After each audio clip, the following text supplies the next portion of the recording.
آخر است که آغاز میکنیم. این بار همه نام حق اجاز میکنیم. دریا گواه ماست که فرعون نماندنیست. داریم سوی معرکه پرواز میکنیم. داریم سوی معرکه پرواز میکنیم. درست دم دمدنی، درست دم تهمتنی. تو شیر پیل افکنی، تو شیر پیل افکنی. بزن که خوب میزنی. نترس از این که دارد روبرویت ناو می آید، که دارد سوی یک شیر گرسنه گاو می آید. تو رستم تهمتنی، تو رستم تهمتنی.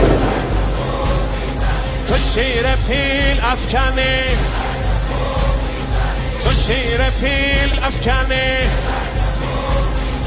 به فرق کاخ و تختشان، به زندگی نحزشان، به قلب دشمن دنی بزن که خوب میزنی. نمیبینی به ایران باز هم طاغوت برگردد. نمیبینی به ایران باز هم طاغوت برگردد. تجاوزکار میبایست با تابوت برگردد. تو رستم تهمتنی، تو شیر پیل افکنی. از این نبرد خسته شد، ابهتش شکسته شد. طلسم دیو بشکنی، بزن که خوب میزنی. اگرچه داغ فرزندانمان جان جان سوز است، ولی تاریخ میگوید که خون بر تیغ پیروز است. بگو با زورگویان استقامت میکند ایران. ببین در معرکه اینک قیامت میکند ایران. تو رستم تهمتنی، تو رستم تهمتنی. تو شیر پیل افکنی، بزن که خوب میزنی. خداست یار و یاورد، توکل است لشکرت. تو فوق هرچه آهنی، تو فوق هرچه آهنی. بزن که خوب حسینی با یزیدی صلح یک ساعت نخواهد کرد. کسی مانند ما با مثل او بیعت نخواهد کرد. شبیه چارپا در باطلاق مرگ وامانده. ببین بر روی نهضش سیلی ایران به جا مانده. بزن که خوب میزنی، بزن که خوب میزنی. قریب شادی جهان رسیده تا به آسمان.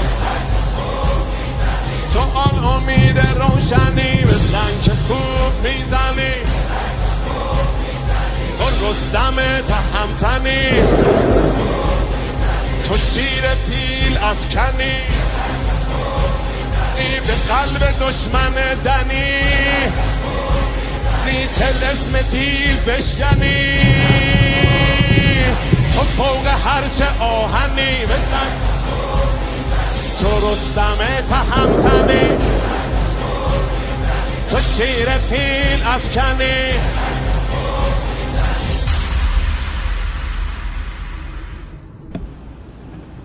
Good evening. My name is Grant Smith Ellis, and you are listening to Air Defense Activity and Explosions. It is over Tehran. It is 4:24 p.m. Eastern U.S. wartime. It is Thursday, April 30th, 2026. My name is Grant Smith Ellis. Welcome to Towel News. It's 10:42 p.m. in South Africa. It's 11:42 p.m. in Tel Aviv, Israel. And it's 22 a.m. in Tehran, Iran. That would be Friday, May 1st, 2026. Ladies and gentlemen, in the past 25 minutes, intense air defense activity has been reported over Tehran. Semi-official state news agency Tasmin News has confirmed that there's small drones and reconnaissance aircraft over the Iranian capital. This has led in turn to the following video, which was just released in the past few minutes, of intense air defense activity and explosions over the city of Tehran in multiple locations in Iran. Let's begin.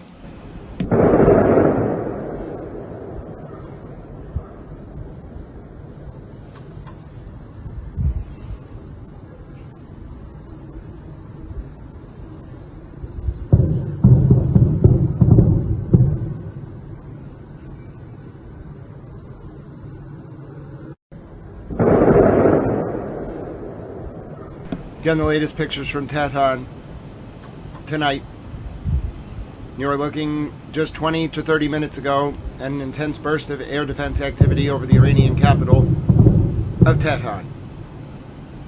Hello, Derek. So good to see you. Hello, Mohammed, my dear friend. God bless you. Hello, Liberty St. J. You are looking, ladies and gentlemen, at the most recent pictures. Just 20 to 30 minutes ago, an intense burst, according to semi-official Iranian news agency Tasnim, multiple bursts of air defense activity over the Iranian capital in response to multiple small drones and reconnaissance drones. Unclear exactly where this is going, if this is just a limited incursion, or if this is the beginning of another round of fighting. Just hours ago, Channel 12 in Israel reported that the Israeli government under Benjamin Netanyahu would be declaring that negotiations had failed between the Iranians and the Americans, and in turn, Israel had been given permission to re-engage bombing against the Iranians. We do not know if this is the start of that. I'm only reporting to you the primary sources. I won't report it unless I see a primary source. There it is. Primary source in the past 20 to 30 minutes on the ground in Tehran, Iran, the Iranian capital, where semi-official state news agency Tasnim News reports that there have been multiple drone incursions, both reconnaissance and lightweight drone incursions, into the Iranian capital. I will have more as I know it. I'll show you another piece of footage right now. My name is Grant Smith Ellis. Thank you for joining Towel News. I'll show you another piece of footage right now coming in from the Iranian capital. We're going dual screen, Towel. This is the best way to do it. Hello, Boston Gingy. Good to see you. Hello, my friend Diane. How are you? Here's the latest. I don't know if this has sound or not. This is from the Iranian capital of Tehran. It is unclear who sent these drones, why there is so much activity.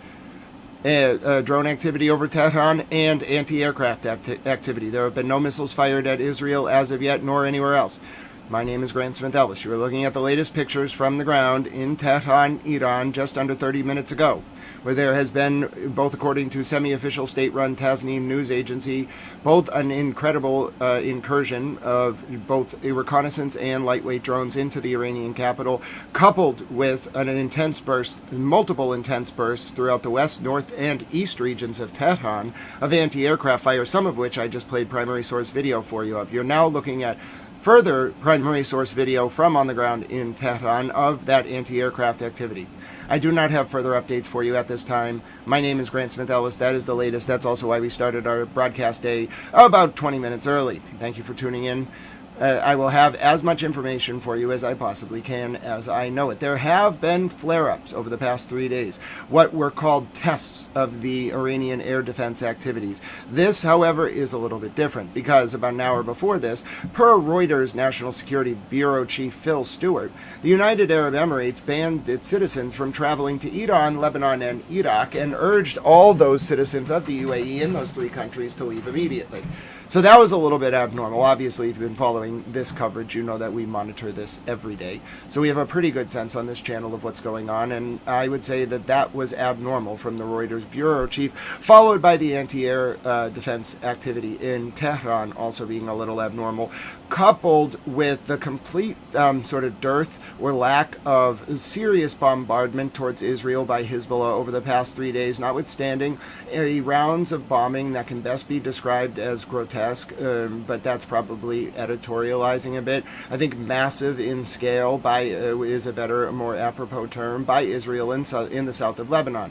Hezbollah has a lot of rockets. They have a lot of missiles. They have a lot of drones. They didn't use any of them. It almost felt like they were preparing for the attack order from the IRGC. Now, why does that make sense? Well, if you think about it, Iran is like a Major League Baseball team, and they have a AAA affiliate. That would be the Mujahideen for the Islamic Resistance in Lebanon, aka Hezbollah. They have a AA affiliate. Those would be the Houthis. They're not the Mujahideen for the Islamic Resistance. They started up because Mr. Houthi was a member of the Yemenis parliament in the early 1980s, and he got expelled, went up to the north, tried to start a civil war, got blown up in a cave, and then in honor of his martyrdom, the Houthis started a movement that slowly took over the north of Yemen, and in 2014 there was a proxy war that started between the bifurcated Yemenis National Council in the south of the country and the Houthis in the north, with the Houthis backed by Iran and the IRGC, and the Yemenis National Council in the south of the country backed by Saudi Arabia. Now, the A-League affiliate, the A team, would be the Mujahideen for the Islamic Resistance in Iraq, aka the Blood Guardians. Our dear friend Silent Dogs loves their pirate music. Silent Dogs also sent in a song he composed, and we're going to get a chance to listen to that today. In any event, what we have here is a situation where the AAA affiliate of Iran, which is Hezbollah in Lebanon, in particular the south of Lebanon, is well-equipped, well-armed, and basically a branch of the IRGC Quds Force, which is a specific unit of the IRGC Army. The only reason they would have been holding back Hezbollah, that is, from firing at Israel is because what you must understand about the way that Iran attacks Israel is that Iran does not just attack through. So when Israel attacks Iran, they use a corridor from basically Tel Aviv over Jerusalem, over the middle of Jordan, over Iraq, over Baghdad, into Tehran. Okay, it's always along this corridor. Okay, that's where Israel likes to hit. Now, Iran likes to fire missiles from up here. Okay, and what Iran has to do in order to fire missiles from the north up here of its country is it has to take out the air defenses in Iraq. There aren't really air defenses in Syria, but if there were, they would use the Mujahideen for the Islamic Resistance in Syria to do this. And then they need Hezbollah. Hezbollah is their most important asset, and I'll tell you why. If you're going to fire missiles at Israel, okay, you need air defenses over Erbil and Mosul not to work.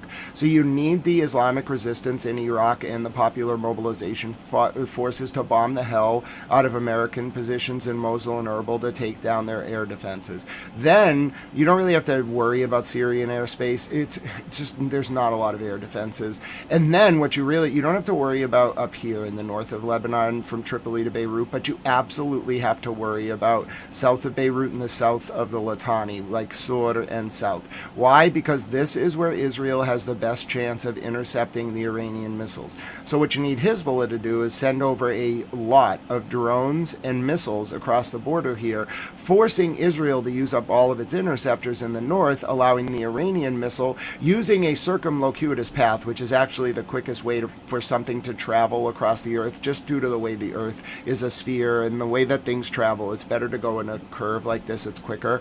So they'll go from here through Erbil and Mosul, over Syria, over Lebanon, south. They always go through the south of Lebanon. They go over Haifa, and then they strike Tel Aviv.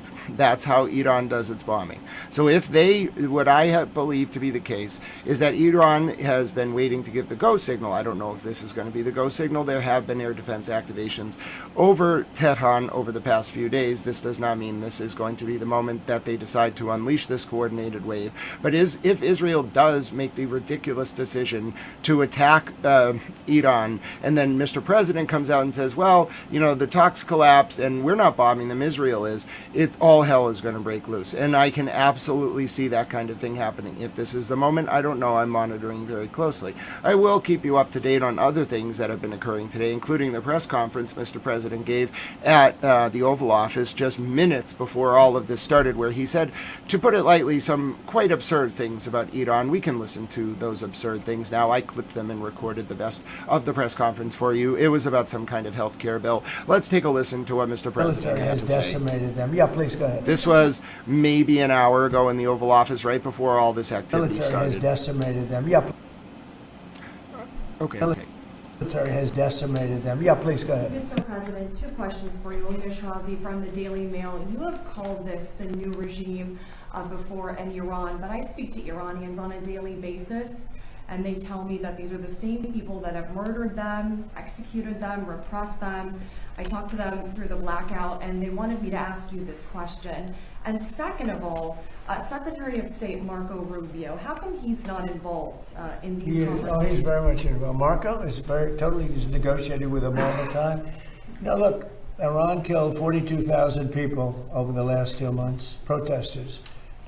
They were going to kill 8 women whose lives I saved, and I appreciate that they didn't do it. I asked them not to do it. They didn't do it. They were getting ready to hang the women. They were going to hang 8 beautiful women that were, just caught the imagination of a lot of people. People were talking about it. You know, it was inconceivable. You saw those 8 beautiful people, and they were going to be executed that evening. This was a week ago. And I got on the phone very quickly, and I said, don't do it, don't do it. The whole world is watching, don't do it. And they didn't do it. I appreciate it. I guess 4 were released, and the other 4 are going to be released in a month. They were ready to be executed that night. So they take a tough, they knocked out the wrestler they killed. They killed the wrestler's teammates. He was a world champion wrestler too. He was a great wrestler, great, talented wrestler. They killed him because he protested. He spoke. He wasn't wrestling. What he did is he spoke negatively about the regime, and they killed him. They executed him along with his friends. They killed 42,000 people. So when you say about, they say that I do the same, I don't do the same. I'm trying to save that country in a certain way, and nobody's ever seen it there. Think of it. They killed 42,000 innocent, not weapon-carrying people for protesting. 42,000, and the number they say is a lot higher than that. There's a rough group, but we have decimated them.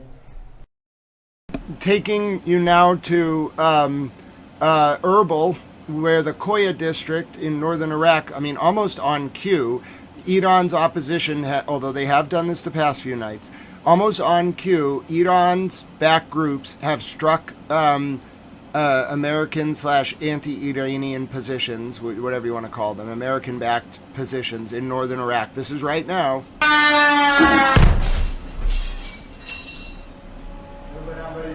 That's a drone attack.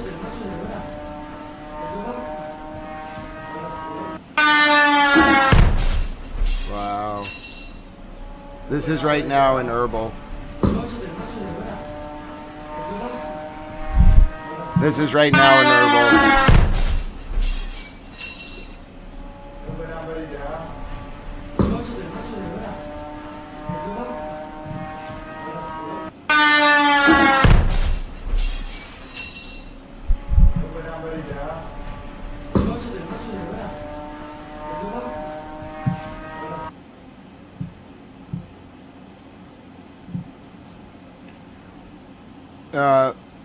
More anti-aircraft activity in Tehran for you right now.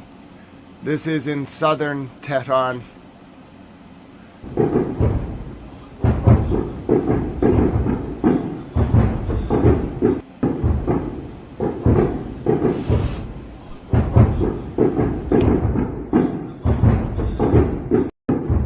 Are we sure Iran doesn't have air defenses? They seem ready.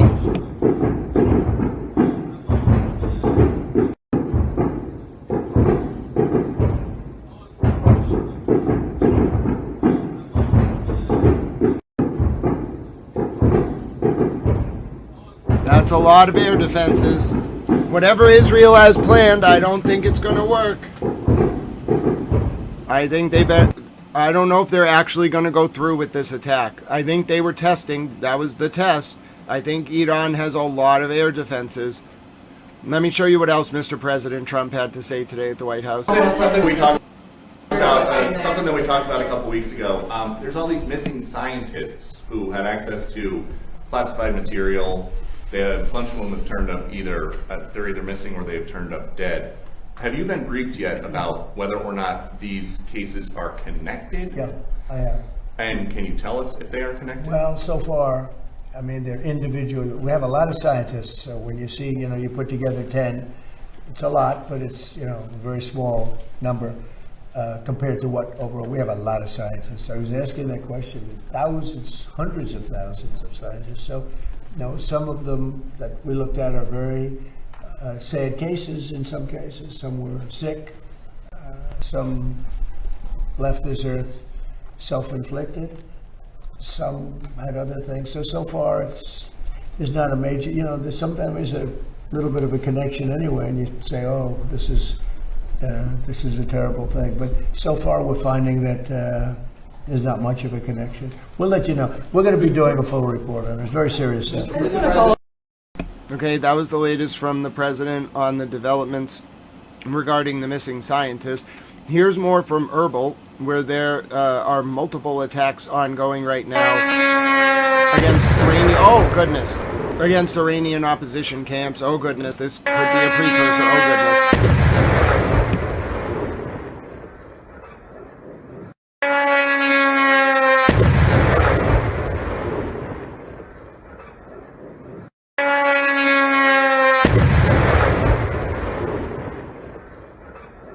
This is Erbil right now.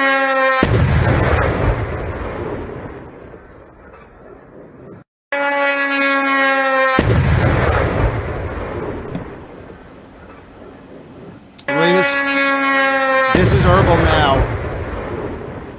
Somebody's preparing for something. I don't see why the Iranians would wait as sitting ducks. What is the point? Here's another from Erbil right now. It's a different drone, clearly, because the explosion is much smaller. Why are the Iranians waiting? Hello, Ozark. How are you, sir? Or ma'am. Hello, Ozark. I never assume, you know what I'm saying. God bless you. Good to see you. We have quite a situation developing in northern Iraq, okay, along with in Tehran. I'm keeping us updated. That's the best I can do. Here's the statement from the UAE Ministry of Foreign Affairs. I'll give you it full screen, 1 second. This is from the UAE Ministry of Foreign Affairs, 43 minutes ago. Ministry of Foreign Affairs announces travel ban on UAE nationals traveling to Iran, Lebanon, and Iraq. Hello, Superstition Man. Good to see you. In light of current regional developments, the Ministry of Foreign Affairs, MOFA, announces a travel ban on UAE nationals traveling to the Islamic Republic of Iran, the Lebanese Republic, and the Republic of Iraq. The ministry calls on all UAE nationals currently in these countries to expedite their immediate return to the UAE.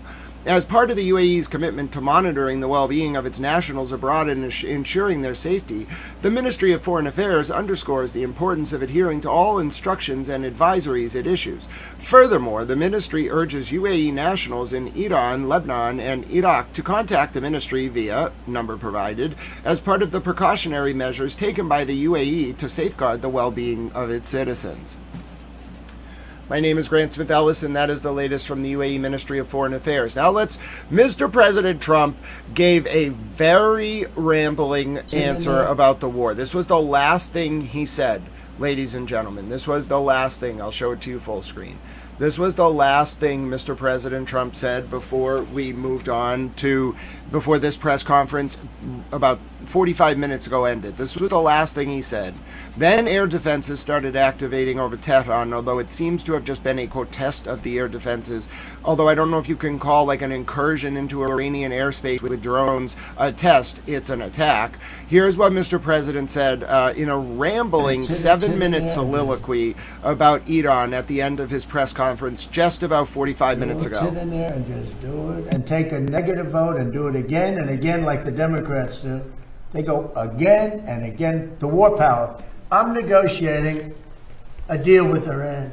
And every week, every 3 days, they put in a thing that the war should stop. And people ask me, how the hell do you negotiate like that? You're destroying them. Every day I read, think of it, we militarily decapitated the country. And every day I read about how well they're doing militarily. They got nothing left. They're done. And yet I read in the New York Times, I see it in that stupid CNN, which I only watch because you have to watch a little bit of the enemy. So I watch it for a very short period. But you have to, you have to be smart. And if you see CNN, you think they're winning the war. If you read the New York Times, it's actually seditious, in my opinion. You read the New York Times, you actually think they're winning the war. I read some of these columnists, but it all starts from the top. It's a terrible thing. So we're negotiating with them, and they read how well they're doing, and they're sitting in a cave, and all their leaders are dead. Everyone's dead around them. Missiles are all over the place. They have no Navy, they have no Air Force, they have no nothing. We can fly right over the middle of Tehran without being shot at because they have no anti-aircraft. They have nothing. And they're reading that they're winning the war. They're trying to figure it out. They get the New York Times, I guess, in some form. And they think we're crazy. But I'm supposed to be negotiating, and they make you negotiate from weakness, not strength. But the difference is I don't care. And everybody knows the facts. We are decimating that country. I got a call today from another country that's more on our side than that Middle Eastern country, saying, sir, please don't hit them anymore. They're decimated. Please. He's actually helping them. He's actually saying, please. And yet the New York Times will tell you that they're winning the war. It's so sad. I hate to even say that because when I say that, people out watching, they'll say, oh, maybe they'll win the war just by the fact that I'm saying it. Right. And it's so ridiculous. They're being decimated. We have the greatest military in the world. And one thing that's come out of this and Venezuela, some of the things that have happened, I rebuilt the military in my first term. Thank you. And did a good job. And also the first year of this term. We have the greatest military in the world. When I spoke with President Xi, when I spoke with President Putin, I have great respect for what I've done and what our military does. We have a military like no other. When we attacked Venezuela, their equipment, none of it worked. It was all good equipment, but it was discombobulated. You know what that means? They pressed the buttons and nothing happened. They said, what the hell's going on? They heard that weird buzzing sound from way up high. It's amazing how great our military is. And for us to read, it's like the B-2 bombers right there. Late at night, 8 months ago, they went into Iranian territory and Iran was waiting for them. And they were firing at the wrong targets. They were firing at their planes, but they didn't see them. And with no moon, dark at night, they dropped each plane of 2 bombs, 14 bombs. Every one of those 14 bombs went right down an air chute. Think of it. They followed the beam right into the chute. And every single one of those bombs, very powerful, 200,000 pound bombs, every one of those bombs went right down an air chute. Late at night, think of it, late at night with no moon, you couldn't see a thing. They put those and they went into territory. All of a sudden, I was watching, they got faster. And then they go like that because the bombs go faster when they head down. I wouldn't want to head down. I'd want to get the hell out of there. And they let the bombs go. And then the first one that let them go was a perfect hit. He said, skedaddle. And that plane turned over on its side. And it went back to a place called Missouri. Jason. God's country. It went back. It wanted to say hello to a very powerful congressman, by the way, from Missouri, Jason. So every one of those bombs, and yet before they landed, CNN came out with a report that maybe the damage wasn't that great. The damage was far greater than we said. It was obliteration. And when the Atomic Energy Commission went there 1 week later, they say Trump was right. It was obliteration. And they still haven't been. They've had possession of the site. They haven't been able to do anything with it. That stuff is buried.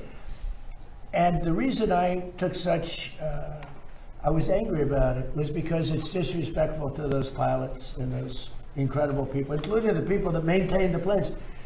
Those planes had to fly for 37 hours without stopping. They got the tankers. They had 3 tanker lifts, meaning they had to get refuel up in there. They never landed. They went all the way from Missouri to here, and then back. Some went to Guam, which there are those that say that was a way of camouflaging the whole thing, because they followed the ones they thought the ones from Guam were not coming. They were going to take it easy at Guam. That didn't work out too well, but that was amazing.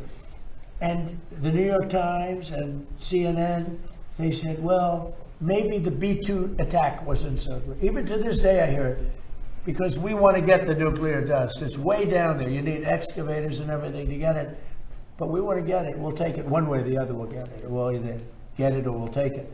They'll either give it to us or we'll take it. But I think it's very disrespectful to our incredible military when they say maybe they missed the target. Every single bomb hit the target. Then on top of that, we shot from submarines 30 unbelievable missiles that also hit the target on top of that. It was complete obliteration. And it was confirmed by Atomic Energy. But even the other day I saw on CNN, well, I don't know, they want the stuff, so therefore the bombs didn't hit. Yeah, we want the stuff. It's way buried. But we want to get it. We will get it. It won't even be hard. But they have to respect our military. They have to. If it were a miss, I tell you, we'd be fine. It would have done a lot of damage. But these bombs went down the air chutes. They'll never build air chutes again in a mountain. They built these air chutes to get a layer up there. They'll have to find a different way because it didn't work. But our military is amazing. There's never been anything like.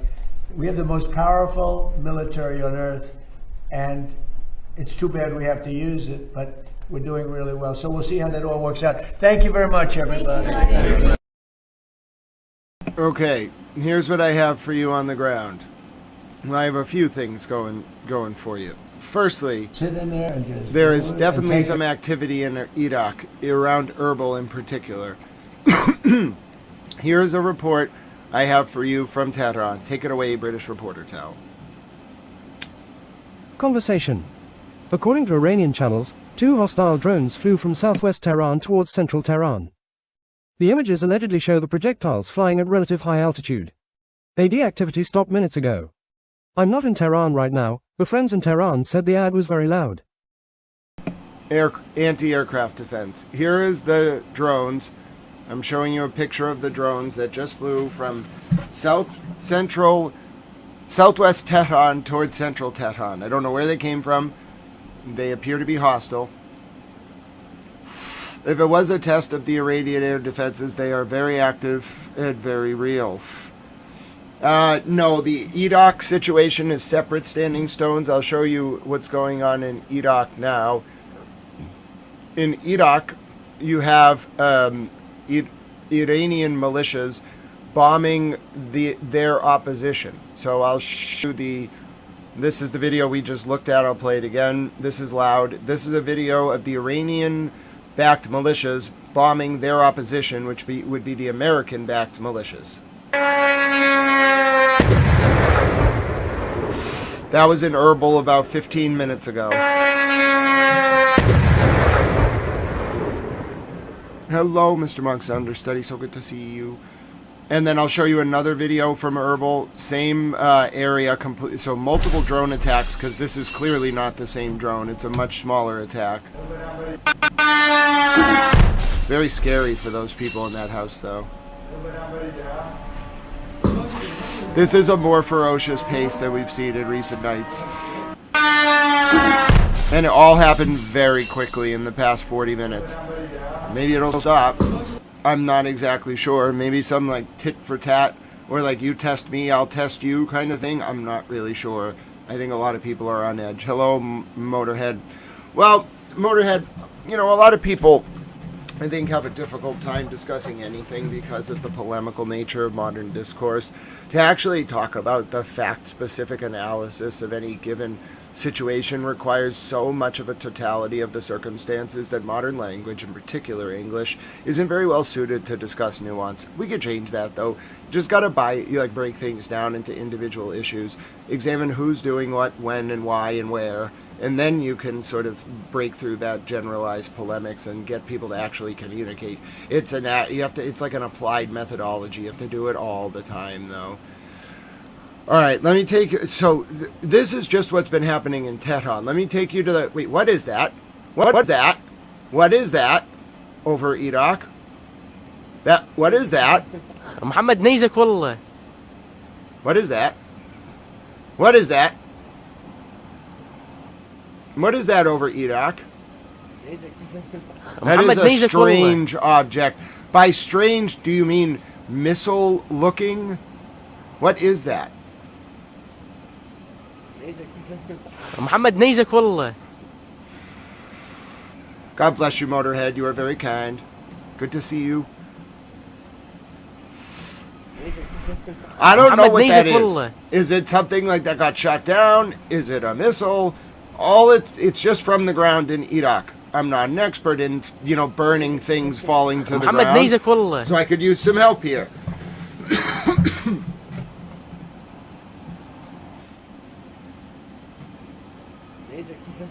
محمد نيزك والله. I don't think it's a Khorram Shahar. It kind of looks like one, but it doesn't have the signature. First of all, why would they fire that at Iraq? Why would someone fire that? What is going on right now? Where are our ballistic missile experts? I am baffled. What is that, and why is it being fired at Iraq? محمد نيزك والله. Why would anyone fire that at Iraq? Is it like something burning up in the... It looks like missiles, frankly. محمد نيزك والله. But, I'm not a ballistic missile expert. Space junk. محمد نيزك والله. Yeah, it does have that Argentinian space junk vibe. It's an odd time for space junk over northern Iraq. But, okay. محمد نيزك Yeah. والله. No, it's space junk, Mikey. Can't we just attribute it to space junk? It's clearly just a burning satellite. It's the Aurora Borealis. It's anything but a missile. Can we anything but a missile. It's falling, rockets pieces. Not rockets. It's a meteorite. It's a car that somehow flew up into the air and disintegrated. It's the Aurora Borealis, as I mentioned. It's the Middle Eastern Lights. Yes, of course. Yes, space junk. Yes, it's space junk. Yes, we're going to go with محمد that. نيزك والله. All right. I know Silent Dogs, but can't this just be, space junk? Does it have to be ballistic missiles over the sky in Iraq? That's kind of concerning. You don't really want... that's right. It's just one of the Teslas. Elon was driving it. It went up into the sky. He ejected. No, but I'm really concerned about that. I wasn't really concerned because there's been bombings. First of all, there's been drone incursions in Tehran over the past 3 days, and there's been bombings in Erbil, between skirmishes. I'd call them, skirmish bombings. Bombings of peace. Ceasefire bombings. Yes. They were bombings of peace and ceasefire. This, I'm not so sure about. That doesn't look like a bombing of peace. That looks like a bombing, And there's like a bombing of peace. There's like a nuisance bombing. Then there's like a bombing. And that looks like a bombing. But I'm bombing. It's kind of like on Hey Arnold when she says she likes Hey Arnold, not just likes him. That's like a missile, not just a missile. You know what I'm saying, if that makes sense? All right. Yes. محمد نيزك والله. Silent Dogs, you have a good trip with the dogs. Hello, doggos. Good to see you. You are all towels. Yes, doggos, the man on the TV is talking to you while analyzing a ballistic missile. So yes, if someone could, weigh in definitively, that would be great. I'm not an expert on ballistic missiles. محمد نيزك والله. I can give you a better view of it.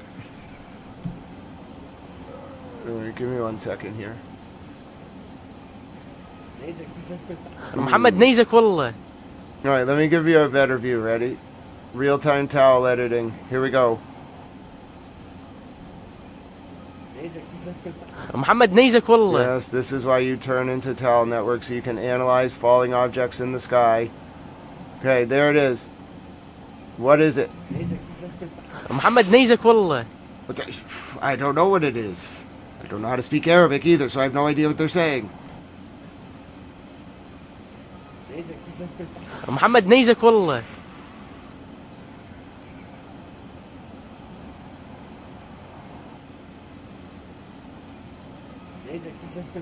محمد نيزك والله.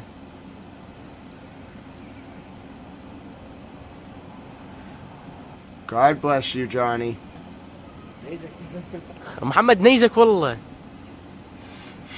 Hello, Elm. Good to see you. I am the man in the TV. How are you doing? It's good to see you. Okay, you're looking at an unknown. We think this might be. No, it's not space junk. We don't. This is unidentified flying objects over Iraq. They seem to be missiles of some محمد نيزك kind. والله. He's saying, Muhammad, what is that? Well, I think Muhammad is his friend. I can't tell him, the cameraman, or his friend what that is. I don't know what it is. We're working on that right now. No, I'm not going to put it into the chat bot. We're going to just look at it until someone figures it out.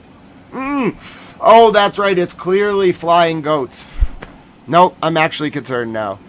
Okay, I have more scenes from the... Wait a minute. I have more scenes from the strange unidentified flying object over Iraq. Now you might be saying, Sir, why is there a strange unidentified flying object over Iraq? Well, there's lots of missiles launching right now. There were some drones in Iran. There were some explosions in Erbil. So I'm not really sure what these unidentified flying objects over Iraq are. Let's take a look together. Maybe they're, some kind of balloon of peace. Okay, here's a better view. Here is the view of the space. That doesn't look like a space junk. Oh no, that looks like a missile. Uh-oh. I don't think space junk is supposed to go that fast. Oh no. Oh no, I'm a little concerned. That looks like a missile. Where is that missile going?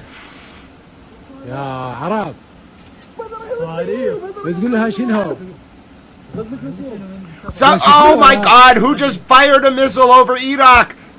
This missile is just flying through the sky. Who fired it? Where is it going? It's a fireball. Are we sure that's that doesn't really look like a comet. It looks like a missile, but I'm not a ballistic missile expert. Are we sure that's a comet?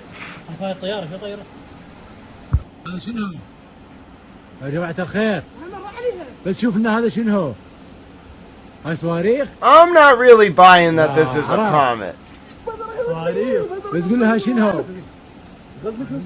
Maybe it's a comet. I guess. I'm not an expert in this. I'm more of an expert in geopolitics. Not, objects flying across the sky that look like missiles.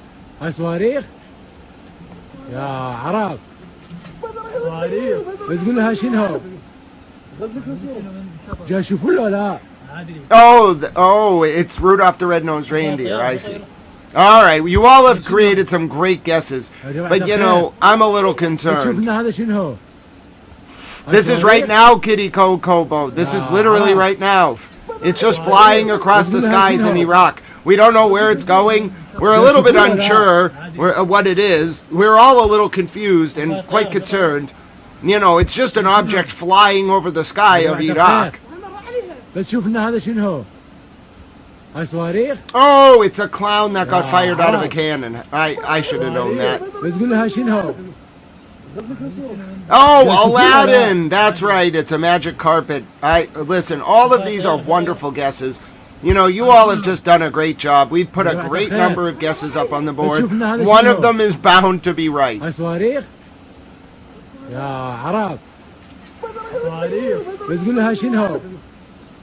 Yes, George, you got it. It's Aladdin on a hypersonic magic carpet. Clearly. Yes, it is a Hello, Sean. It's good to see you. It's clearly a magic carpet. Yeah, so if you're just tuning in, yes, that is an object just flying over the skies of Iraq.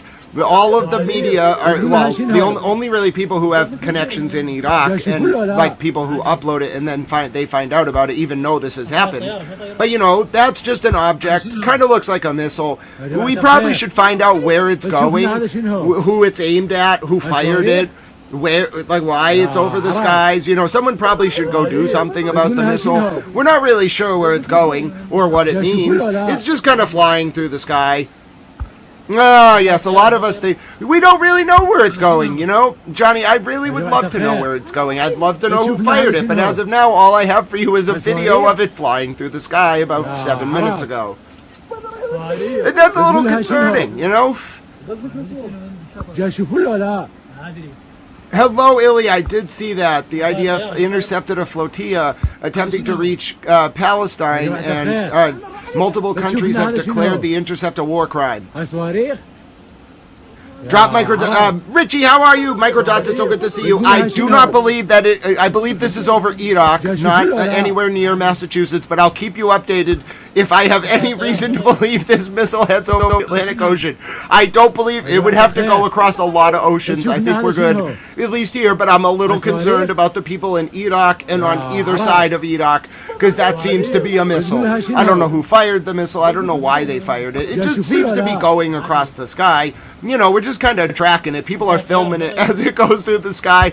I don't really think this is the most, like, you know, modern war is very odd. You've kind of find out about missiles before they hit where they're going, and you just kind of see people being like, well, there's a missile on the ground. It's really better than a launch detection radar, you know. You just have towels showing you videos of people in Iraq being like, what is that odd object flying through the sky? Oh, it must be some kind of space junk. My dear friend, Mohammed, is that a magic carpet? I'm not sure. It looks like a missile. Oh, we should probably turn on the news. Wait a minute, the only news that's on is showing our video. This is recursive. This is reducto ad absurdum. You can't figure out what's going on this way? Oh, I can only imagine. We're making the Iraqi people go in circles. They're going to be confused. They're going to create a time warp. My point is, we still don't know what that object is. So until I know what that object is, you get to watch it in the sky. Hashtag, we love the people of Iraq. I'm going to invite my friend from Iraq. He's a really nice guy. I'm going to invite him to see the Red Sox game. He decided to become a Red Sox fan in my honor. It's great. I've been spreading Red Sox positivity all the way over to Iraq. Hashtag, free Iraq. Well, I think it will be easy to exhale. Hello, Jacob Wayne. I think it will be a little easier to exhale once I find out what that thing is. You know, space junk, Rudolph the Red-Nosed Reindeer, Santa. It's not really the right time of year for Santa. Maybe he got confused. You know, he's getting a little old. Oh, no. Oh, no. I can only do this so much. I'm a little bit worried. I think we should play the song. All right, hold on. I have a song, okay? Iran put out a new song. It's a message of peace to the American people, okay? The West Texas Index closed at 105.39, by the way, $105.39 a barrel. It closed at 106.88 yesterday, so it dropped technically $1 from its close, but it opened as high as 108.98 today. European Brent crude is much higher. You might have noticed a sharp sell-off of about a sharp drop of about $16 per barrel in the Brent crude price. That was a little bit incongruous with the West Texas Index price earlier today. I think what that was, and I'm not an expert in this, I only understand a little bit. What happens is basically like month-over-month contracts sell off at different times, and the June contracts sold off in the Brent markets this morning, which in turn caused there to be like that $16 US drop in the Brent market. But anyway, the Brent market is still probably closed somewhere between 118 to 124 per barrel, if I had to guess, maybe as low as 116. But anyway, let me show you the latest now. It's the newest video from Iran, okay? It was released this morning. This is kind of how you can tell where the minds of, like, the way the Iranian government puts out statements is kind of through these videos. This was their latest one this morning. I'll watch it. I'll comment on it. It's actually very positive towards the American people. I would say this has been a recurring theme of some of these promulgations, but this one is exceptionally positive. It praises the Constitution. It's very interesting.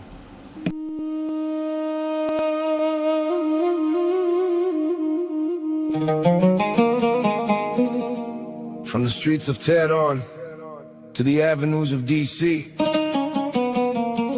this isn't about hate, it's about the truth. I love your soul, America, but I can't stand your throne. Listen.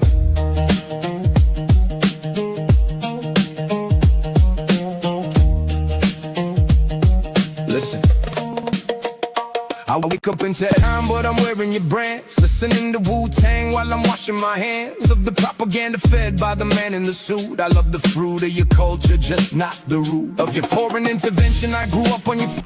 It might actually be space debris over Iraq, by the way, which would so bombings in Erbil and then space debris in Iraq.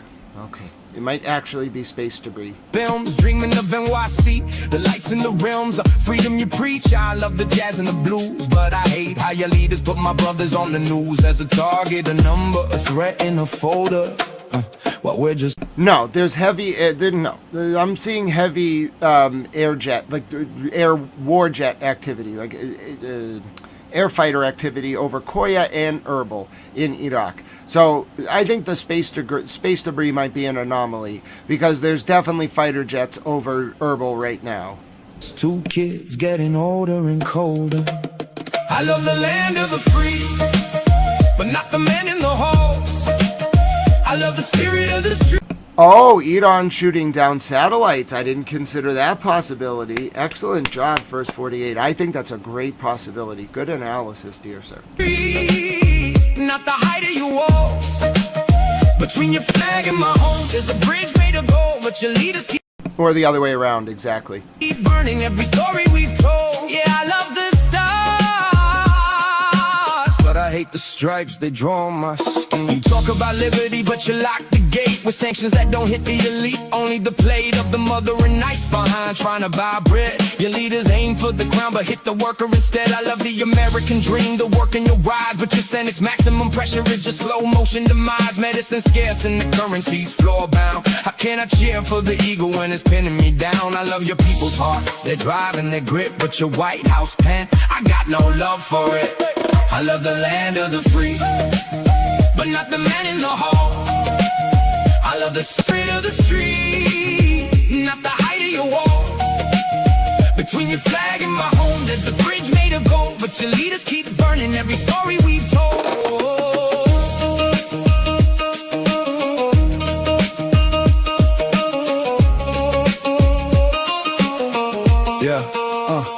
Let's open the books, let's go back to the source. Before the hostage crisis in the cycle of force. Remember 53, Mossadegh and the coup. Your leaders broke a democracy before it was new. I love the we the people written on your scroll, but your CIA played a different kind of role. You install a king, then you act all surprised when the fire you started burns right in your eyes. I love the Constitution, the way it was meant, but not the way your leaders bypass consent. Yeah, I got cousins in Cali and friends in Detroit, where the hawks in the Pentagon look for gaps to exploit. They want us to hate, they want a wall made of glass, but we're both just the victims of a ruling class. I love your protest, the way you take to the street to tell your own leaders their lies are obsolete. We're fighting the same fight, just different skies, searching for truth in the forest of lies. I love the American soul, it's vibrant and deep, but your warmongering lobby makes the whole world weak.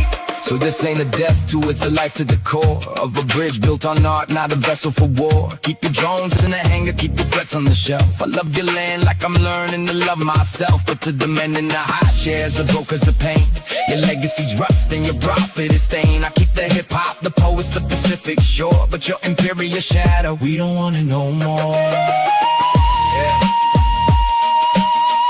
Peace to the Bronx, it's the Shiraz. One world, two cages, time to break the bars. Pretty well done.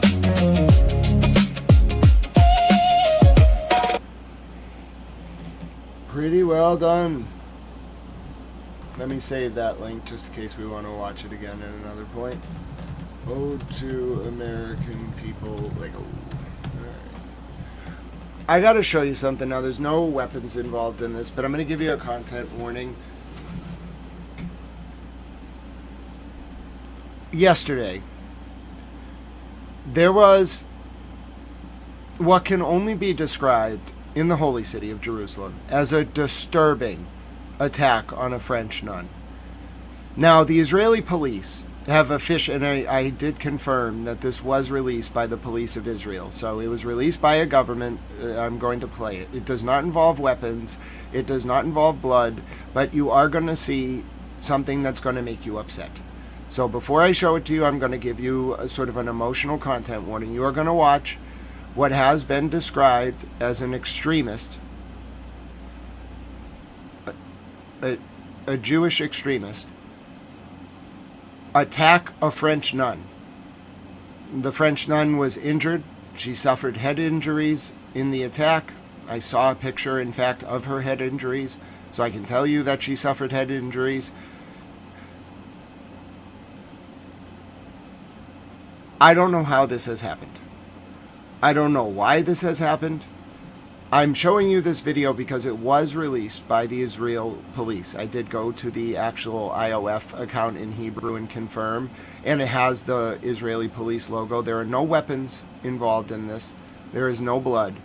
What you are going to see, and I'm going to show you because this was released by the police, the suspect was arrested and he has been charged with a hate crime, a racially motivated or religiously motivated offense, as it were. But I want to warn you, although this is not graphic, the scenes you're about to see are upsetting.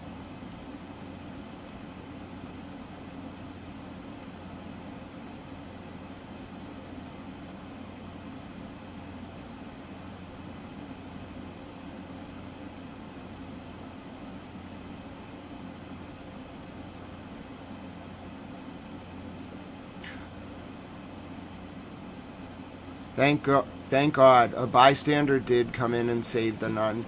This man targeted that nun for no reason. That poor nun, all she was doing was walk in the holy city, no less. All that poor nun was doing was going for a walk. She was not hurting a soul, and he kicked her, he pushed her down, and he beat her. It was a random, it was, quote, random. He picked her because she was a nun. He brutalized her. She was not bothering a soul. All she was doing was praying in the holy city, walking around where she should be safe, and he beat her. And then he went back and was going to kick her in the head. But for the grace of God and that very brave bystander, that nun lived. That man was going to kill that nun. That is look at her. She's defenseless. He was going to just kill the nun in broad daylight in the middle of Jerusalem. And there's this one. So the first man does not intervene, like, what are you doing, bro? The second man is like, oh, no, you don't. And he comes running in there. And then he distracts the attacker long enough for the police to come and arrest the man. Yes, a French Christian nun.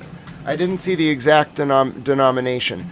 I think it's a French Christian nun. I don't know which denomination or order she's part of. The point is, the Israeli police have announced that that man did this intentionally, they allege. He targeted the nun because she was Christian and brutalized her. He was arrested. He's a 36-year-old man, and he's been imprisoned. And he'll be facing charges of what's called race-based, but it's really religious-based persecution, or like a hate crime, on the basis of the fact that he was targeting her because she was a nun, and he is currently jailed. He has been identified as an extremist member of a Jewish sect who, in the middle of the holy city, for no reason, completely unprovoked, obviously I can't imagine a nun would provoke anyone, and she clearly wasn't even talking to him, he just runs up and brutally assaults, and then was going to kick this nun in the head, but for the intervention. By the way, people, you can see it firsthand. The two men, the first guy I don't think even realized what had just happened. The first guy turns. He didn't just walk by. He did turn. The second man, from 30 or 40 feet away, he's just an Israeli citizen, okay? He sprints up to that crazy man, and he saves the nun. You can actually watch it. So the first guy, I don't think the first guy even this guy should have realized immediately that was not just like a random thing. He should have, but I think he's like, why are you walking back? He at least stops. He should have stopped. He should have, like, right there intervened.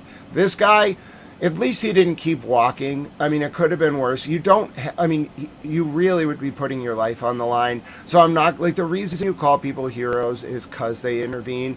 This man at least is, like, monitoring, but he should have hit. And so when he goes to kick him, look at his first instinct. This guy's knee actually moves towards the attacker, but then he takes a step away.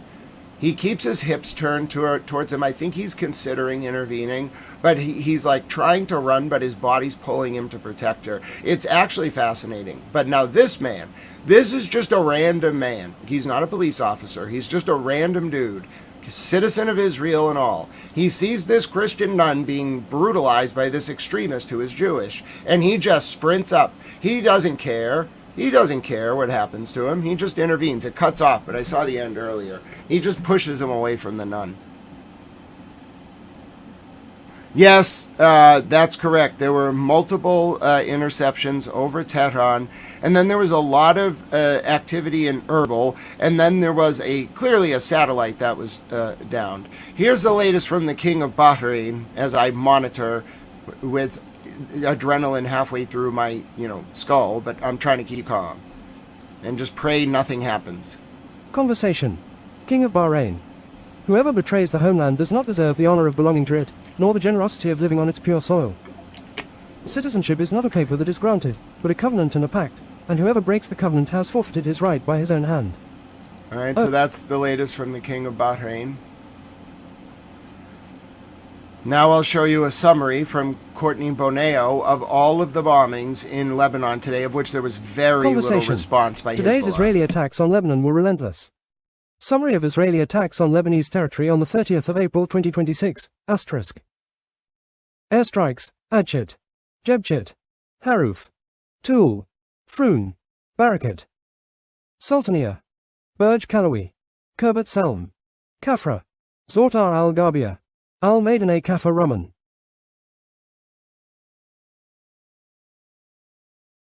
Al-Samaiya, Al-Haniya, Wadi Jillo, Al-Kalaila, Al-Malakiya, University District Kafar Rumman, Kunin, Zortar al-Sharkiya, Hadatha, Marub, Barish, Arzun, Beit Yahun, Al-Jumaymah, Bistat, Haris, Kafar Jews. Between Kafunin and al-Shahabiyeh, Nabatieh al-Fuka, Hanwiya, Majdalzun, al-Hameri, Abba, Arab Salim, Kalawiya, Human al-Fuka, Wadi al-Hujayya Tulan, An al-Masrib Tibnan, between Salah and Deir Kifa, Ali al-Taha, al-Qiyam, al-Bazuriyeh, al-Sawana, drone strikes, al-Shahabiyeh, Al-Bazuriyeh, Nabatieh, Dabin, Burj al-Shamali, Al-Mansuri, Kana, Srifa, Zebdan, Al-Maidane Kafar Rumman, artillery shelling, Froun, Miftan, Yama al-Shakif, artillery plus phosphorus, Barashit, Bayat al-Sayad, phosphorus, bin Jabal, Al-Qiyam, Rishaf, Kunin, Zortar al-Sharkiya, artillery plus phosphorus, Hadatha, Srifa, Majdalzun, al-Mansuri, illegal demolitions of civilian homes and infrastructure, Shamar, Al-Qiyam, al-Bayada. Summary of Israeli attacks on Lebanon. Okay, so that was from Courtney Boneo. Let me show you Courtney Boneo's report from earlier this morning from Lebanon. Just give me 1 second. This was Courtney Boneo's report, I believe, from this morning, and then I'll show you her reports throughout the day. This was 9:30 this morning Eastern. I'm reporting to you from Nabatieh, and there's the Air Force. Initially, we were on our way to Jibshit to report on the massacres that took place in that area today that killed 9 civilians, including 2 children. But as we were heading here, the Israeli army issued a forced displacement order for the entire area, 15 towns and villages, including Nabatieh, Al-Fawqa, and Jibshit, which is there over the hill. And I just want to remind you guys that not only did they commit multiple massacres today in residential areas, which is a war crime, forced displacement orders are also a war crime. I'm reporting to you. That's Courtney Boneo reporting from South Lebanon. Let me show you more. An airstrike Courtney recorded in Kafar earlier this morning. The day was long in Lebanon.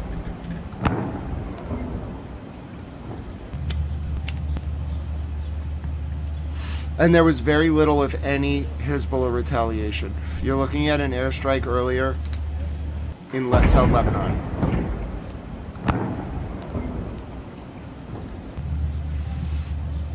Hello, Pick a Handle. Good to see you. And then I'll show you another update from Courtney Boneo a little bit later in the day. Absolutely worth following Courtney for updates from southern Lebanon if you're an English speaker. Really, if you speak any language. I'm reporting to you now again from Batia. You can see there was a second airstrike in Kuzastan. Once more. I'm reporting to you now again from Batia. You can see there was a second airstrike in Kuzastan. She is very brave.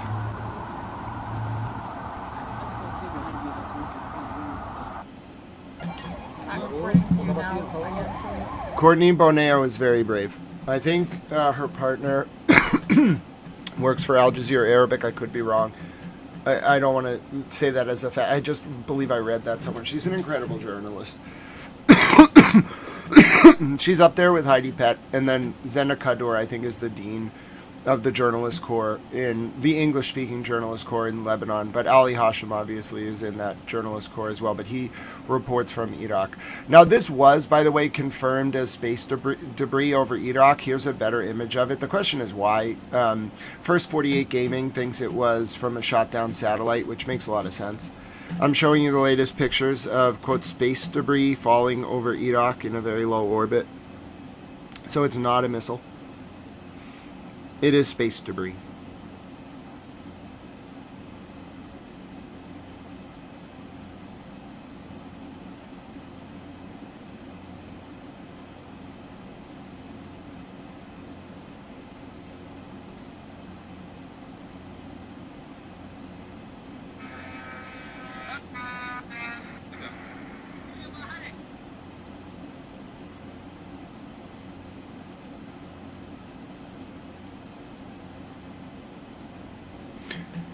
So you're looking at that space debris, quote unquote, over Iraq. No sound in this one. Space debris over Iraq. I am certainly on, quote, heightened alert. All right, here's the latest coming out of Iraq regarding the new Iraqi Prime Minister. Go ahead. British reporter Tal. Conversation. According to a knowledgeable source citing two sources, one of which is an Iraqi official and the other one is an Iraqi businessman deep ties with both UEA officials and current appointed Iraqi PM Ali al-Zaidi. These sources reportedly said that the US Ambassador Tom Barrack secured commitments from Iraq PM designate Ali al-Zaidi to hand over key militants, including $10 million reward target Abu Walar al-Walari to US authorities and disband PMF militias. These sources said that Fek Zidan, head of the Iraqi Supreme Judicial Council, is drafting the judicial mandate for this matter per their claims. UAE President personally guaranteed al-Zaidi's compliance, using his UAE financial interests as leverage, in exchange for a brief Trump phone call arranged by Barrack. Call lasted only 4 minutes. The source said, no direct Trump invitation to Washington issued. However, a future visit was reportedly promised contingent on fulfilling US demands, including a security partnership treaty for permanent US bases in Iraq. Al-Zaidi showed openness to Abraham Accords discussions under UEA guarantees, key factor behind Iranian regime reservations toward his leadership. The source added, reportedly, al-Maliki, Judicial Council President, and PMF head assured Iran that a cabinet figure would preserve PMF autonomy within security institutions while aiding unfreezing of Iranian assets. Well then, that's certainly an interesting report out of Iraq. The towns of Harath and Al-Tari are being shelled in southern Lebanon right now. And again, I want to reiterate, there has been no response from Hezbollah at all. Zero. They haven't fired on Israel in 10 hours.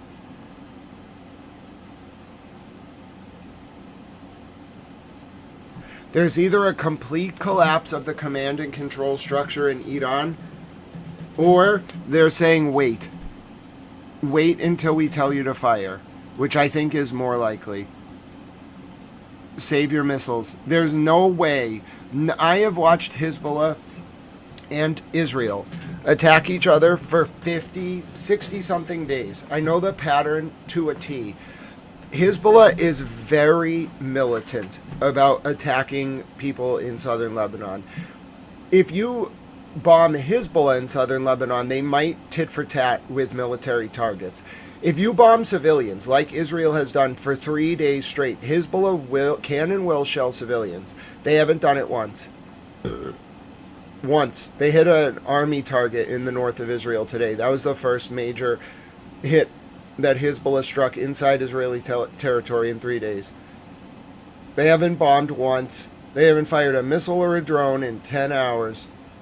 And Israel has bombed so hard in southern Lebanon, it's almost undescribable. It took British reporter Towell over 2 minutes to read all the towns that Israel hit with airstrikes today. Not to mention the drone attacks, not to mention the demolitions. I don't believe for one, as an analyst, I do not believe for 1 second that Hezbollah and Iran are sitting there saying, well, we're going to let them do this. They'll tire themselves out. There were reports that Israel was shifting forces out of Lebanon, ground forces out of Lebanon, probably because they were getting ambushed a lot by Hezbollah, but also because of offenses in active offenses in the north of Gaza, and actually near Khan Yunis as well, which is seen in Gaza, which has seen a substantial amount of bombing today, if you're wondering what I'm talking about. So we're talking about South Lebanon here, okay, like these towns, South Assur, especially Nakura, Al-Qaim, Bint Jibal, all of these towns in here, okay? Basically anything south of the Litani River. We're not talking as far north as Beirut, which has been bombed during this war. We're not talking up here. We're talking kind of south down here. Sometimes there's bombing in Sidon, but mostly maybe in Nabatayeth. But on the whole, it's these villages down here. It's a 4 to 10 kilometer stretch of land in the south of Lebanon we're talking about, okay? So much bombing that if I were to mark them all on the map, it would be too many to mark. The map would just all be one color because all the X's would overlap and it would just all be red in the south. Okay, now up here in the north, there have been some attacks. Let me show you actually on the map the last attack. I was watching when this happened earlier today. I monitor all day, so I know each thing that happens and when it happens. This was at 7:50 in the morning. Yes, I was awake. Yes, I leave my alerts on all night. Yes, sometimes it'll be like 2 in the morning. I'll be sleeping. All of a sudden, the alert's going off. I'm like, oh, what the hell is going on? Yes, every town. I know every single missile that fires, every drone. I keep track of it all. So this was the last one. Now, you see, this is in northern Israel. It's south. It's actually north of Kiryat Shimona. This gets hit a lot. There was a rocket fire, that's going to be in red, and then 2 drone attacks, which are going to be in orange, all right? That was at 7:51 a.m. this morning. How do I know that? Because it has the exact timestamps on the app. All right, so as we're looking at that, what you can see, and this is quite important. Oh, hello. Oh, God bless you, water under the fridge. I am doing okay. God bless you. I hope you had a great day, water under the fridge. It's been quite an evening. I'm prepared and ready. I'm monitoring and I'm updating about the situation as things play out, and you are a super towel. Hashtag save the goats, hashtag save the Great Lakes. All right, so going back to this, I think it needs to be very clear that what we're talking about here is the south of Lebanon. However, when I talk about the bombings, these are like Air Force raids, okay, and then also drones. There were ground troops trying to take control. So what Israel was trying to do was encircle the town of Bint Jibal. Why? Bint Jibal is a Hezbollah stronghold. Okay, so there's like 55 communities in this area of Lebanon, South Assur. There's 55 roughly. 52 of them are Shia Muslim, like Hezbollah strongholds. The other 3 are Christian Maronite, Catholic Maronite communities, in particular this one right here. This is Bint Jibal, okay? What Israel did was encircle Bint Jibal, okay? So they built like a ground, what's it called, when you siege a town, like the siege of Leningrad in 41, Stalingrad on the Volga. they sieged it. And they sieged it by building like a defensive ring from Hadath to Bashar Bit, down like to here, down to Yairun, down to like Debil, down to Rashif. So they like encircled Ben Jabil, and then they tried to take out the Hezbollah stronghold here, okay? Hezbollah, however, are like, imagine like the Viet Cong coupled with like the IRGC Quds Force, coupled with like cruise missiles, coupled with drones, coupled with fiber optic drones, coupled with like advanced warfighting, like small and large arms, coupled with anti-aircraft fire, coupled with tunnels, just a full military, all right? But Hezbollah fights like a guerrilla army. They're equipped like a military, but they fight, they know that land better than anyone else. It's like Gaza, as if Gaza weren't an open-air prison. They live on that land. Their soil, Hezbollah considers that soil to be like sustained through the blood of its fallen, what they call martyrs, but they're fighters from Hezbollah. So every drop of that land, every inch, is like seeded and defended with the blood of their fallen comrades, and they know it and they treat it that way. So Israel was trying to take Ben Jabil. They never did. They tried really hard. They never got there. They never took the town because Hezbollah is brutal. If you like bomb from above, Hezbollah can't do too much. They do have anti-aircraft fire, but if you're just going to precision strike them, they can't stop you. But if you want to put troops on the ground, they're going to ruin you. And that's exactly what they did. Every time Israel, whether it was like the first day during the war when Israel tried to send in those units from the Syrian border towards the graveyard, they got lit up. Same thing when Israel tries to go from the north into Ben Jabil, the north of Israel into Ben Jabil in the south of Lebanon. Hezbollah just waits. They just they light them up, they ambush them. Then when Israel flies in helicopters to evacuate their wounded, Hezbollah lights up the evac helicopters. So Hezbollah has stopped Israel from taking any territory. Israel, the IDF under Netanyahu, can bomb at will here, but it's very hard to actually get troops, bulldozers, or anyone in this area because Hezbollah is really good at what they do. And one thing that they are setting out to do is stop Israel from taking any territory. This territory in the south of Lebanon has been contested since arguably 1979, really 1967, but it got hot in 79 through 82. Hezbollah formed in 82. Specifically because Israel was trying to blow up all the homes in South Lebanon and take the territory. Hezbollah has resisted Israeli incursions in southern Lebanon from 1979 to 1982 during the 2006 war and then during the 2023 and 2024 conflict. The issue here is that the ceasefire in November of 2024 in South Lebanon between Israel and Hezbollah allowed Israel to have freedom of movement. Hezbollah was like, okay, you're going to stop firing missiles, but you want to move through there and demolish homes so that you can prepare to take the land? Not happening. So Hezbollah, even though there was that pager attack, all Hezbollah has been doing since the November 2024 ceasefire is all they've done is become a division of the IRGC Quds Force. Okay, they become well armed, well organized, and the pager thing didn't take them out. All it did was force them to adapt and become a more effectively mobilized like subunit of the IRGC Quds Force. Either be good or be good at it, or ideally be both. Anyway, hello, Sarah, be creative. Yes, I have a coffee station. Sarah, it's right here. I might make coffee during the stream. We'll see how I'm feeling. I prepared it and everything. I forgot to go get one of the K-Pods, but that's okay. I can get it in a minute.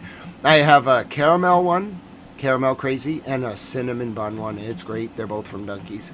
All right, my name's Grant Smith Ellis. So let me get back to what I was saying.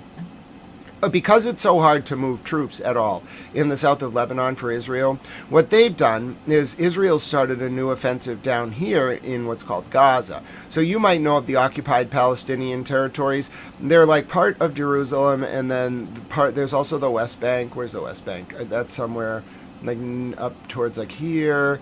And then there's also this area up here, which is the occupied Golan Heights, okay? So for our purposes, though, we're talking about down here, which is Gaza. Okay? Now, Gaza has Khan Yunis in the south and then Gaza City in the north. This area is what you know, like Bent Lahaya, Jabalia. This is Gaza City, all right? Gaza City is right here. This is what's been completely destroyed. Okay, right here. Israel pushed all the people of Gaza down towards Rafah and Khan Yunis. This is the land crossing with Egypt. Okay, so all the people of Gaza got pushed down here. Israel is now bombing down here as well right now. This area is destroyed. It doesn't exist. It's completely destroyed.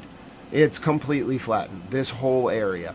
Okay, so Israel is taking its forces from up here, its ground forces, and moving them down here so that it can do further offenses, almost like they're mad. They can't do anything in Lebanon, so they're going down here, in particular Khan Yunis, where in the past 3 hours there's been renewed bombing, and up here in Gaza City, and then Israel is pushing its troops into Gaza.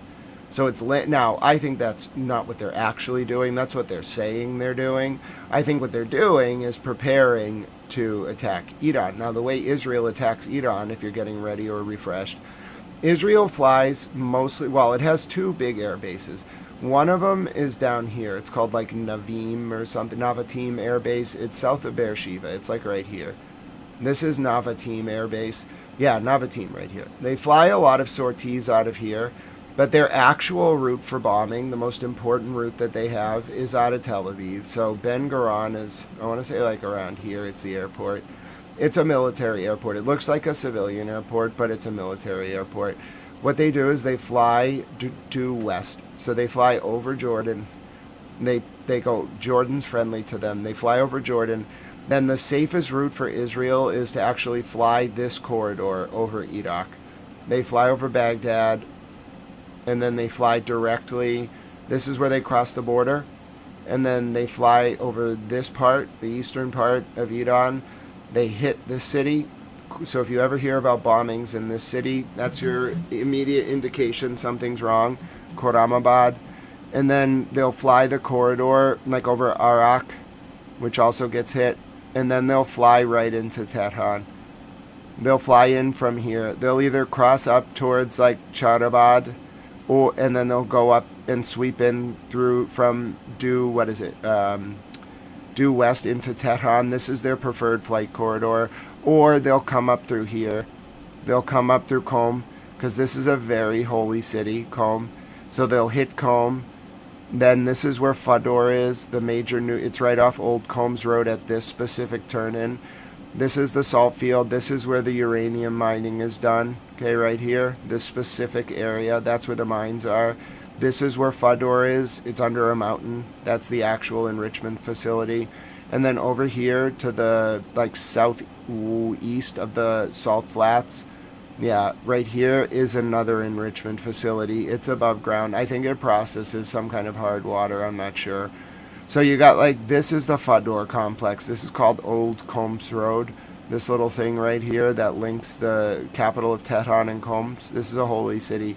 It's where the first Ayatollah Ali Khamenei was born. So it's a very holy city. And then, so Israel's sorties will sometimes fly straight from Iraq to Combs, and then they'll bomb Qom. If they're going to hit Tehran or the nuclear facility, they'll come in over these mountains here, and then they'll bomb. This is Fador again. This is what Mr. President talks about all the time.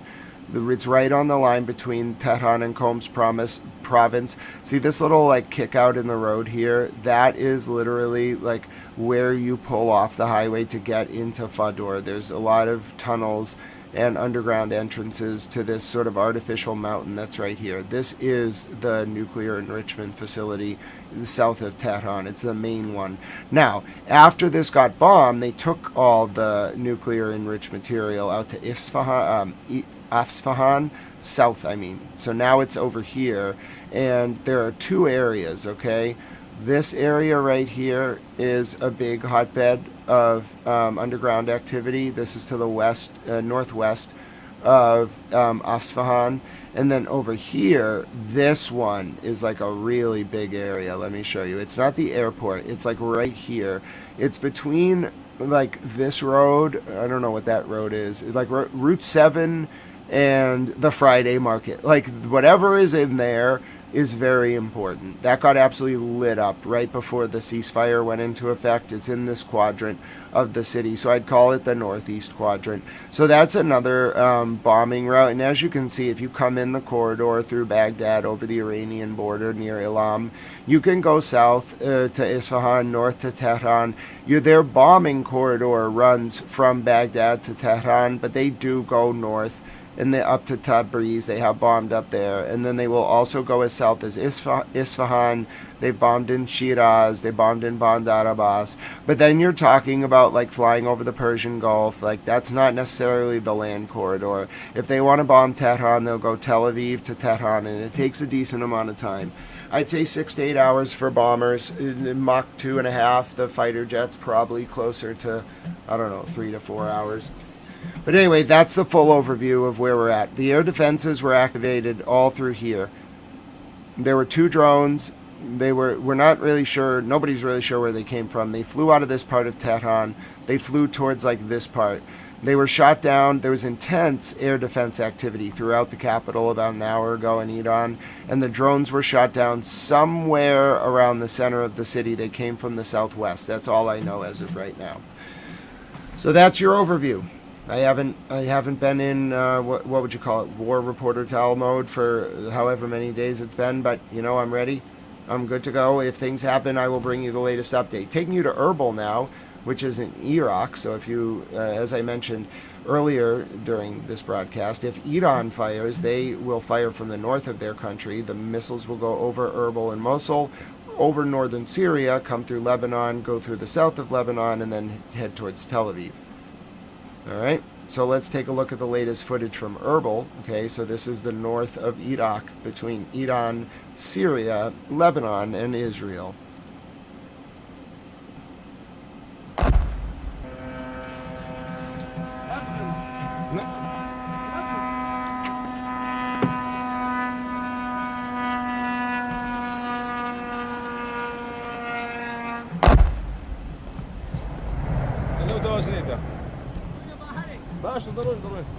لو خاني ايدك كاكا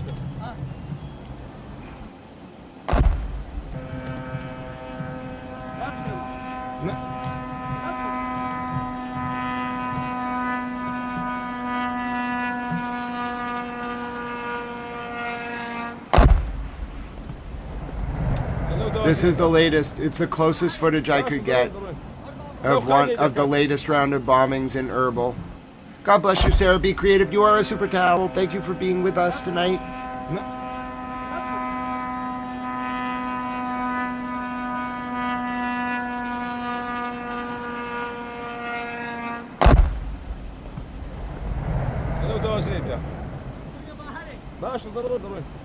لو خاني ايدك كاكا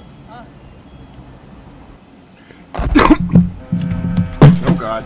Iraqi airspace is completely cleared. Oh no.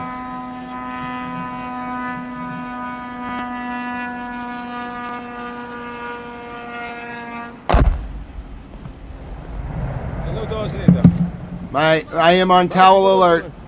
لو خاني ايدك كاكا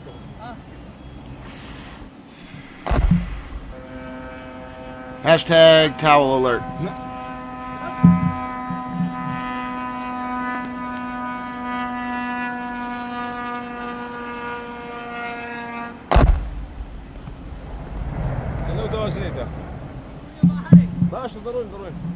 لو خاني ايدك كاكا Very unusual activity going on right now.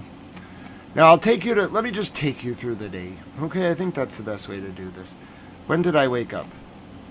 How many hours ago? I don't even remember.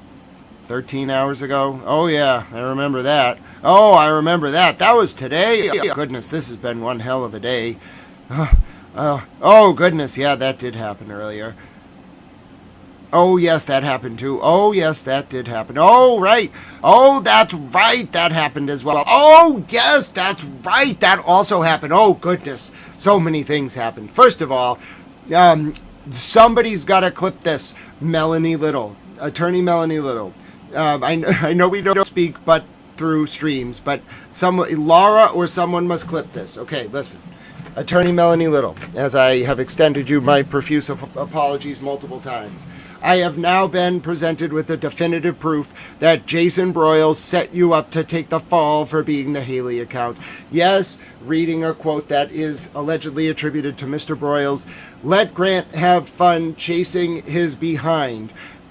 Sick. I knew he'd pick it, being the false allegation that Melanie Little was Haley, the Haley account, up. This is going to make sense to the people of the world. Just go along with it. They got dip blanks everywhere, wanting in the circle, just watching and repeating everything and anything. Grant's going to feel like the moron when he realizes he took the bait.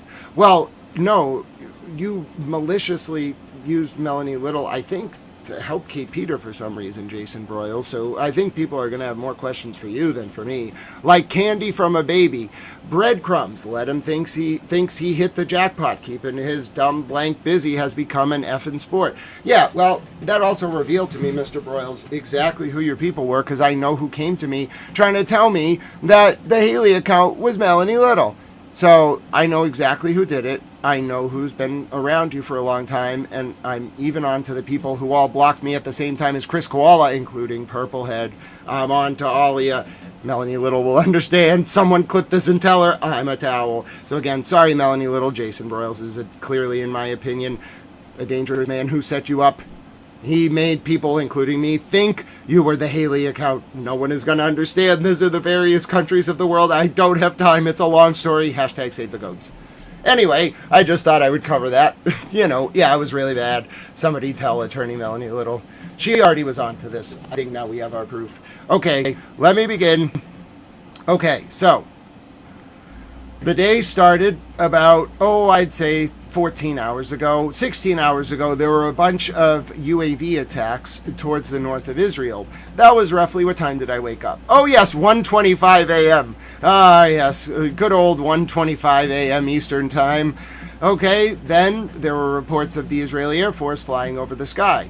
Then, as morning rose in the north of Israel, students were getting ready to go on the bus as Iron Dome interceptors started flying up over the north.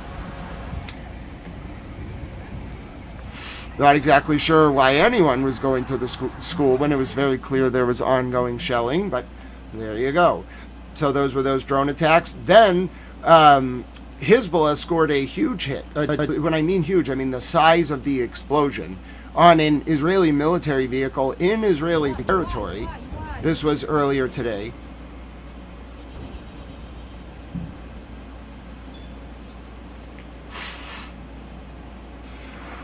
So Hezbollah has the capacity to fire, but they have not fired in 10 hours. What is going on? I'm just waiting for this phone to light up. I'm just waiting. I know it's coming. You're all trying to troll each other. Not in the chat. I mean the government's. I know it's coming. I can feel it in my towel bones. I'm on to you. I'm on to you, government. I'm on to all of you. Somebody call the Pope. I'm on to you. Just watch. You just watch and wait. Just wait. It's going to start beeping. I know it. I can feel it in my soul. I don't like it. I don't like this feeling one bit. Now I'll show you the result of Hezbollah's attack in the north. All right. And it wasn't actually a car that a drone hit. This is another view of the result of Hezbollah's attack on the north. This was to start the day. I'm going to take you through the day on Towel's Twitter. And then Hezbollah, for their part, shot down an Israeli drone. There's a piece of it falling. This was in the morning. Hi, Miss Clutch. Brent crude hit $126 a barrel. More scenes again. I'm going to show you what Hezbollah hit in 1 second, but this was the immediate aftermath. Very large explosion following Hezbollah shelling. Israeli planes, for their part, were dropping what I think are called thermal balloons. I don't know what a thermal balloon is. But this is Israeli warplanes dropping probably counter flares, like air defense flares. I'm not really sure. I'm not an expert. Miss Clutch, it's so good to see you. I'm a towel. Okay, and then this is what Hezbollah hit. Remember that I said they hit something? Oh, they hit something. I think it is fair to say that they hit something. That is a personnel carrier. I mean, it didn't just hit, it struck.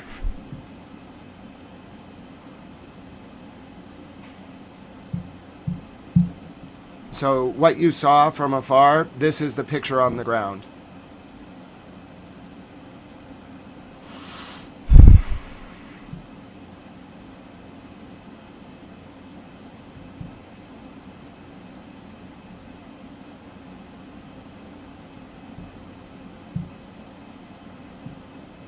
I think it was just a matter of the king leaving the United States. I'm just waiting at this point. Night. Hashtag save Nightbot. We must save Nightbot. Hashtag save Nightbot. So I'm tracing for you the airstrikes throughout the day. Now let me show you the latest overnight from Ukraine and Odessa. So Ukraine, I just want folks to understand. Ukraine bombs Russian oil facilities because Russia started a war in Ukraine. You can argue the Maidan uprising. I understand. The point is Russia attacked first. I've looked at the actual attack data. I've studied this. Russia launched the military attack. You can argue all you want about preemptive attack and the Maidan uprising and the overthrow. I understand.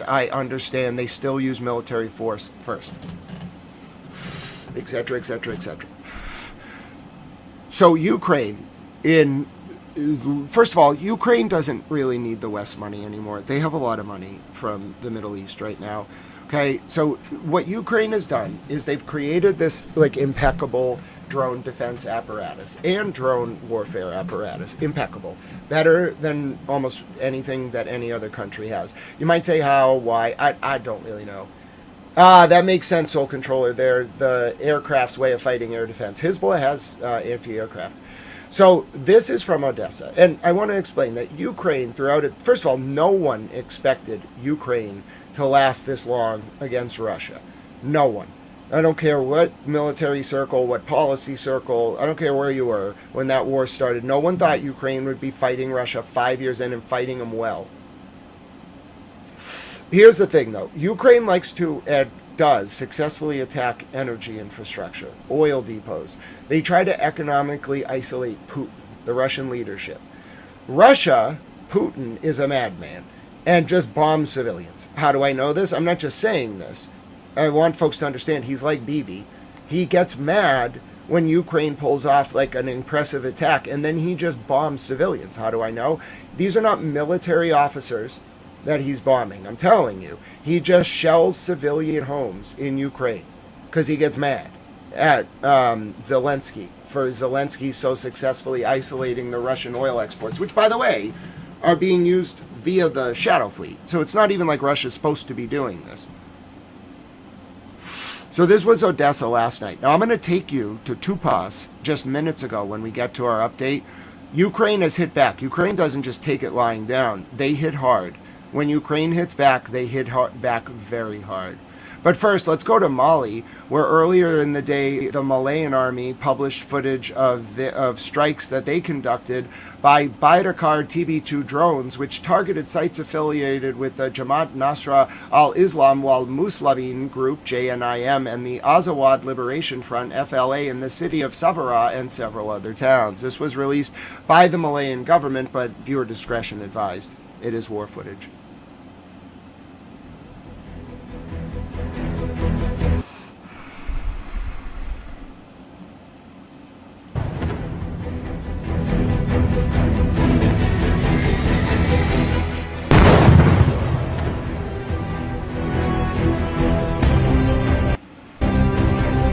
Oh, goodness. Let's just say, having a few frame buffer issues. Give me 1 second. We're back. I had a frame drop. All right. I'm taking you now to the latest from the British Ministry of Defense. Buffer fixed. Frame drop. Thank you for flying Air Towel. Sometimes when a lot happens, the frames will drop. It'll reset. If you get buffering or you drop sound, just refresh the stream. It'll come right back. Taking you now to the latest from the British Ministry of Defense, which released a video from earlier in March of 2026 of their soldiers sheltering during an Iranian attack on a British base in the Middle East.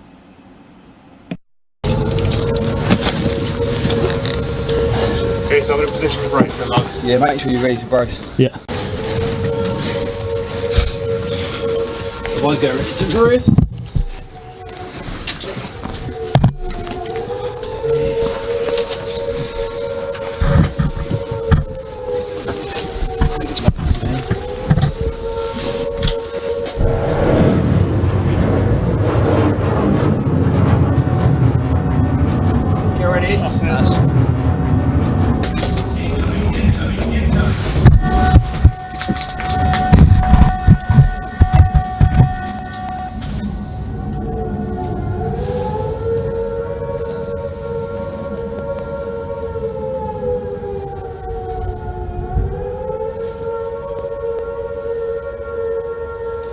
Incredible footage from the British Ministry of Defense from earlier in March. Just incredible footage. God bless and protect those soldiers. Yeah, make sure you're ready to brace. Yeah. Boys, get ready to brace.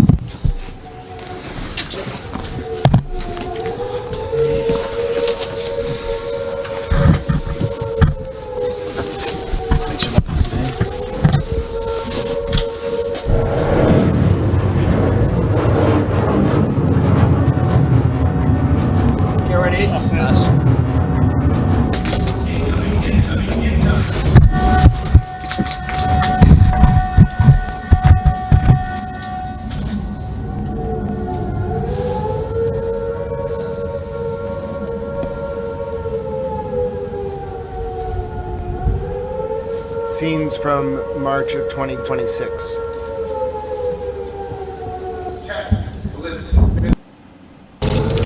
That was a ballistic missile incoming to a British base. I'm going to take you now, I do want to finish this, but I'm going to take you now to absolutely striking scenes from over Jordan. I am not even sure how to report, ladies and gentlemen, what I have just seen. I have striking scenes to show you from over Jordan. I'm not sure how to explain this. I'm going to need our analysts in the Tabble chat. I have images for you from Amman in Jordan that just absolutely striking scenes. This is over Aqaba. I'm not really sure what to say. I don't know how to explain what I have just seen. This is over Jordan right now. I'm not sure what happened to that plane. Something's wrong with that plane.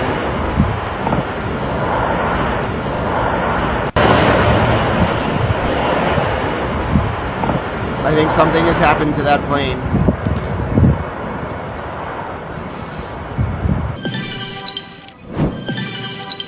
This is the latest from Jordan minutes ago. I'm not sure why that plane is smoke. Well, I'm not sure what has happened to that plane.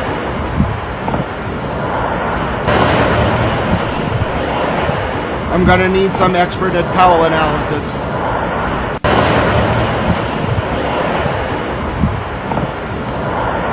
According to the expert Soul Controller, this plane is dropping flares so missiles can't hit it. Yes, Jordan supports Israel. I think something's about to happen. Folks, I want you to ready your towels. I want you to ready your towels. I have very concerning images. Look at the skies over Iran. This is not jamming. There is nothing. Folks, I want you to be on alert. This does not mean that something has happened or necessarily that it will, but I want you to be on alert. That is right now the skies over Iran. There is nothing.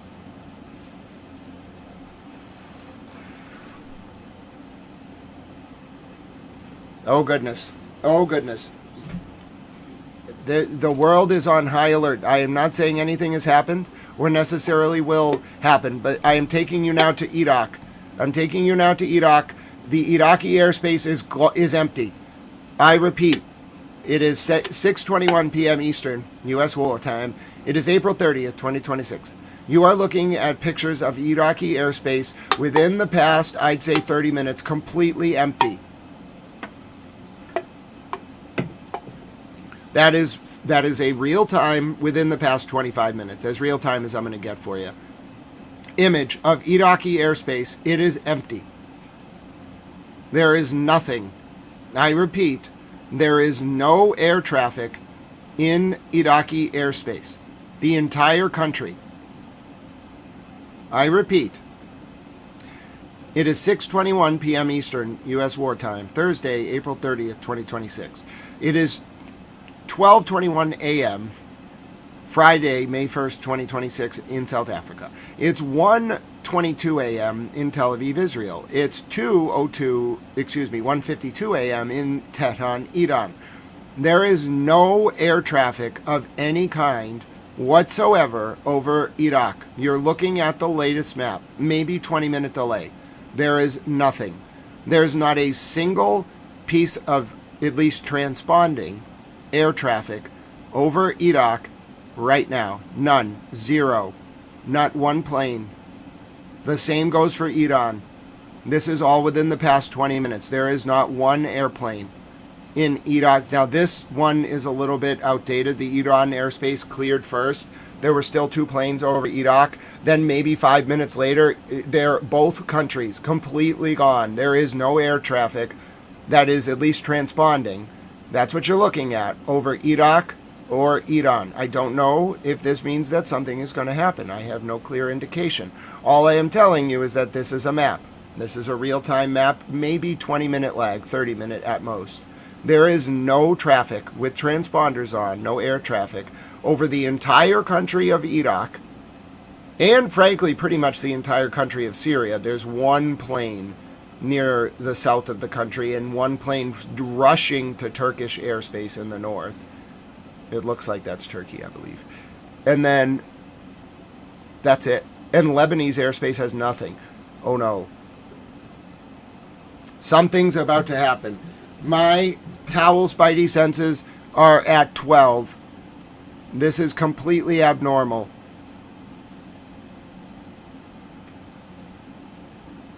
Hello, G Reaper. It's so good to see you. My name is Grant Smith Ellis, and you are looking at the latest images of the airspace over Iraq and Iran. It is empty. I repeat, Syrian airspace is basically empty. Lebanese airspace is empty.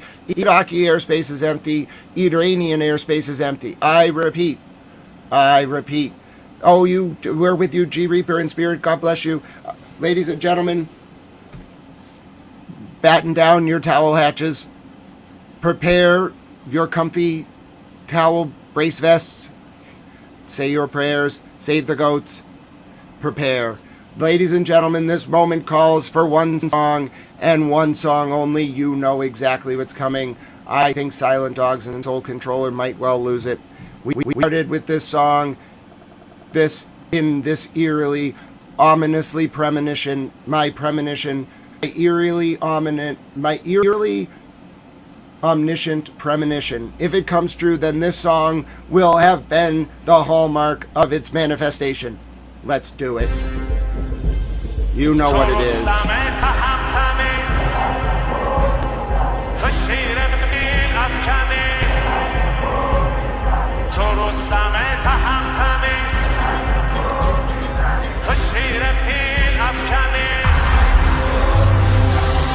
این فصل آخر است که آغاز می‌کنیم این بار هم به نام حق اجاز می‌کنیم دریا گواه ماست که فرعون نماندنیست داریم سوی معرکه پرواز میکنیم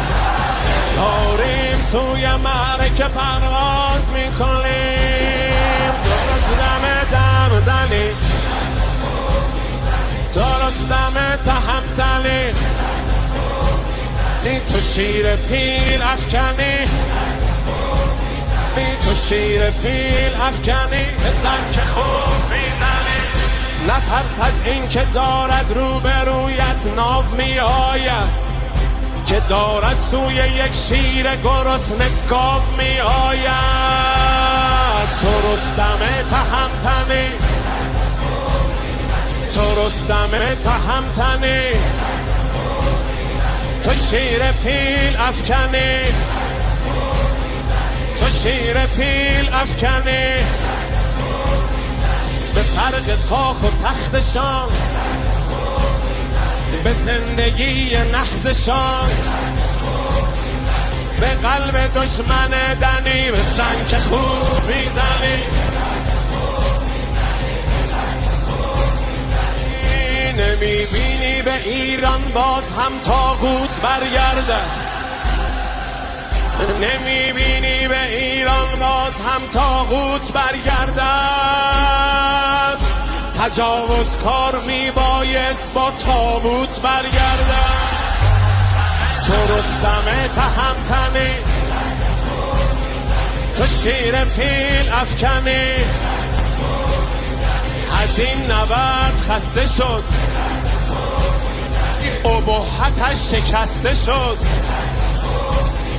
طلسم دیو بشکنی بزن که خوب میزنی اگرچه داغ فرزندانمان جان سوز است ولی تاریخ میگوید Oh my, they're shooting down the Starlink satellites. Oh my, they're shooting down the Starlink satellites. Oh my, listen, unconfirmed reports that it could be Iran. Iran is shooting down the Starlink satellites. This is the unconfirmed early reports. We're not going to know until Starlink makes an announcement. Are you kidding me? They're shooting down the Starlink satellites. That's incredible. Listen, whatever's about to happen, everything is very abnormal. They're shooting down the Starlink satellites. That is I knew something was off. You don't just shoot down satellites. They're shooting down the Starlink satellites. We won't know until Starlink puts out a confirmation, but that's the initial reports. It's not just one. Someone, we're going to call it the Arab military, and also one of the Iraqi accounts on the ground. It's unconfirmed. Until you see it from Starlink, treat it as just reports from Iraqi sources on the ground. You can't know that they don't know, I imagine, but they might have like a government source that Iraq is very loose and fast. There's a lot of factions. There's a lot of people that don't look like they talk to the government who actually like have a dude who they know who's very high in the government. You just got to kind of wait with reports from Iraq, but they're good. The people on the ground who talk to the government are normally pretty good. I'm not going to confirm anything about satellites being shot down. I'm going to report it as that's what the Iraqi sources on the ground are reporting, Arab military, and then another Iraqi source on the ground who I've seen report accurate information in the past. Okay, but until Starlink says something, I'm not going to confirm it. I just don't have the ability to do that, but that's what I'm seeing in the chatter. بگو با زورگویان استقامت میکند ایران ببین در معرکه اینک قیامت میکند ایران تو رستم تهمتنی تو رستم تهمتنی تو شیر پیل افکنی بزن که خوب میزنی خداست یار و یاورد توکل اصلش یارد تو فوق هرچه آهنی تو فوق هرچه آهنی بزن که خوب حسینی با یزیدی صلح یک ساعت نخواهد کرد کسی مانند ما با مثل او بیعت نخواهد کرد شبیه چارپا در باطلاق مرگ وامانده ببین بر روی نهضش سیلی ایران به جا مانده بزن که خوب میزنی بزن که خوب میزنی قریب شادی جهان رسیده تا به آسمان تو سوال امید روشنی به زنگ خوب میزنی تو رستم تهمتنی تو شیر پیل افکنی به قلب دشمن دنی بی تلسم دیو بشکنی تو فوق هرچه آهنی بزن تو رستم تهمتنی تو شیر پیل افکنی. They're gonna misplay this. Listen, Mr. President is going to misplay this. I already know. I can feel it. It's such a bad feeling. They're going to misplay it. Listen, Iran has not lost any capabilities. Maybe a little bit, but they haven't. And Hezbollah has been holding back, and the Iraqi militias have not been firing at all. Do you understand? They've been resting. You gave them a rest period, and if you attack them once, they are going to unload. What they're going to do, if you hit them, whether Israel does it or America, let me give you the latest. I can't believe they're about to do this. You cannot do this again. If you hit them even once, they've been preparing. They've literally been preparing so that when you hit them once, all of them, Hezbollah, the Blood Guardians, Houthis, Iran, they're going to unload. They're waiting for one hit. Just one. They have a whole coordinated launch plan. I'm sure of it. Why? Oh, you can't misread this. It's not going to bring them back to the table. Oh my God, don't do this. It's not going to bring them back to the table. They want you to hit them so they can unleash absolute hell. They're waiting to do it. Their command to push that launch button is you bombing them once. I know, I absolutely am well aware that, first of all, the largest missile, I want folks to understand this. I studied every strike during that first phony war. It doesn't mean phony, it's a colloquialism in war language for a faux conflict leading up to the real conflict. I studied every missile fired from Iran towards Israel, every single one. I know about them all. I know about every press release. I know about every single missile fired. The biggest hypersonic missile that hit Israel that came from Iran was a 565 kilogram warhead, okay, that was going Mach 8. It landed in Arad.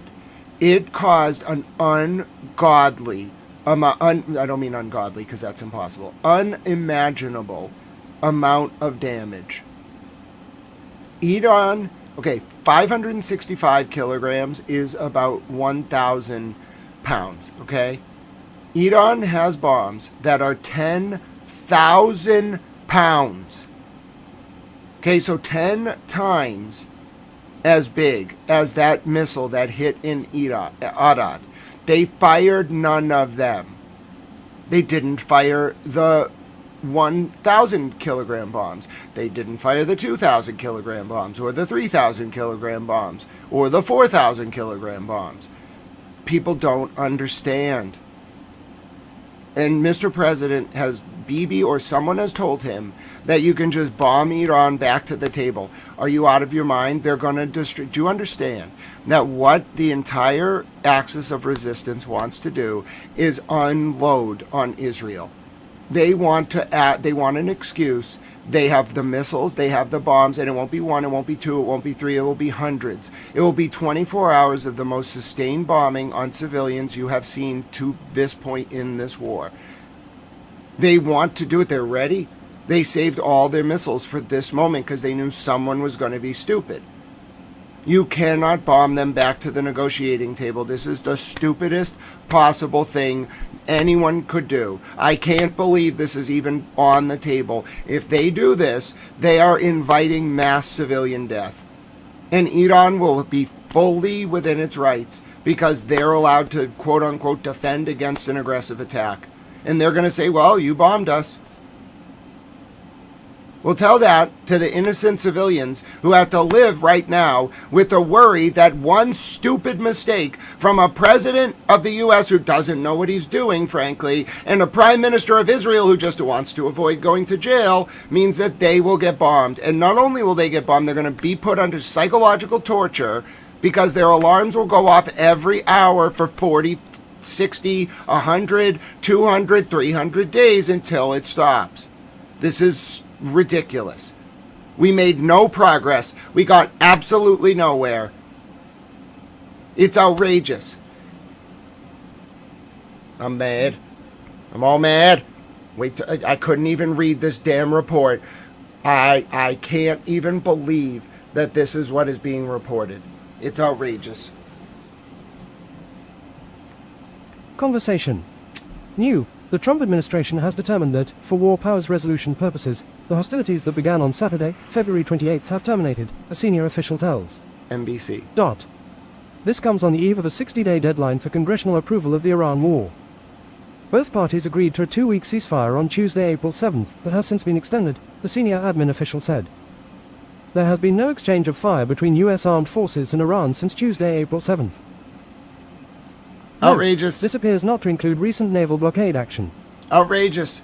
Outrageous. Outrageous.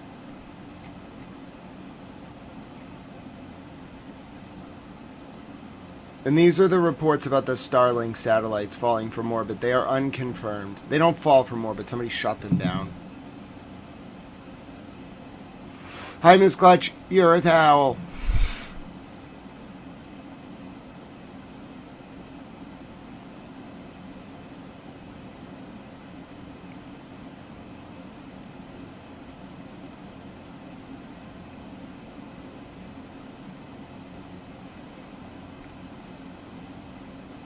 Something is very odd right now. Very, very odd.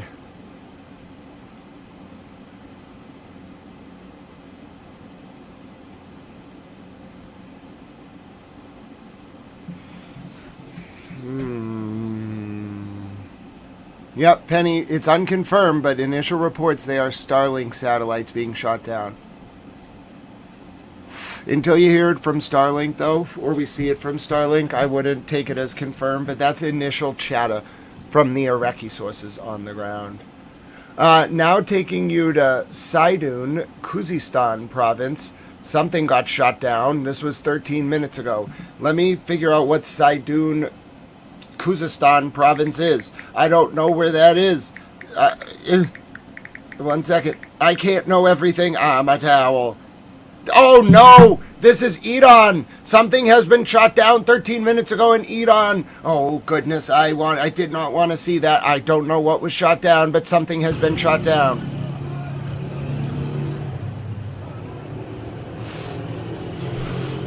Right, that is certainly something being shot down. This is in the... Oh goodness, it's near... It's near... Where is this? Where the hell is this? Oh goodness, this is near Kuwait in Iraq. Something has entered Iranian airspace near the Iraqi border, south of Basra, near that Bene exclave, which is a piece of land surrounded by the north by its home country, Iraq, on the west by Kuwait, on the east by Iran, and on the south by a body of water, which in this case is the north of the Persian Gulf. That is an object being shot down in Iranian airspace. This is not near Tehran. This is 13 minutes ago. This is in what's called Kuzastan province, which is just about, directly on the border of Iraq and Iran. It's unclear what entered Iranian airspace or what was shot down, but we may have hostilities beginning. I repeat, it is unconfirmed, but this is 13 minutes ago over Kuzastan province in Iran. I'm not sure what was shot down. All I know is that is from the ground 13 minutes ago in Kuzastan, Iran, which is on the border with Iraq and Iran. Near Kuwait. I will show you the exact area where this is reported to have been shot down now. It's going to be right here, ladies and gentlemen, okay? So that's Basra. right here. Basra, Iraq, that's that Penay Oblast I talked about right here. That's Kuwait, that's the Persian Gulf. This is Kuzastan province, it's right here. This is it. That's what you're looking at. You're looking at video from the ground of Kuzastan. It is unclear what has been shot down over Kuzastan. This is just 13 minutes ago. I don't know what that is. All I know is that's the footage, and I found out where Kuzastan was for you and located it on a map. Hashtag journalist towel. Hashtag war reporter towel.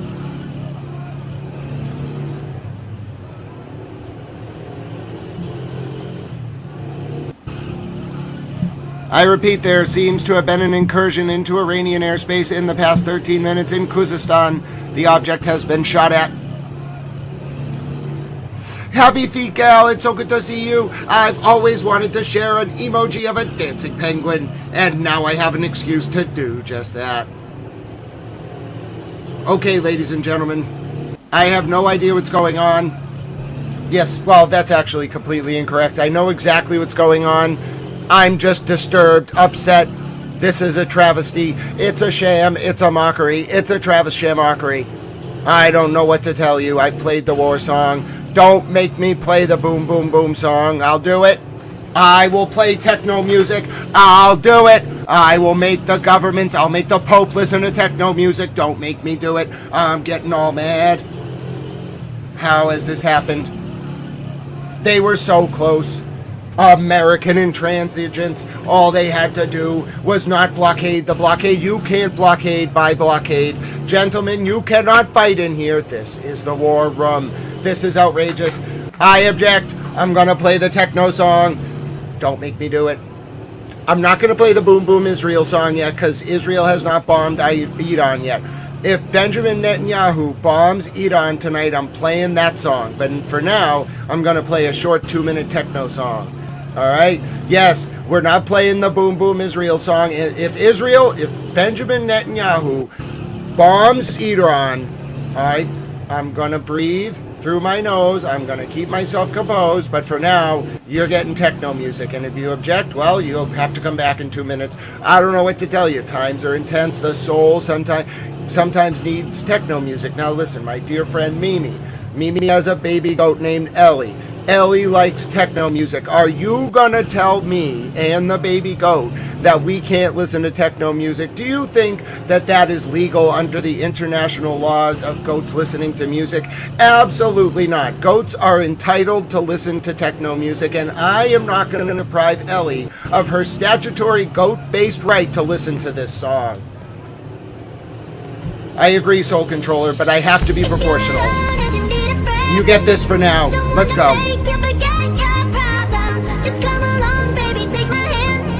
Let's go. X-MAGA, nope. I was only rambling because I didn't have the song ready. X-MAGA, stop ruining the kayfabe. What are you doing? X-MAGA, you're too smart for your own good. Let's go. You, X-MAGA, you made me all mad.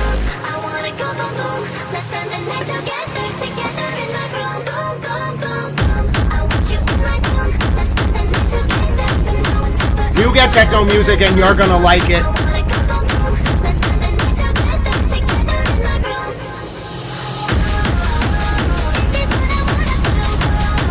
They gave me the Creator Music Studio and I'm gonna use it.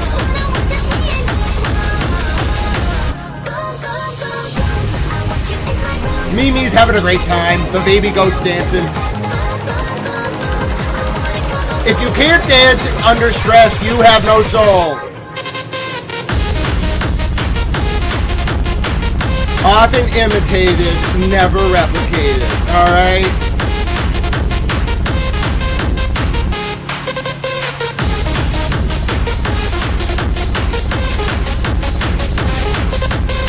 Hi, Joyce. Thank you. God bless you, Joyce. We're having a dance party. The baby goat's dancing.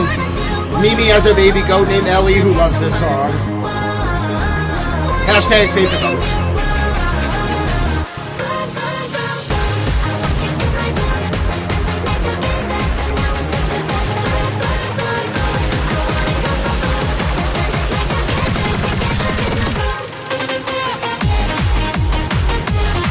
I mean, screw it, right?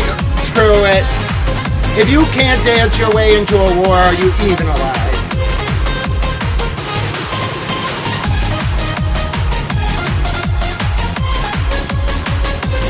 Let's go, dance it out.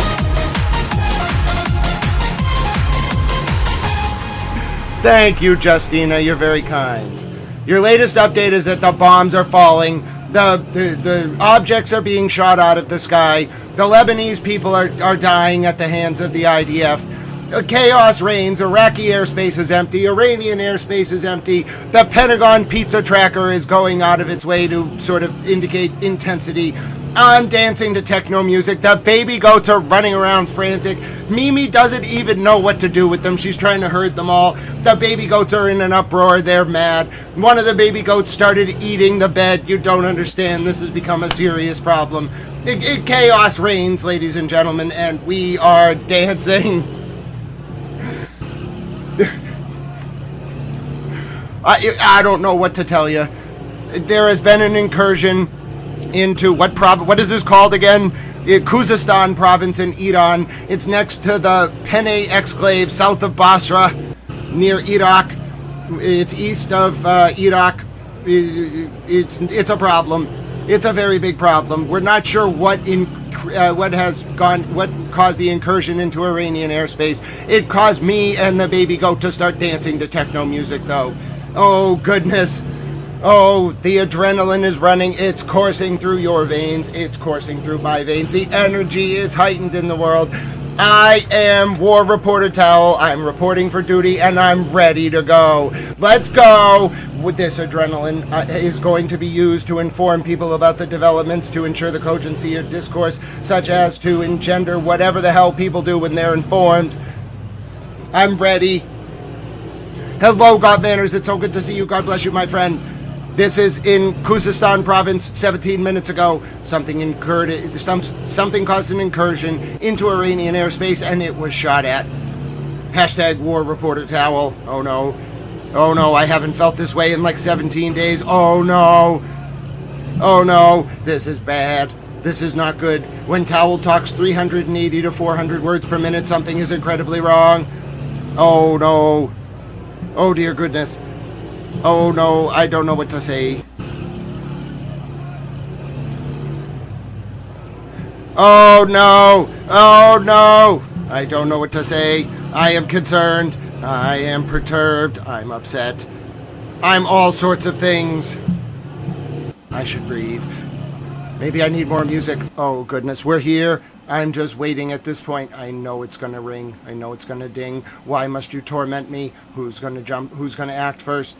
My name is Grant Smith Ellis. Thank you for tuning into Towel News. We have no idea who's going to move first. I'm sitting here. I'm monitoring. I'm waiting for the dings. I'm waiting for the videos. All I know is something has started. The war, the drums of war, they beat loud. They scream. The feeling in my chest is one of more than pensive apprehension. It is of heightened fury. I don't know. It's a feeling like you hold the palm of the world in the palm of your hands and you can just crush it down upon anyone that you want. I don't know how to explain it. Yeah, Sean, I don't really know about that. Unfortunately, due to the refueling activity, in particular heading out of Ben Gurion towards Navatim, and the clearing of the airspace in 4 particular countries, which is very abnormal, I'm just going to express my general concern. And not to mention the multiple incursions into Iranian airspace, including in the capital of Tehran, and now in the southwest of the country, as you know, to the east of Kuwait, and to the east of Basra. As you know, the area to the south of Basra is what's called a Pene exclave, which is an area of land that is bordered by, on one side, its home country, Iraq in this case, on 2 other sides by foreign countries, in this case too. the west Kuwait and to the east Iran, and then to on another border, in this case the south, by water, which is in this case the Persian Gulf to the north. Now, in that case, to the east of Basra, you have Kuzastan province, which is in Iran, and very abnormally, there has been an interception of an object in the air over Kuzastan within the past 17 minutes. That was following up on 45 minutes ago, the activation of air defenses over East Tehran, which encountered 2 drones which moved from the southwest of the capital towards the center. Furthermore, there has been active bombing in the area of Erbil province in the north of Iran, where anti-Iranian militias supported by America have experienced multiple drone attacks over the past 45 minutes as well. This comes as the Trump administration announced that for the purposes of the War Powers Act, the quote hostilities engaged against Iran 59 days ago have ended. Put it all together, and what do you get? A concerned towel.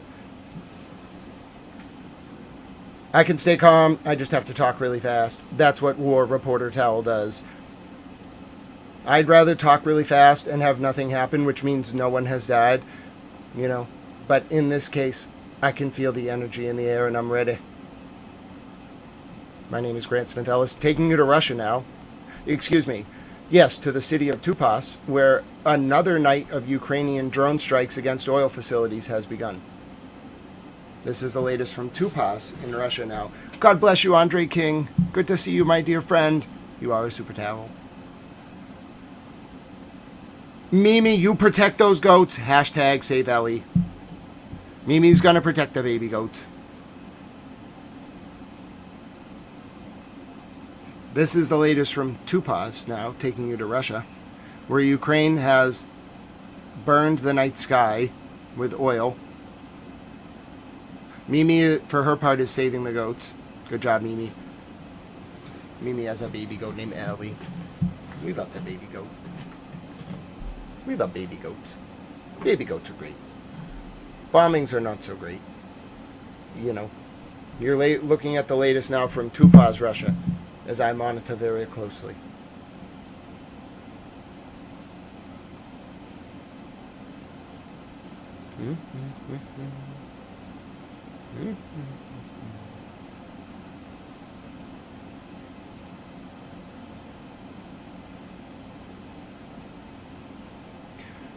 Okay, I have a report for you now from Tehran. It's going to be in Arabic. Ellie and Smitty are with everyone and all goats. God bless you, Mimi. You protect those goats. Mimi loves the goats. We love the goats. Hello, how are you, Pulsar, my dear friend? Yeah, Soul Controller and Mimi are gonna save all the goats. I'm putting Soul Controller in charge of the goats too. Hashtag save the goats.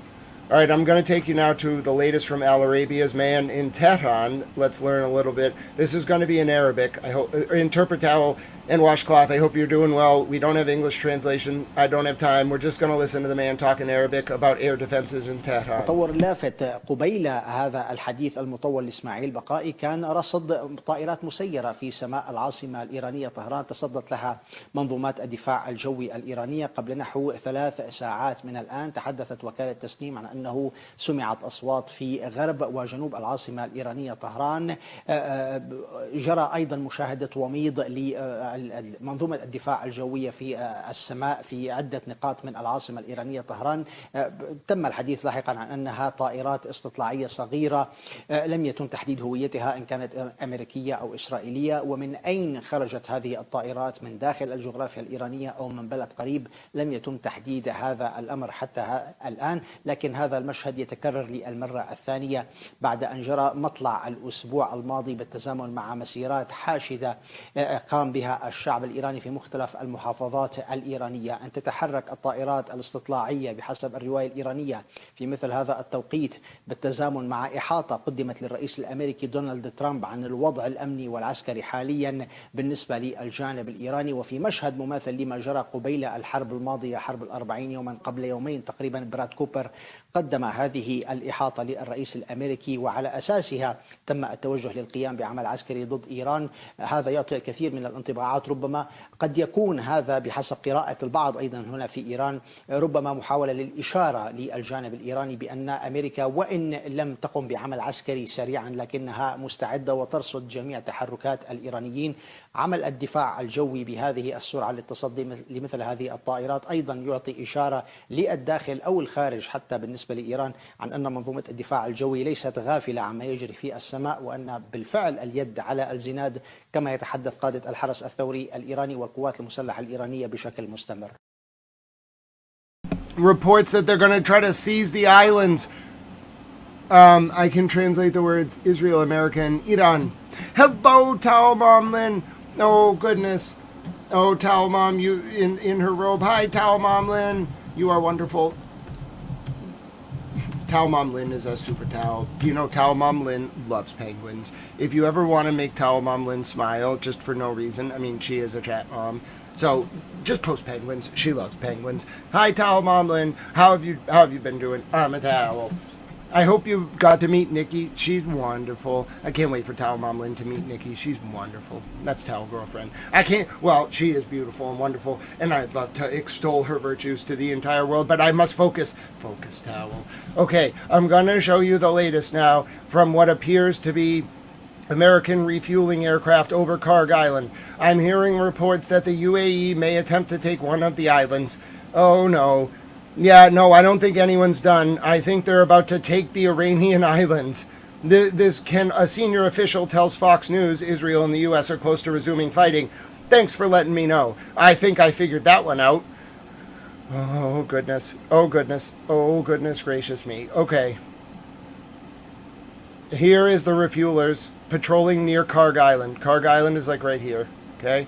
Here is the U.S. refuelers. They are waiting. They are right there. That's off Saudi coast.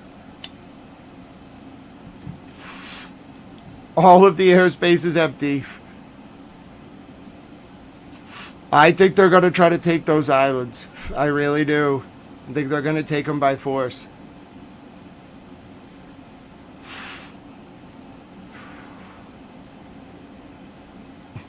What about the Hormuz Loch Ness Monster?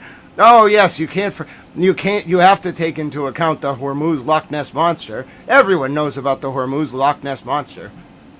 Yes. Here's the latest report from the Financial Times, just a summary. I'm going to have apropos enough, I'm going to have British reporter Tal read this for you. Conversation. Financial Times, citing a regional official, Israel sent advanced weapons systems, including an advanced laser, to the UAE to help defend the country against an Iranian missile and drone attack. This deployment was one of the first major examples of defense cooperation between the two countries and served as a demonstration of the value of being a friend of Israel. Financial Times, citing sources, Israel sent a lightweight surveillance system called Spectro, which helped the UAE detect incoming drones, especially Shahd drones, from distances of up to 20 kilometers. Israel also sent a version of its laser defense system, Iron Beam, to the UAE. Both weapons were integrated into the Iron Dome air defense system, which was also sent to the UAE along with dozens of Israeli military personnel to operate it. Financial Times, citing a source, additional weapons systems were deployed in the UAE along with further Israeli military reinforcements, and there is a not insignificant military presence on the ground. Financial Times, citing a Western official, the UAE was among Iran's primary targets, partly due to its enthusiastic embrace of the Abraham. Unconfirmed. This is completely unconfirmed. I want to tell you this is completely unconfirmed. Completely unconfirmed. I have no confirmation. I'm monitoring the Iranian channels. I know some people look at the IRGC channels on Telegram. This is completely unconfirmed. It is only an initial report. Conversation. Translated from Arabic. Breaking. Happening now. Reports coming in from Tehran now indicate that a missile attack just struck targets in Tehran moments ago, with explosion sounds still being heard sporadically, as full activation of Iranian air defenses takes place across all of Iran. We will keep you updated with more as it comes in. Rate this translation. Completely unconfirmed. This is all they got. I've seen a lot of footage. I can't tell you much from this. I can't. I wish I could, but I can't. I wish I could say, oh yeah, I've seen that before. But there's just too much footage, and there's been too much time elapsed with the ceasefire. And I don't know. I just don't know. It seems to be two different angles of the same thing. Kinda. It's very poor image quality. So again, completely unconfirmed. If a missile actually struck Tehran, expect a very serious wave of retaliation to start. Iran will pick their spots and hit. I could feel it. I knew something bad happened. I could feel it. I could feel it in my soul. No, Silent Dogs, I think that Israel will do it. I think Israel will actually do the attacks, if they happen. There might be a blackout imposed. I'm not sure. There could be a blackout imposed on this. I don't know. I don't live in Iran. I don't know if these pictures are a repeat. Like, I wish I could say to you, oh yeah, I remember when we saw that picture on like March 17th. I wish I could. I don't. It's been too long since the war started. It was like 48 days. And then there was a ceasefire, and I saw so many bombings, and my soul was scarred. And even if I could remember all like 50,000 of them, I wouldn't be able to tell you whether this is new or not. And that's what I need to be able to do to tell you whether this is authentic. You can tiny eye it, but it won't tell you what you need to know, especially on something like that, which is so pixelated. It's almost impossible to tell. I can't tell you if that is a new strike on Tehran or not. I can't. It's very important that this be either confirmed or ruled out, but I don't have the ability to do it. It's fresh. It's the only report of it that I see now. All right, but that doesn't mean that there's not some kind of like total blackout imposed on comms in Iran. And this is all I have. I have no confirmation. I need to be very clear with you. I have no confirmation. The only thing that will tell us if this is actually an attack on Iran is if there's an attack on Israel. So if there is an alert like that, I wish it wasn't this way. I really do. But the only way to know whether this is real, one, if MemeCat or Verati online posts an image of this, then yes, I would report it as confirmed. Or if we get a launch alert, that will tell you that this is a strike. Otherwise, I would take this as unconfirmed. Unconfirmed, very early reports that there was a strike on Tehran. Completely unconfirmed, though, and I have not seen it from a source other than this. I do have two pictures, but I can't tell you whether these are new or not. It kind of looks like this one on the right. This strike here could be this one on the right, kind of, which would mean it's two images from two different places of the same thing, which is getting us there. But I still don't know where it is. The source, it was very sketchy on where it came from, just in Tehran. I don't know if it's in the western sector, the northern sector. So until I see this from either MemeCat or Vahid online, or until I see a launch alert, I'm taking this as unconfirmed. But I did feel something. Like, that's my feeling in my chest means nothing, but I felt something very intense, like a very charged, and like just very charged, like an extreme amount of like intense energy and like death, and also adrenaline, a lot of adrenaline, not just in my body. When I get a lot of adrenaline, it's hard for me to sit still. I don't have a lot of adrenaline. There is adrenaline coursing. I feel the energy in the earth, and it's very angry. So I don't know what to tell you. Maybe it'll come to nothing. Maybe this is just somebody reposting images from an earlier part of the war. That would be a best case scenario. But I mean, what's tough is I can't see to the left here. Like I can't, this is very poor quality. So I can't tell if this radar pole is in this image. And then I also can't tell what's to the left over here. So I can't tell if this fire that's burning is related, if it's in this first image. It looks like there's some other smoke there, but I just can't tell. This is too close. And then I can't like geolocate this fire based on this image. I just can't. This is too low quality. Even at its best, it's very low quality. But that's the best I got for you right now. Coming out of Iran. That's all I can do for you. I wish I could do more. You're just going to have to watch, unfortunately, like the rest of us. We wait, we monitor, we watch.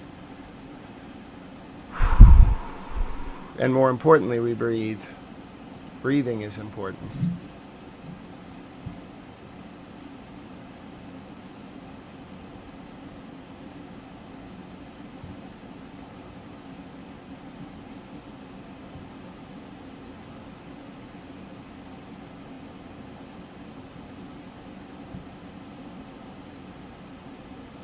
Yeah, I'm going to treat that as very unconfirmed, because I haven't seen it from Memecat or Vahid. And if I don't see it from an account that has multiple times shared footage from on the ground, then I feel way, way less comfortable with it. I think reporting it as unconfirmed is the best way to do it. I think I feel comfortable with doing that. I think that's how I am going to do it. I'm going to report it as very unconfirmed, and from a source that I have not seen post videos from on the ground in Iran before, so I give it a 2 out of 10. But I am definitely on alert, notwithstanding whether or not that ends up being confirmed.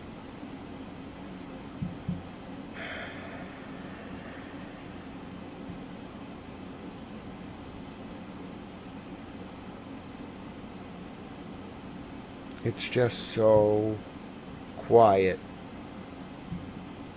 It's just so quiet.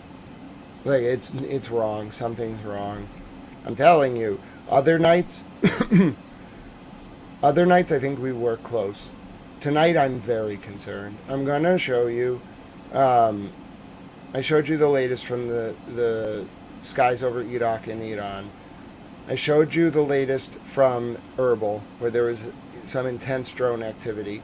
I'll show you the latest from Tupas in Russia now,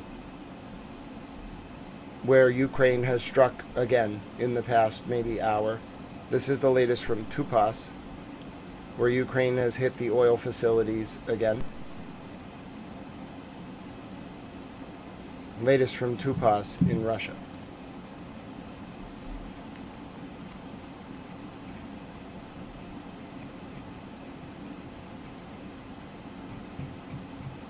Now, I found one good piece of analysis that I would like to show you as well, because I think this analysis hit the nail on the head. Let me take a look if I can find it. I had just retweeted it, I thought. Yeah, right here. Let's take a listen to this analysis. I thought I only read the first paragraph, but let's take a listen. Conversation. 2:17, May 1st. The 72-hour deadline set by Trump chronologically aligns with the expiration of his constitutional mandate to launch combat operations, which is nearing its end. We are facing the moment of absolute decision. The logical strategic forecast. 1. The American gamble. Trump is likely to execute a missile and aerial strike via carriers and the RC-135W aircraft currently compiling the target bank, targeting the periphery of the oil infrastructure or specific Iranian platforms. Attempting to manufacture a Hollywood victory scene to save face before withdrawing and declaring the end of the war. 2. The crushing Iranian response. Tehran will not accept an American face-saving strike. Any compromise to its oil infrastructure will be met with a dual response: a direct and painful missile strike on energy sources in the region and the American bases that supported the attack, alongside securing a complete physical closure, with mines and missiles, of the Strait of Hormuz. 3. The day after repercussions. Executing Trump's threat will not bring Iran to its knees. Rather, it will cause oil prices to explode to catastrophic figures, leading to the paralysis of the global economy. At that point, Trump will not be questioned as a victorious commander, but as the instigator of the greatest economic and geopolitical crisis of the 21st century. This will hasten his impeachment or political downfall, and force Israel to pay exorbitant prices on a northern front it cannot afford to bleed out on.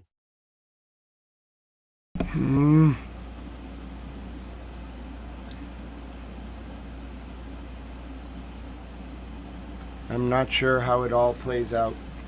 I'm really not.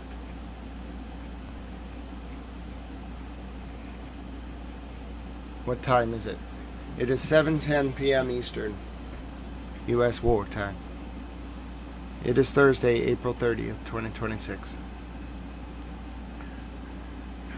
It is 1:10 a.m. on Friday, April 1st, 2026 in South Africa. It's 2:10 a.m., nearing the witching hour, in Tel Aviv, Israel, and it's 2:40 a.m. in Tehran, Iran. The world breathes heavy under the weight of it, of the unknown, is the only fair way to phrase this. Here was Jordan, Aqaba, Jordan, earlier tonight. Take a look at this odd scene. Just about an hour ago. Those are flares to avoid missile fire.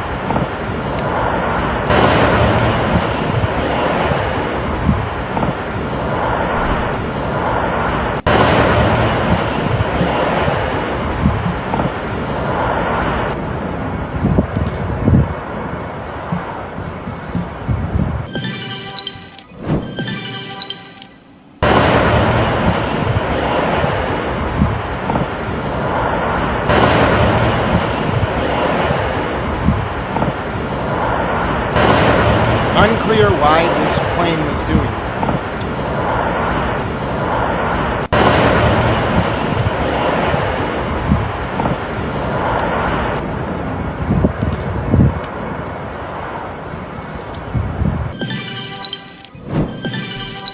Well, let me rephrase. You fire those flares to avoid missile fire. It's unclear why that plane needed to avoid missile fire in Jordan. What is clear, though, is there is no one in the skies at all, whatsoever, in that entire region. Oh, there are some military planes in the sky, but that sky is empty. That area of the world is empty. There is nothing in the air. Whoever is about to do whatever they're about to do, they're all bracing. And it's not one country, it's four. It's Iran, Iraq, Syria, and Lebanon. There's no planes. There was one plane, maybe like an hour, less than an hour ago, maybe like 30 minutes ago now, in Syria. And there was one other plane like rushing out of Syrian airspace, but there's no planes in Lebanon. There's no planes in Iraq. There's no planes in Kuwait. And there's no planes in Iran. Now, they could be planes with their transponders off, but there are just no planes in the air, in that airspace at all. And it is abnormal. Some of that airspace has had no traffic, but I know for a fact that Lebanon has had planes, because Lebanon Jets, an account on Twitter that I follow, he posts when the planes land. So I know that Lebanon has had regular air traffic during the ceasefire because he posts the planes landing. I watch him.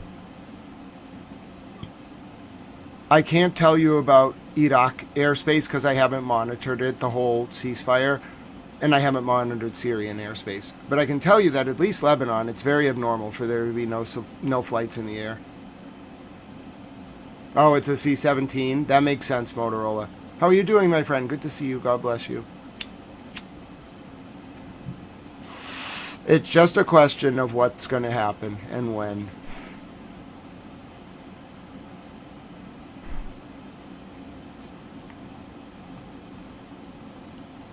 It is a very odd feeling.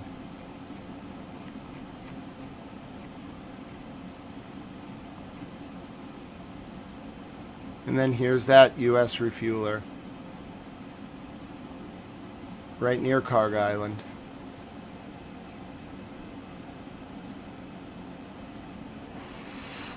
Yeah, I have no idea what's about to happen. For the first time, we're all just in this together. Whatever happens, happens. I'll tell you about it, and we'll watch it.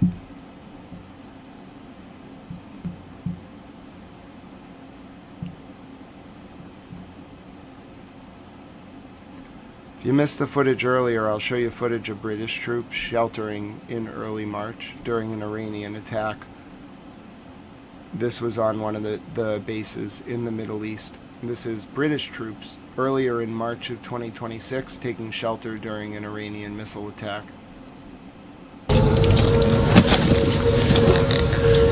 Okay, so I'm in a position to brace then, lads. Yeah, make sure you raise your brace. Yeah. Boys, get ready to brace.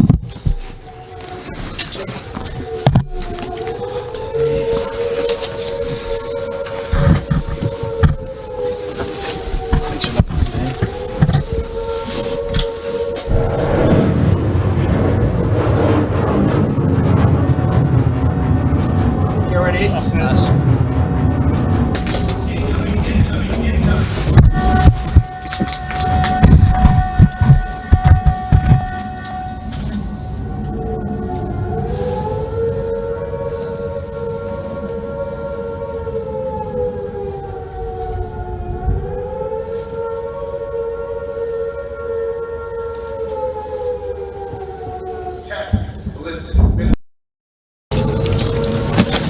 Just wild footage. I don't know. Okay, so I think the British.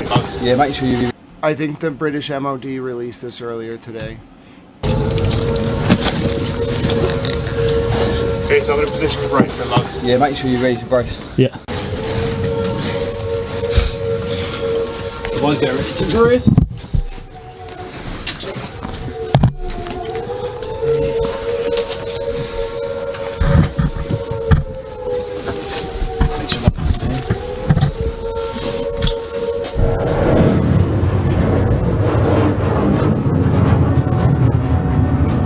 Get ready.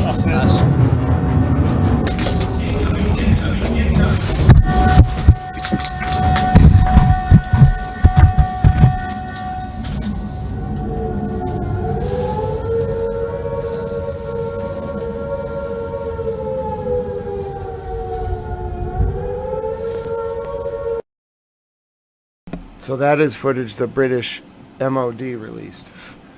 Let me take you now to two updates. One, here is footage from Tupas, Russia, just to show you how... Oh, right, hold on. This is the Ukraine drone. This is the Ukraine strikes on Tupas, the Russian oil refineries. They are completely destroyed.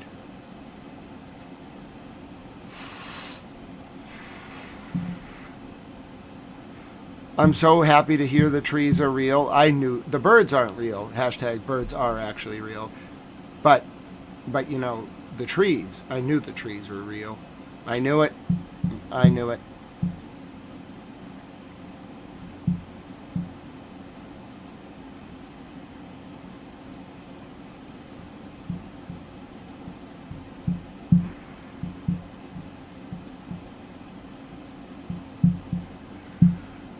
That's Tupas. That is in Russia.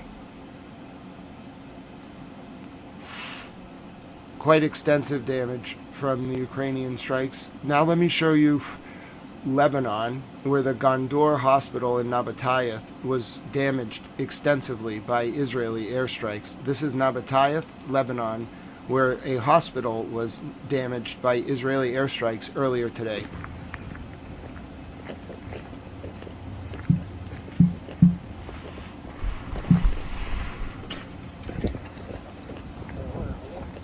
Yeah, Tupas is not doing too good.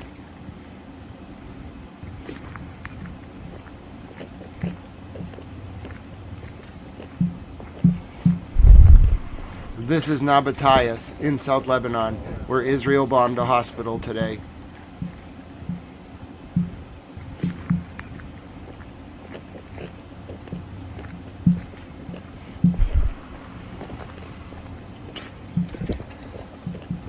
The world is holding its breath right now.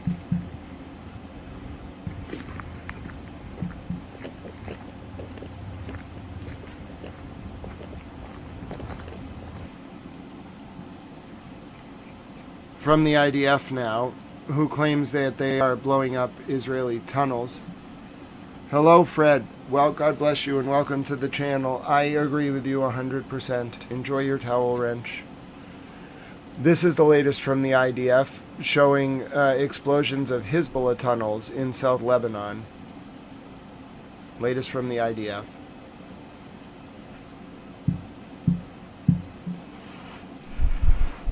That is footage of what the IDF claims they're doing in Lebanon. They are doing a lot more than that. But this, just to give you an idea, this is what they claim they're doing.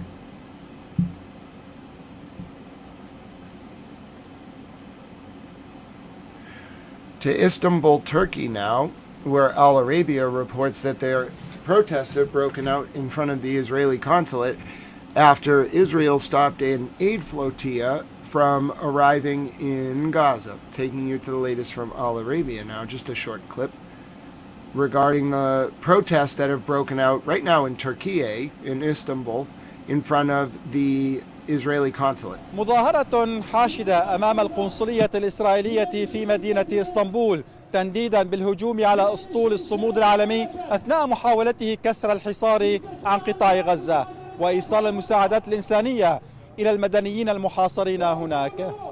المتظاهرون رددوا هتافات تطالب بضرورة محاسبة إسرائيل على جرائمها المتكررة وانتهاكها للقوانين الدولية من خلال احتجازها سفن المساعدات في المياه الدولية. المحتجون طالبوا أيضا بضرورة الإفراج عن الناشطين ومن بينهم 20 مواطنا تركيا. التنديد بانتهاكات إسرائيل لم يقتصر على المستوى الشعبي فقط بل جاء أيضا من المستوى السياسي. البرلمان التركي أقر بالإجماع مذكرة تعتبر الهجوم الإسرائيلي على أسطول الصمود العالمي جريمة حرب وقرصنة. الخارجية التركية أيضا أصدرت بيان إدانة بحق إسرائيل واعتبرت أفعالها انتهاكا للقانون الدولي ولمبدأ حرية الملاحة في المياه الدولية. عدنان جان، التلفزيون العربي. Taking you the latest from Al Hadath now, which notes that an uptick in American weapons, I'm going to try to translate some of it for you, but it's hard. An uptick in American weapons in Israel indicates the resumption of war, and there is a potential target list being developed. Here is the latest from فيما يتحدث الجانب الإيراني عن احتمال عودة الحرب، أيضا الرئيس الأمريكي يتحدث عن إمكانية العودة إلى الخيار العسكري. وزارة الدفاع الإسرائيلية في هذا الوقت تعلن عن وصول سفينتين وعدد من الطائرات، طائرات الشحن الأمريكية إليها خلال الساعات 24 الماضية. برأيك هذه الأسلحة اليوم يعني تأتي في نفس السياق الذي تتحدث عنه إيران، وأيضا الجانب الإسرائيلي الذي ينتظر كما يقول أن يتحرك قريبا في إيران؟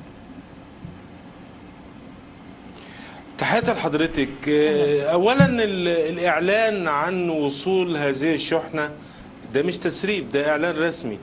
دي في حد ذاتها رسالة. فكرة الوصول لهذا العدد في 24 ساعة ده بيوضح ان في عجلة من الامر، يعني الموضوع urgent مش موضوع طبيعي. طبعا الجزء اللي هو على 2 طائرة بتكون الالكترونيكس والانترسبتورز اللي هي الاشياء اللي هو لابد انها تتنقل بشيء من الحرص، الصواريخ الموجهة والباقي طبعا اللي هو على السفينة. وطبعا هي يعني اكيد اتت من موانئ قريبة وليس من موانئ بعيدة، يعني ممكن الطيارات تكون اتت من مكان بعيد لكن السفن يعني زمن الابحار انها وصلت انها تحركت من مكان قريب. لو اتكلمنا على الذخيرة طبقا للاحمال دي تكفي من 3 أسابيع لشهر عمليات جوية، لو بالإضافة طبعا سواء كان جوي أو انترسبتور دفاع جوي، مع تصريحات كاتس، مع حالة التصعيد من الجانب الإيراني بأنها بدأت تحتل أو تحاول فرض حصار من بحر العرب، وده بيعرض اشتباكات بحرية ما بين الجانب الأمريكي والجانب الإيراني إذا استمرت على نفس الحال. ما هي الأهداف العسكرية أو الأهداف التي قد تركز عليها أي ضربة أمريكية محتملة داخل إيران؟ أول حاجة ما تبقى من دفاع جوي عشان يفتح السماء يحقق السيادة بعد ما ظهر نشاط الدفاع الجوي.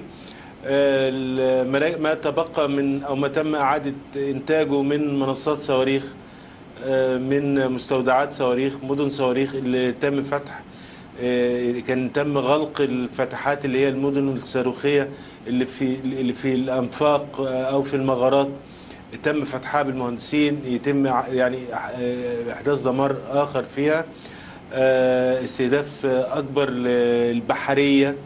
في أول ضربة هيتم التركيز الكبير على ما تبقى من بحرية أو ما يطلق عليها أساطيل البعوض، اللي هي بيستخدمها الجانب الإيراني في تهديد الملاحة أو في السيطرة على السفن، أو حتى في التلميح بتهديد حتى للمدمرات الأمريكية طبعا. So it's analysis. I'm doing okay. Oh, God bless you, Didi. Oh, God bless you, Didi Thames. We are all giving you a hug. This is a towel hug. Didi Thames, I know there's not a lot we can do, but if you ever need anything, my email is grantsmithellis@gmail. So just email me. I can't guarantee we can help, but if we ever can help you or do anything or whatever, I am happy to, extend to you my network of contacts. We'll help you out in any way we can. You're a wonderful human and you are not alone. You have friends here, and any way I can help you, I will do so, my friend. God bless you, and we are all with you this evening. Just keep my email on hand. I don't know what sector you work in, but I have a lot of friends, and I am happy to make sure that we help you.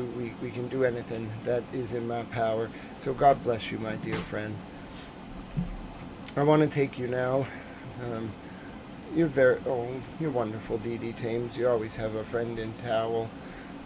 I want to take you now to Dnipro in Ukraine, where a Russian drone, here's direct evidence, a Russian drone hit a bus, crashed into a civilian bus.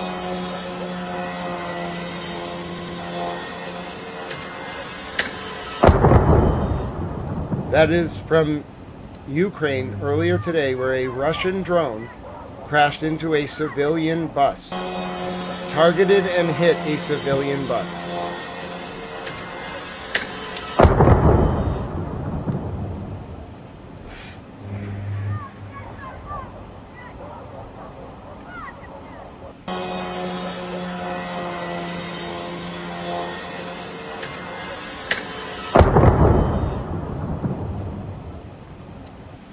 Welcome, Charles.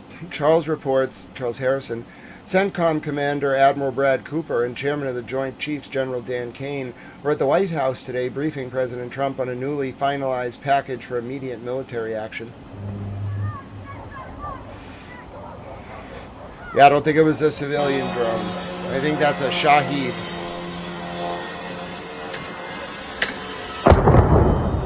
And if you're saying, are you sure that the target was a bus? Yes. That drone hit a civilian bus in Ukraine. Not a military bus, a civilian bus.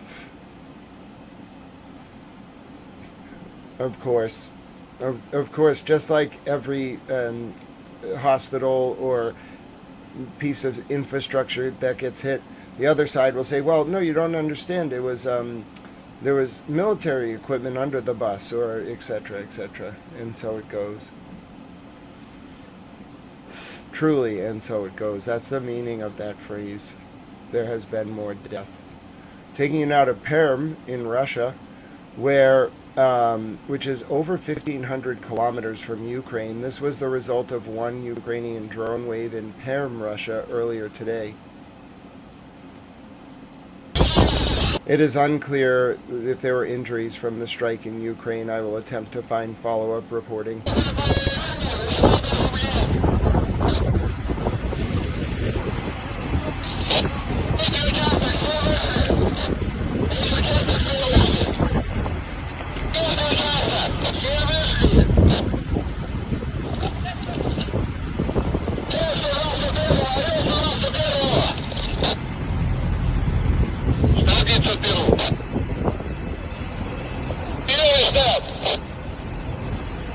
Моего участка здесь все вышли, но туда ушло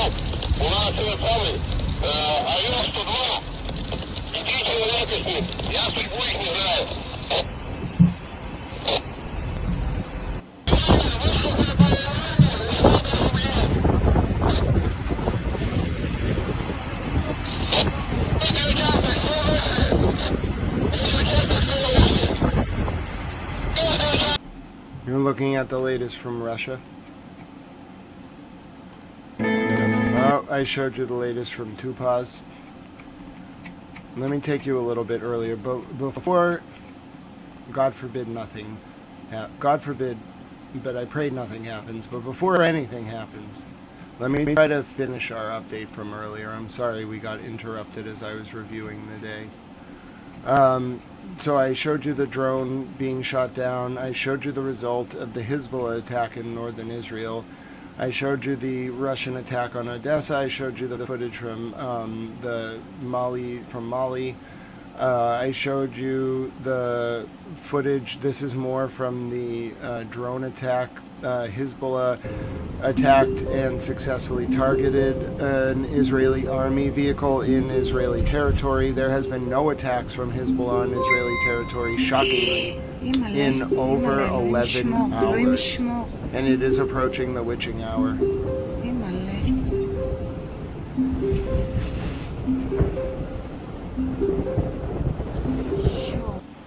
You're looking at a Hezbollah strike earlier today on Lebanon, on Israeli troops in northern Israel. You're looking at on-the-ground footage of the strike.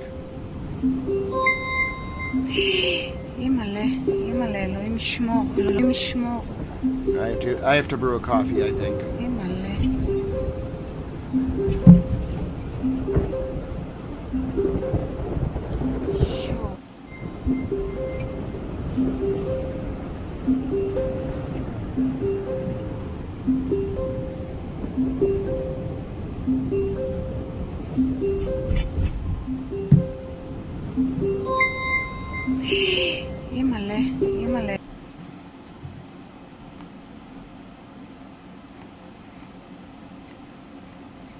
Kay was updating you from earlier today.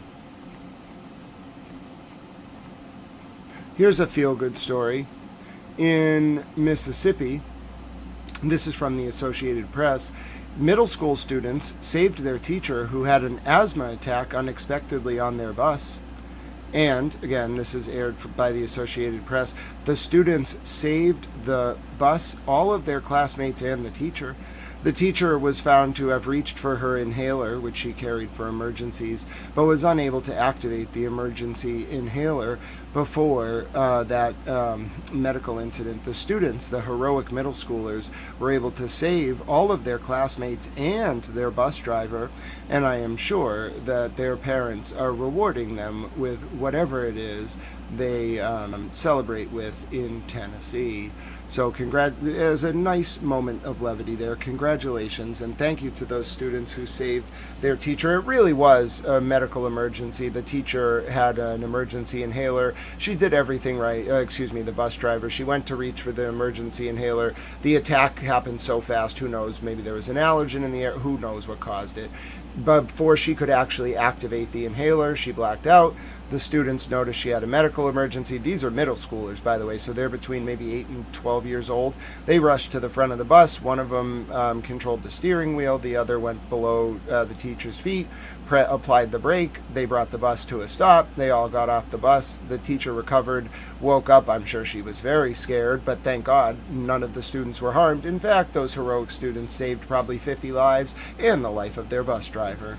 What a nice positive story, and that just shows you, quick thinking youth on their feet. They're not just on their screens all the time. They're attentive. They know how to help, and we need to trust them. And obviously the youth are our future. Don't hurt the damn kids. All right, taking you now to Al Mansouri and Hanaya earlier today in South Lebanon, where there was a bombing raid by the Israeli IDF. No, it was real, Silent Dogs. I double-checked. There's security camera on every bus in the U.S. to protect the kids and the driver. That was real. That was legit. They actually saved those kids and that bus driver. Very quick-thinking middle schoolers. Yes, they heroes. They're hero goats. Hashtag give them goats. Give the kids goats. Yes, I am seeing that Fox News is saying that America and Israel are on the verge of resuming strikes. I'm monitoring. If there's a single launch at anyone from anywhere, you'll hear it. We'll know. You'll hear the beeping. Best case scenario, we monitor and go to bed 5 hours from now and nothing has happened. That would be great, wouldn't it? Wouldn't it? Wouldn't it be wonderful? Be the best case scenario, I'll tell you that. Fox News just reported that 15 minutes ago, maybe 20.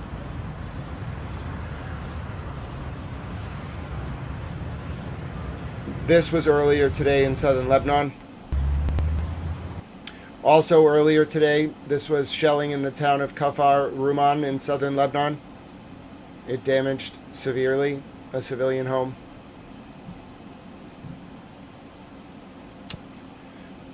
Yeah, I'm afraid to even say that phrase out loud, Soul Controller, my dear friend. I don't want to say that because inevitably the beeps will start immediately. Taking you now to Sur district of, this is Churchtown. This was that same raid, bit of a closer angle. Churchtown, Sur district, southern Lebanon. God bless you, Mercury Star. I think we all needed some time to decompress from the intensity of war. War is a very sad thing. Ayatollah Ali Khamenei, meanwhile, put out a statement today. Here was the latest from Iranian media, which says, quote, "We will confront the American naval blockade with a harsh and significant response. We have given diplomacy an unrepeatable chance, and, O leader, give the order, for the judgment is what you command." Here's the latest from Iranian TV about 12 hours ago.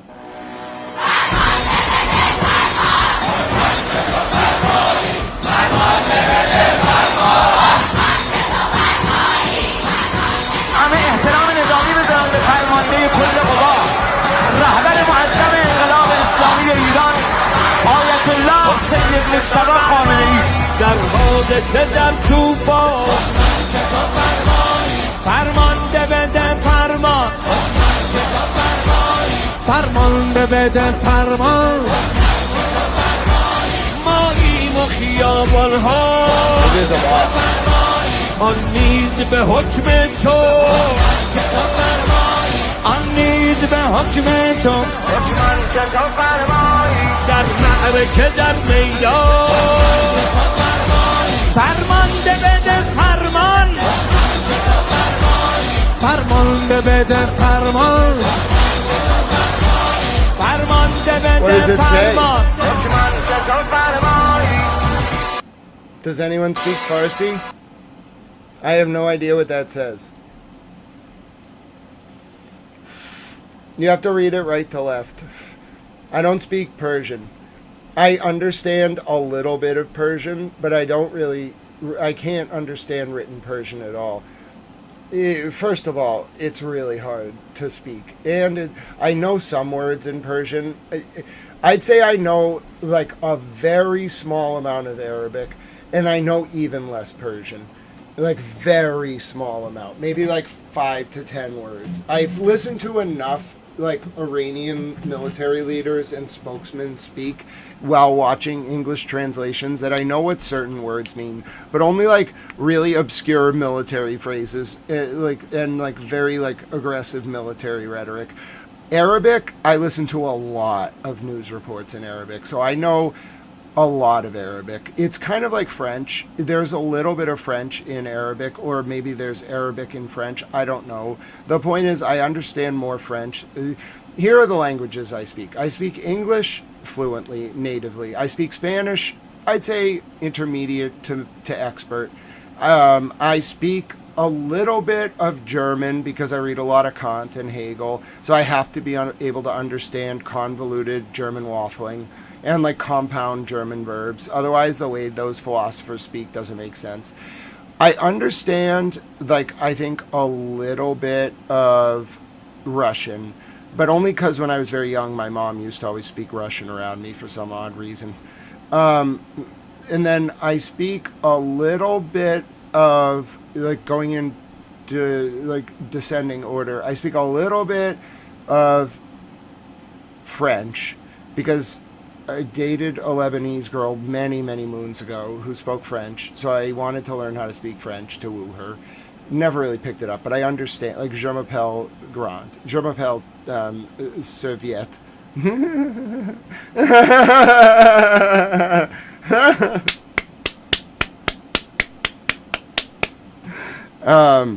I speak a little bit of Arabic, and I can translate a little bit of Arabic. I understand a little bit of Persian, which is Farsi, which is what they speak in Iran. And then I probably know less Ukrainian, but I know a little Ukrainian. I know even less Mandarin, but I understand a little bit of it. I'm trying to learn like some more obscure languages. Like I'd like to learn Cantonese. I understand a little bit of Japanese, but like only a few obscure words because I like city pop from the 1980s. And, you know, I'd like to learn a little bit more Dutch. I only know a few words. I have a nephew that speaks Dutch. He's adorable. I give him paper towels when he comes over for Christmas, and he loves it. So yeah, I guess I speak a lot of languages, but Spanish and English are my favorite. Everything else kind of pushes me. So yeah, that I don't know what this says. Did anyone actually figure out what it says? Zelaya missile. Let's see. I don't think anyone was actually... It's really hard to actually translate it. Translation. Commander, I sacrifice myself for your soldier, Asghari. How beautiful you are. Cosmin, thank you so much. This is such a learning opportunity. So that reads, Commander, I sacrifice myself for the soldier, Asghari. How beautiful you are. Oh, thank you so much, Cosmin. That's so kind of you. So who is Asghari? Let's see. Oh, it just means it's a surname responding to soldier. Iranian leader killed. Let's see if this was a specific person. Is it Ali Reza Asghari?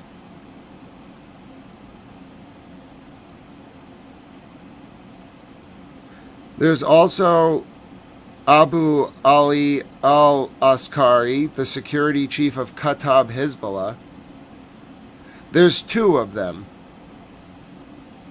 And then there's Mansour Asghari, who was a nuclear scientist. So it seems like this could be any number of people or just a general surname, but there's three like big figures named Asghari that could be referring to. The man kidnapped by Western intelligence, the leader of Kataib Hezbollah who was killed, or a nuclear scientist that was killed. That's my immediate analysis. You know, that's Towel News for you. All right, now taking you to March 9th at Mashhad Airport in Iran, where it's unclear if it was an American strike. It was March 29th, not March 9th. And it's an EPMTC. All right? All right, so that's an EPMTC. Let me find out what an EPMTC is. EPMTC aircraft.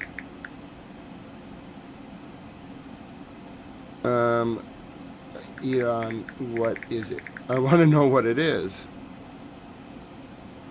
It's the first of its kind passenger aircraft developed in Iran. It's a Boeing 777-212ER. It's used on long-haul routes. This one was coming in from Shanghai, and it got bombed while it was at the Mashhad airport on March 29th of 2026. So that is a civilian airliner, and you can see that is the result of an American attack on an Iranian civilian airliner. I don't think anyone was in it. I just think it was on the runway, but yeah, that is the result.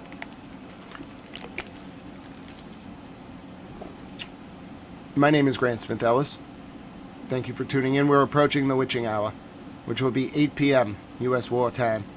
That is 2 a.m. in South Africa the next day. Today's Thursday, April 30th, 2026. That would be 2 a.m. in South Africa, Friday, May 1st, 2026. That would be 3 a.m. in Tel Aviv, Israel, and 3:30 a.m. in Tehran, Iran. Apparently, Soul Controller thinks that I shape reality by saying things, so I'm just not going to say the word that begins with B. Maybe that will prevent them from launching any missiles. If I just don't say the B word, that word, there will never be any, right? So I can just stop the conflict as long as I just don't say that word. I know I can do this. I can do this. My name is Grant Smith Ellis. That was Mashhad Airport in Iran, March 29, 2026. Okay, now I'll take you to the latest from Hezbollah, which released footage today from April 29th, so this is from yesterday, of targeting of an FPV, with an FPV drone of a Humvee. So this is the latest from Hezbollah, released about 11 hours ago. It is Miss Clutch 2.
That was the latest from Hezbollah in southern Lebanon 9 hours ago. By the way, it's been completely quiet.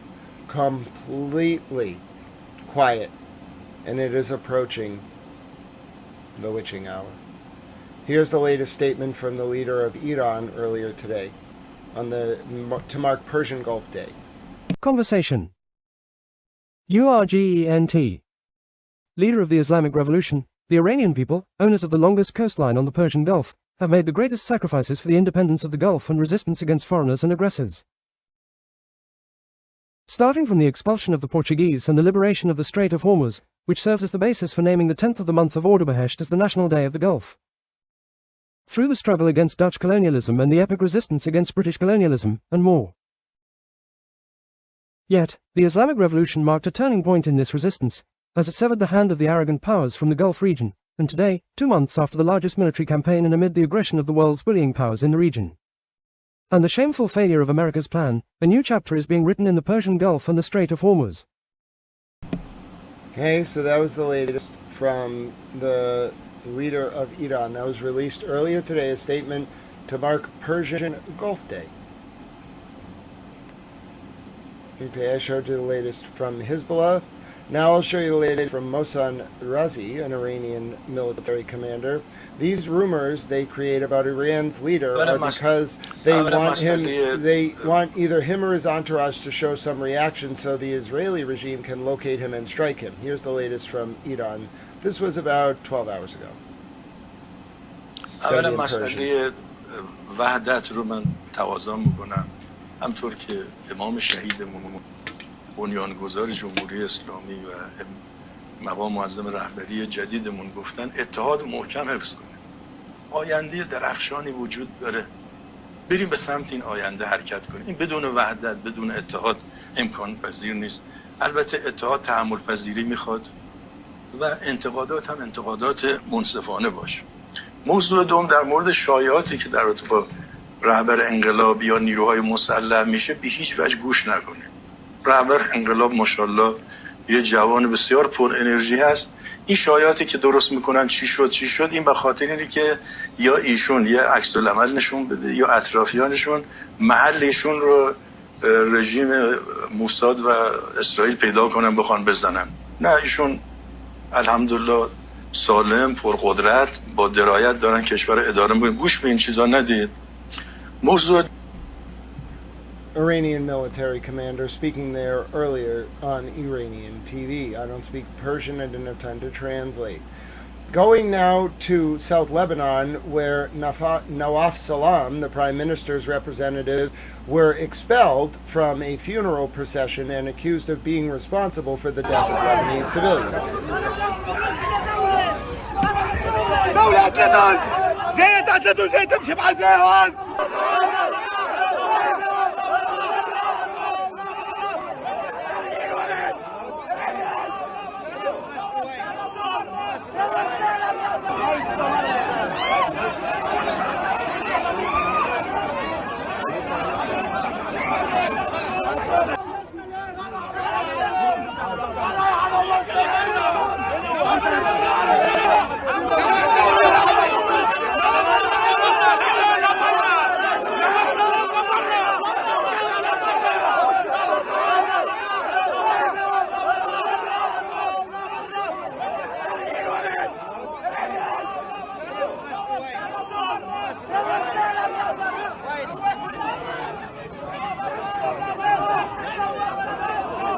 Okay, we have some intense frame drops. You know what this means. A lot of people are tuning into the internet. This only happens when the servers are under intense traffic. It always happens during the war around 8 o'clock. The servers take a hell of a hit. Thank you for flying AirTowel. If you get any turbulence, just go ahead and refresh. Any buffering. It's not the stream, it's not you, it's actually the server. If it buffers and drops frames, sometimes you have to reset your stream. That's why I let that video play for a second. I was just letting the frame drops play out. Yeah, I don't think either side has reduced, well, they might have reduced military capabilities, but I don't think either side has destroyed each other. Here's the Sky report on the statement from the Iranian leader, just so I can get confirmation. Breaking news, Iranian state TV has just broadcast what it says is a message from the Iranian supreme leader. Let's take a look at some of the comments that were made on Iranian state television. The supreme leader says Tehran shares a common fate with Gulf neighbours and that foreigners who commit evil, quote, have no place in the depths of water. Further comments during that broadcast say that the enemy's abuses of the waterway have continued and that Tehran will secure the Gulf and eliminate the enemy's abuses of the waterway. The Supreme Leader going on to say that the management of the Strait of Hormuz will bring calm and progress as well as economic benefits to all Gulf nations as well. So these are new comments being made, according to Iranian state media, by the Ayatollah Ali Murtaza Khamenei, the son of Ali Khamenei, saying that the Straits of Hormuz will be managed and that will bring calm and progress as well as economic benefits to Gulf nations.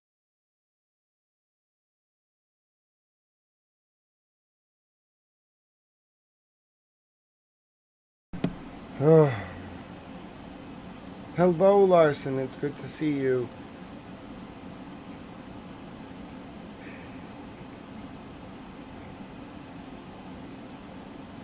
So, here's a little bit more of a summary of the latest remarks from the Iranian leader. He was not on TV. It was read out. Conversation. Leader of the Islamic Revolution, Saeed Mojtaba al-Husseini al-Khamenei, on the occasion of the Gulf National Day. Iran will secure the Gulf region by virtue of its management of the Strait of Hormuz and will put an end to the enemy's violations of this passage. The future of the Gulf region will be bright without America. We are with our neighbors in the waters of the Gulf and the Sea of Oman. Our fate is one, and there is no place for the greedy foreigners except the depths of the Gulf. The chain of victories that Iran has achieved will be the beginning of the new system for the region and the world. Okay. So that was some summaries, different summaries of the statement from the Iranian leader earlier. Here's another summary. I'm hearing more air defenses in Tehran are being activated now. Saeed Mojtaba Husseini Khamenei, leader of the Islamic Revolution. You want to check the Chata Soul Controller on the channels? Saeed Mojtaba Husseini Khamenei, leader of the Islamic Revolution, on the occasion of the Gulf National Day. It has been proven to all that the American enemy is the cause of instability in the region.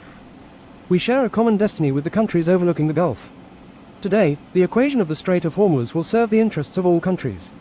Thank you so much. They saved my tooth, Kazamina. It was intense. It was 2 hours and something minutes. I couldn't believe. Thank goodness it was an oral surgeon, like a dental surgeon. That guy was really good at his job. Oh my goodness. I don't really know how he was that good. He did amazing. He didn't do the regular like injections in like the gum where it just sucks. He did this special thing like over here. Oh, it was great. He was like the greatest dental surgeon I've ever met in my life. That man, I didn't even know dentists could be that good. He wasn't a regular dentist. He was like a super dentist. Now that I actually think about it, it was terrible to go through it, but that man was a great dental surgeon. Oh man, I can see why they get paid the big bucks. He wasn't just a regular dentist. He saved my tooth. And he also was such a G. He had these like things on. He had like these like military like lenses on that like really zoomed down. I looked up at one point, they were just like really like very cool like lenses. Oh, he was such a G. It was great. Anyway, he saved my tooth, so thanks, Mr. Dental Surgeon Man. Now that I think back, I wish I thanked you more. You did a really good job. You saved my tooth. And it was terrible, but he saved my tooth. And he was a really good surgeon. I'm going to write him a good recommendation. Okay, let's get the latest from the IRCG Aerospace Force Commander. Conversation.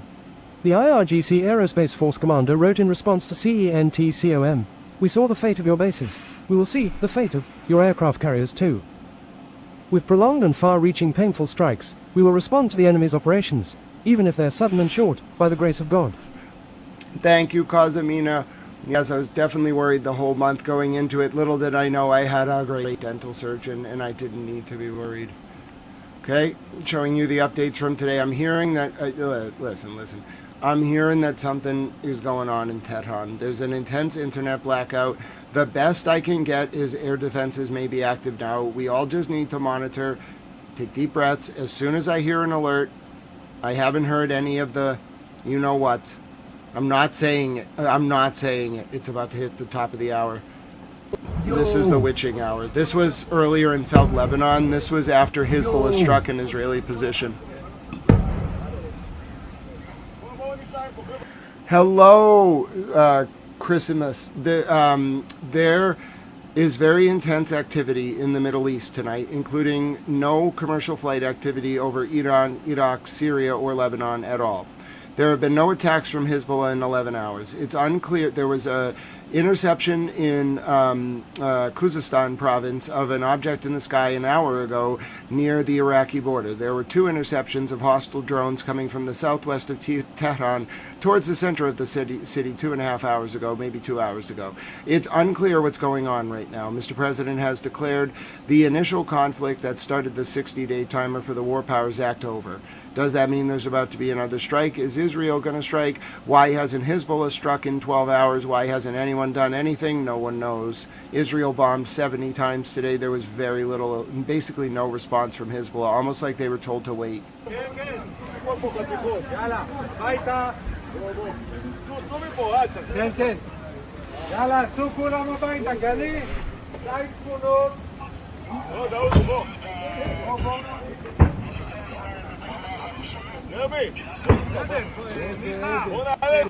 Yo! Again, these are secondary explosions from it was 11 hours ago. This was the last attack by Hezbollah in the north. Yeah, maybe they ran out of ammunition. No, I do think they're saving ammunition. They did not run out, though. I know you're joking, Kazamina, but yeah, something's about to happen. It's 8 o'clock. It's 3 a.m. in Tel Aviv.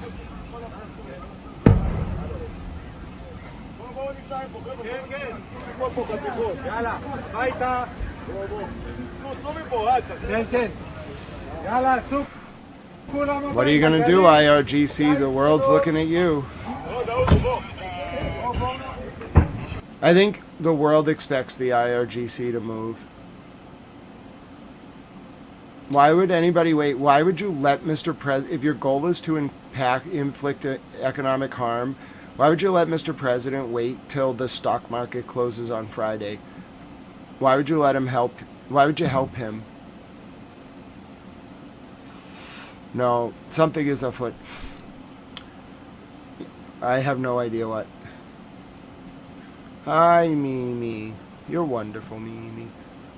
Here was footage earlier over the Middle Bekaa in South Lebanon of Israeli warplanes just flying. They're dropping flares, counter anti-aircraft flares.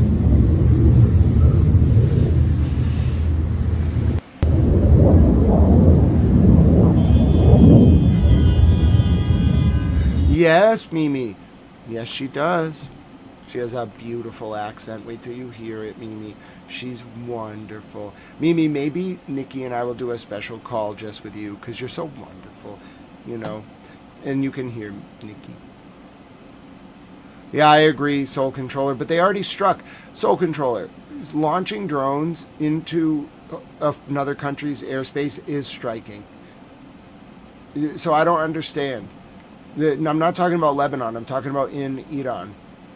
Here's British Prime Minister Keir Starmer being booed at the scene of a brutal stabbing attack that occurred in Goldier's Green, London earlier today. Water Under the Fridge says, did you hear anything about the drone strike in Koya against Kurdish opposition? There's video on Reddit wondering if new. Oh, yes. Yes, indeed. Water Under the Fridge. We did show 2 videos of that, and it is confirmed. I will replay them for you, my dear friend. Hashtag save the goats. Water Under the Fridge. God bless you. Water Under the Fridge oftentimes leads the charge to help us reach our chat goal. By the way, we're 3 hours and 27 minutes in.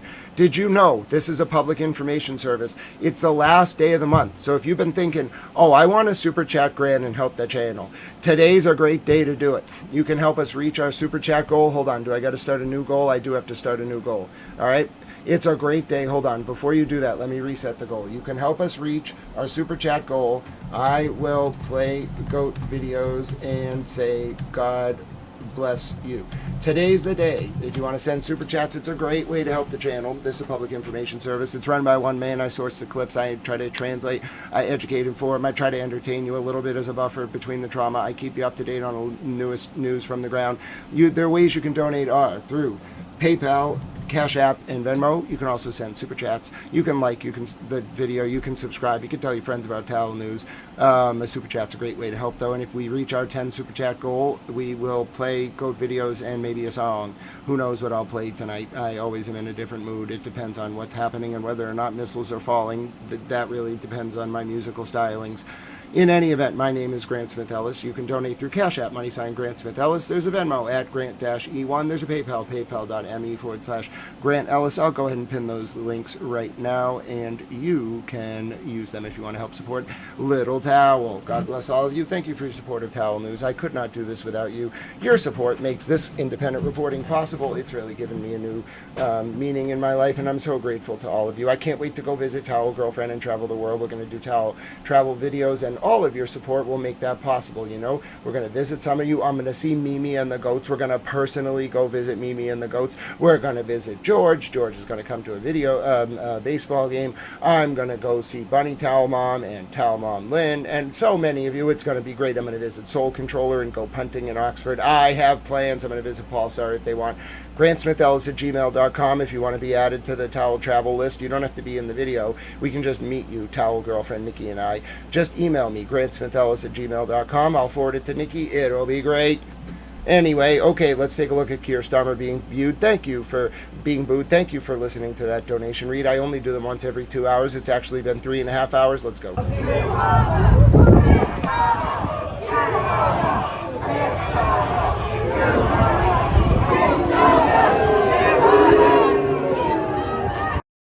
I have Mimi, but she doesn't like me. She hangs out with Michael Proctor's uncle-in-law from the Karen Reed case, and as soon as I started talking about the mystery ban and how Karen was framed, my mom abandoned me, tried to evict me, tried to make me homeless. She's weird. I think she talks to this weird woman who, knows the state cops. It's all odd, and I think my mom like might possibly like be into sigils and grimoires and the Society for Creative Anachronism and like occult devil worshipping. And, you know, she was kind of friends with like Mr. President Trump and Bill O'Reilly and the entire American aristocracy. And she has these like weird, really attractive women that she hangs out with. And she knows Mick Jagger's daughter. I don't know. My point is, I just have some questions about my mom, Mimi. She gives me a very dark vibe. I tried not to talk to her. She scares me. Mimi, I need a new mom. You can join my circle of adopted moms. It's better, I think, that I am not, you know, around my mom. She's a little scary. Not in, like, the intimidating, intelligent way, in the, like, evil, consume your soul, dark vibes, energy vampire, worship the devil kind of way. That's the best way I can describe it. She scared me my whole life. When I was a kid, I was so scared of her. Oh goodness, I'm still scared of her. Not scared of her intellectually or emotionally. I'm just scared of her because I think she doesn't like holy things. So she really doesn't like me. And I'm just like, that's a dark vibe. I try to like project light and it's really hard. It's like a battle. You know Harry Potter and Voldemort, when they cast the wands at each other? Energetically, that's what it's like every time my mother and I are within like 6 feet of each other. I just cast good energy at her. She tries to cast the demon energy and I'm like, no demon, I have dispelled you and your power structure and your grimoires and your sigils and your nonsense, your catch and kill, your state police affinity and your cover-ups. Get out of here, you damn demons. She gets all mad. We don't talk, though. I just do this energetically. It's hilarious. Well, it's more sad than hilarious. No. I don't want to see it. I don't want to see that. I don't want to see that, Paul. Paul, no. I'll unhide you, Paul, but I don't want to see that. All right, Paul? I don't want to see it. I don't want to see it. I don't like it. I don't like it directed at anyone. I don't like it directed at anyone. Absolutely not. I unhid you, but I've issued you a sanction. You've been named by the Honorable Speaker. I don't want to see it. I don't want to see it towards anyone for any reason. Not tolerated here. You're lucky I caught it. Chat moms, you see anything like that? Like what our dear friend just posted? I want it removed. I do not tolerate that. Don't do it again. Here was the result of another Hezbollah attack on Shomera in the north of Israel earlier today. Oh no! Paul, you are just getting railed on. Hi, AED. How you doing? Bye, Paul. Paul's gone. Oh, I wonder if that was our friend. You think that was our friend? Oh my goodness. Do you think that was our friend? One. We've missed you. Oh my goodness. Do we have to play the One song? One. Listen. Oh, okay, Miss Clutch. If it wasn't One, then we won't. It just seemed like it could have been One, you know. We have a very special friend named One. When One comes around, oh, we play One's favorite song. Here's the latest from Shama in South Lebanon as we wait for further information on the ground. No, JRP. One is not coming back. One is subversive. I'm pretty sure One is affiliated with this group that likes to do catch and kill for very dangerous cops. So, no. Absolutely not. No tolerance. Zero. Now taking you earlier to Nabayoth, where rescue operations were undertaken to rescue 5 civilians who were buried under a home that was bombed by Israel. And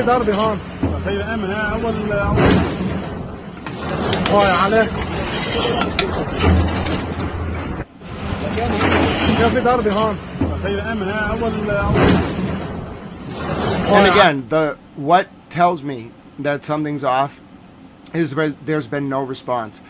A lot of people died today in southern Lebanon. God rest their souls. There has been no response at all. Zero. None. Nothing. How do I know? I have the list of every bombing. 0 responses. 0.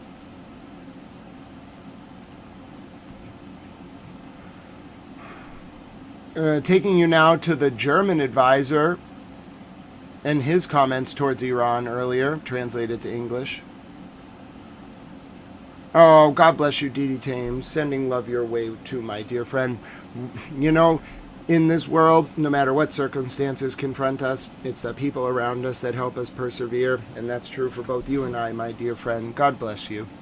Taking you to the German advisor now, commenting on Iran. Vor dem Europäischen Rat in der letzten Woche auf Zypern habe ich dafür geworben, den Sanktionsdruck auf Teheran jetzt noch einmal zu erhöhen. Denn wenn Hormuz blockiert bleibt, hat das massive wirtschaftliche Schäden für uns alle. Unsere Botschaft lautet daher, der Iran muss an den Verhandlungstisch kommen. Er muss aufhören, auf Zeit zu spielen. Er darf nicht länger die ganze Region und letztendlich die ganze Welt zur Geisel nehmen. Das militärische Nuklearprogramm im Iran muss beendet werden. Es darf keine Schläge mehr gegen Israel und die Partner in der Region geben. Vor dem Europäischen Rat in der letzten Woche auf Zypern habe ich dafür geworben, den Sanktionsdruck auf Teheran jetzt noch einmal zu erhöhen. Denn wenn Hormuz blockiert bleibt, hat das massive wirtschaftliche Schäden für uns alle. Unsere Botschaft lautet daher, der Iran muss an den Verhandlungstisch kommen. Er muss aufhören, auf Zeit zu spielen. Er darf nicht länger die ganze Region und letztendlich die ganze Welt zur Geisel nehmen. Das militärische Nuklearprogramm im Iran muss beendet werden. Es darf keine Schläge mehr gegen Israel und die Partner in der Region geben. I think he was trying to stop Trump from withdrawing troops from the region. That did not work. I'll just tell you right now, that did not work. I'm going to take you now to the latest updates. Give me 1 second. Amatau. That's airspace right now. It has not changed. I just looked at the latest map. It looks a little more intense when you look at the latest map around Iran and Iraq. It's empty. They're expecting something. Taking you to Odessa now, where Russia has bombed another apartment building. I repeat, Russia has bombed another apartment building in Odessa just 5 minutes ago, posted probably within the last hour. Now, Water Under the Fridge asked earlier about the latest drone strikes targeting camps of the Democratic Party of Iranian Kurdistan. This is Iran drone strikes, or Iran-backed militias drone striking anti-Iranian groups in Erbil within the last hour or two. This is Erbil, Iraq.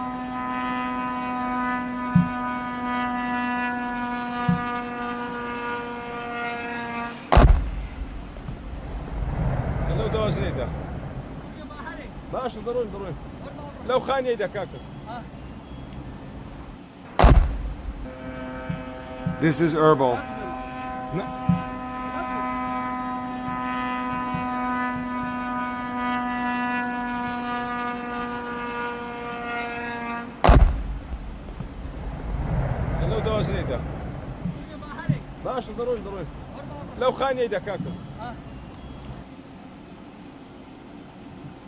All right, showing you more from Erbil now.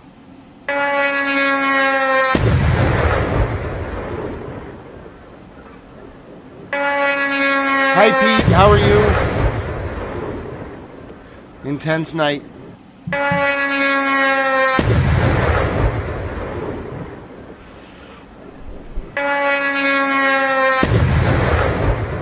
That was the latest from Erbil.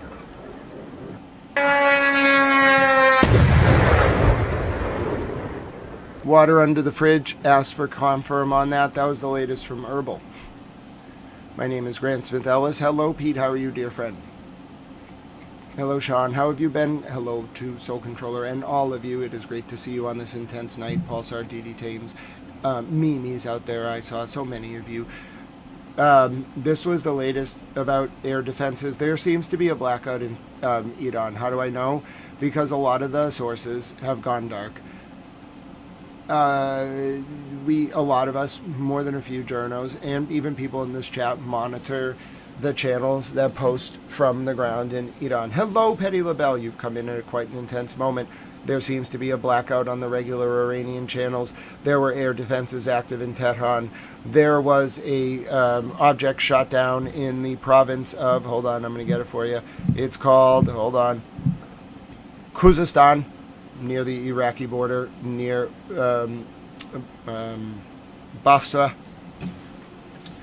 no one really knows. It's one of those moments where the uncertainty pierces the air. Okay? Summary of what Mohattab Khomeini said earlier today. Conversation. Translated from Arabic. Mojtaba Khamenei challenges Trump. Iran will never surrender. Iran will never give up its nuclear and missile capabilities under any circumstances. 90 million proud Iranians are the guardians of nuclear and missile technology. Okay. I think I saw Dowd maybe within the last 2 weeks, but if I see Dowd, I'll let you know, Soul Controller. And this is what was posted with it. Allahu Akbar! Rehashed. Oh, this is loud. This is what RT posted with Khomeini's speech. This is rehashed footage.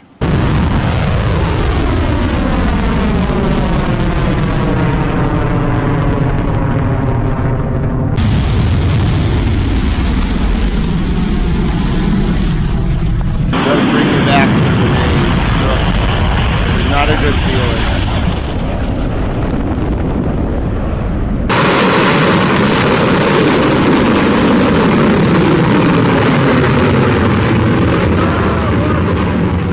Allahu Akbar! Allahu Akbar! Marj bar Amerika! Marj bar Israel! Rehash.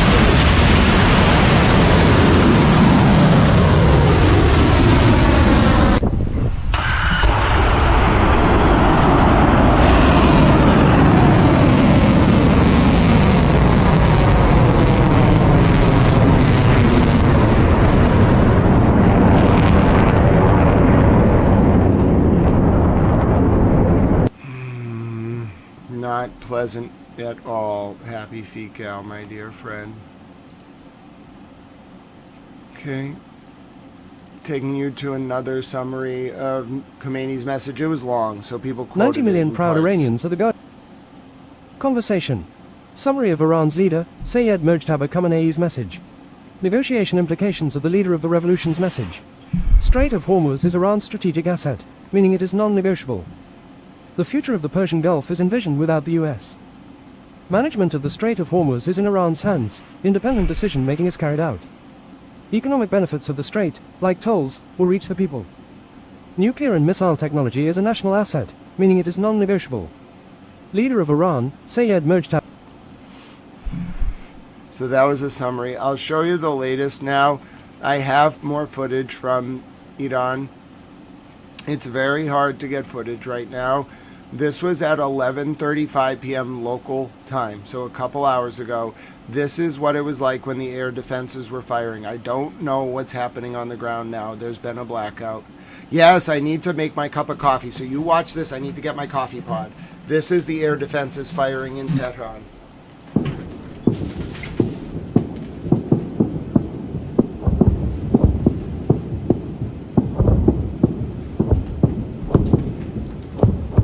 I have my coffee pod. This is air defenses firing in Tehran. Tonight is a full moon too. Odd. I'm also about to brew my first coffee with you. Well, I had a coffee this morning, but you are all going to hear me brew a coffee on stream. Is everyone ready? I know you all have been waiting for this moment. All right, I'm going to put the creamer in the coffee. It's going to be great. Yes, that's what we all want. We want Grant to make to make his coffee on stream. Okay, I'm pouring in the very nice Coffee Mate. I'm a big fan of Coffee Mate. I'm going to upgrade to a different form of flavoring eventually. A lot of people gave me great recommendations.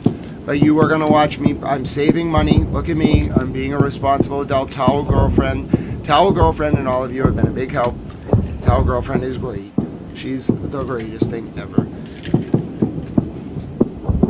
I can't wait for you all to meet her. She's the greatest human on the planet. She's definitely my person. I'm so thrilled. I never thought I would have a person.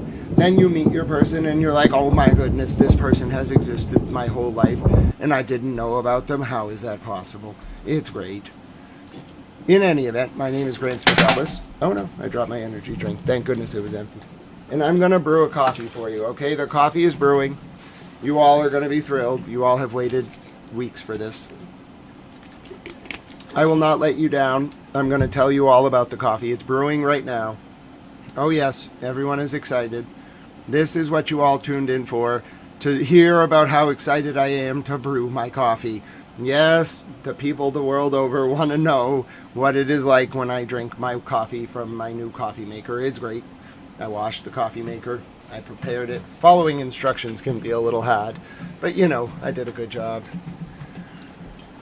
Soul Controller, it said someone bought it, but sometimes it can say that, and then someone just like thought about buying it or bought it and then didn't want to go through. So I just bought my own because you all are so kind. So you all did help me get this, you know, but no one actually got it. Whoever Coffee Bro was, it's okay, Coffee Bro. I'm thrilled that even though it didn't arrive, I managed to get a coffee maker. So, but yes, let's take a look. That was the latest from the air defense activity in Tehran. I'm starting to believe it was not a drone.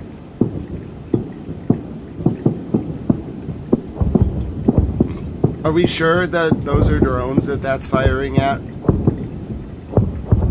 Are we sure the war hasn't started again?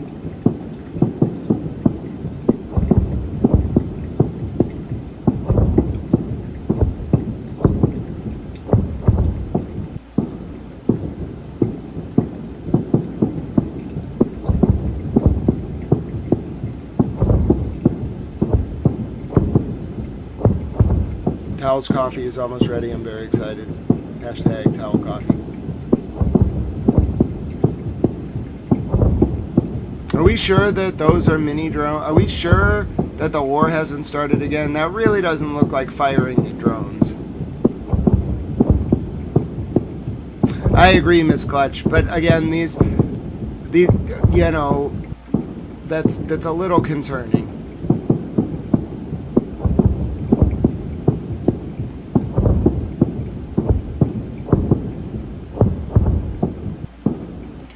Oh yeah, I imagine there were some drones, but that's a lot of anti-aircraft fire for drones.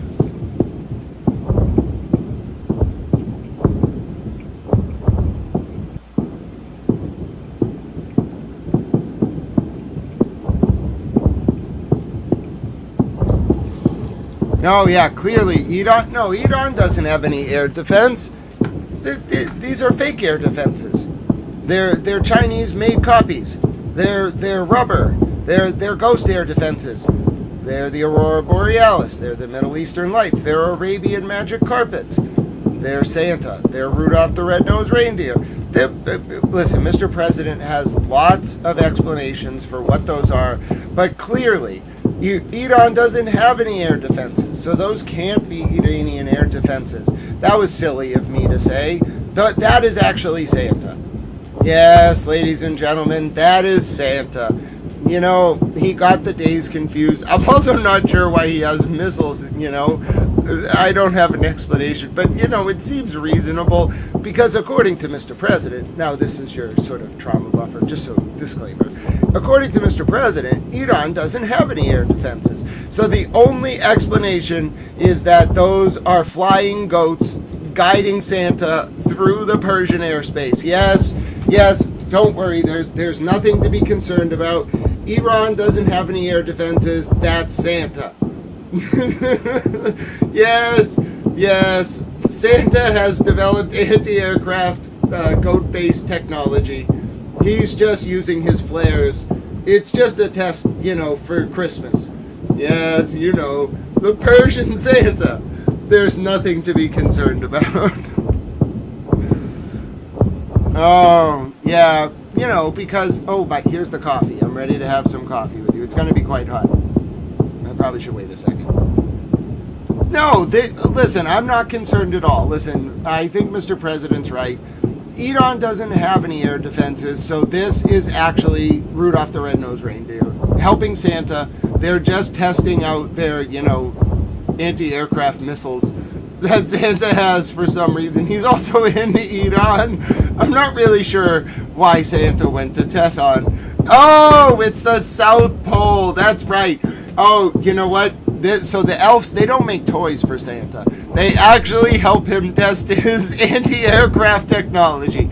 You can't just fly a sled around every country in the world and not test your anti-missile technology. Miss Clutch, you nailed it, my friend. This is clearly the result of the elves testing their anti-aircraft technology for Santa.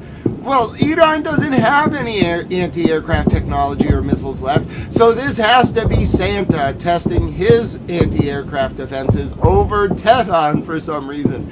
That part's a little unclear. I didn't know Santa was Persian, but more power to him. I'm not going to stop him from testing his air defenses over Tehran. That seems like a great place to do it.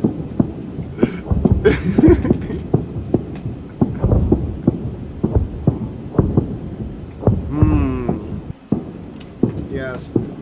Nothing like the sound of air defenses and Santa and Rudolph the Red-Nosed Reindeer with my morning coffee that I'm having at 8:26 p.m. because the points are all made up. Nothing matters and time doesn't count anymore. We're just in a perpetual state of suspended animation. What month is it? Is it March? Is it April? Is it May? Does anyone really know? Frankly, the answer to the question what month it is probably differs right now based on where you are in the earth. Now, some of you may be saying, no, it's April. Some of you might be saying, no, it's May. Some of you might be saying, I'm not even on the Greco-Roman calendar or the Gregorian calendar for that matter. What the hell are you talking about? To those of you, I say, I don't have a good answer. However, the reality is it's technically both April and March at the same time to further compound this suspended state of animation. Yes, my rhetorical syntactical predisposition is second to none, and this is exactly the type of thing you want to hear as air defenses explode, chasing Santa clearly as he trains for his missions over Tehran with a sleigh full of goats and reindeer. Yes, my name is Grant Smith Ellis, and this is why you watch Towel News. I don't know what to tell you. It's got to me. They got to me. They did it. They have broken Towel. Hashtag Towel is broken. The dance parties are coming. You already know. If we somehow make it through this night with nothing and no response, it will have been a miracle. I don't think Iran is going to let this play out into Friday. I think they know. Why would you wait for an attack? Why? That would be ridiculous. Why would you help, Mr. President? That was over Tehran at 11:35 p.m. local time, so a few hours ago, 2 hours ago, maybe 3. I'm going to show you the latest from an advisor to Gilbahaf, the Speaker of the Iranian Parliament. Let's take a listen. Go ahead, British reporter Towel. Conversation. New. A source close to Ghalibaf says the US is in final pre-strike positioning, with the USRC-135W compiling the target bank for strikes on Iran's oil infrastructure.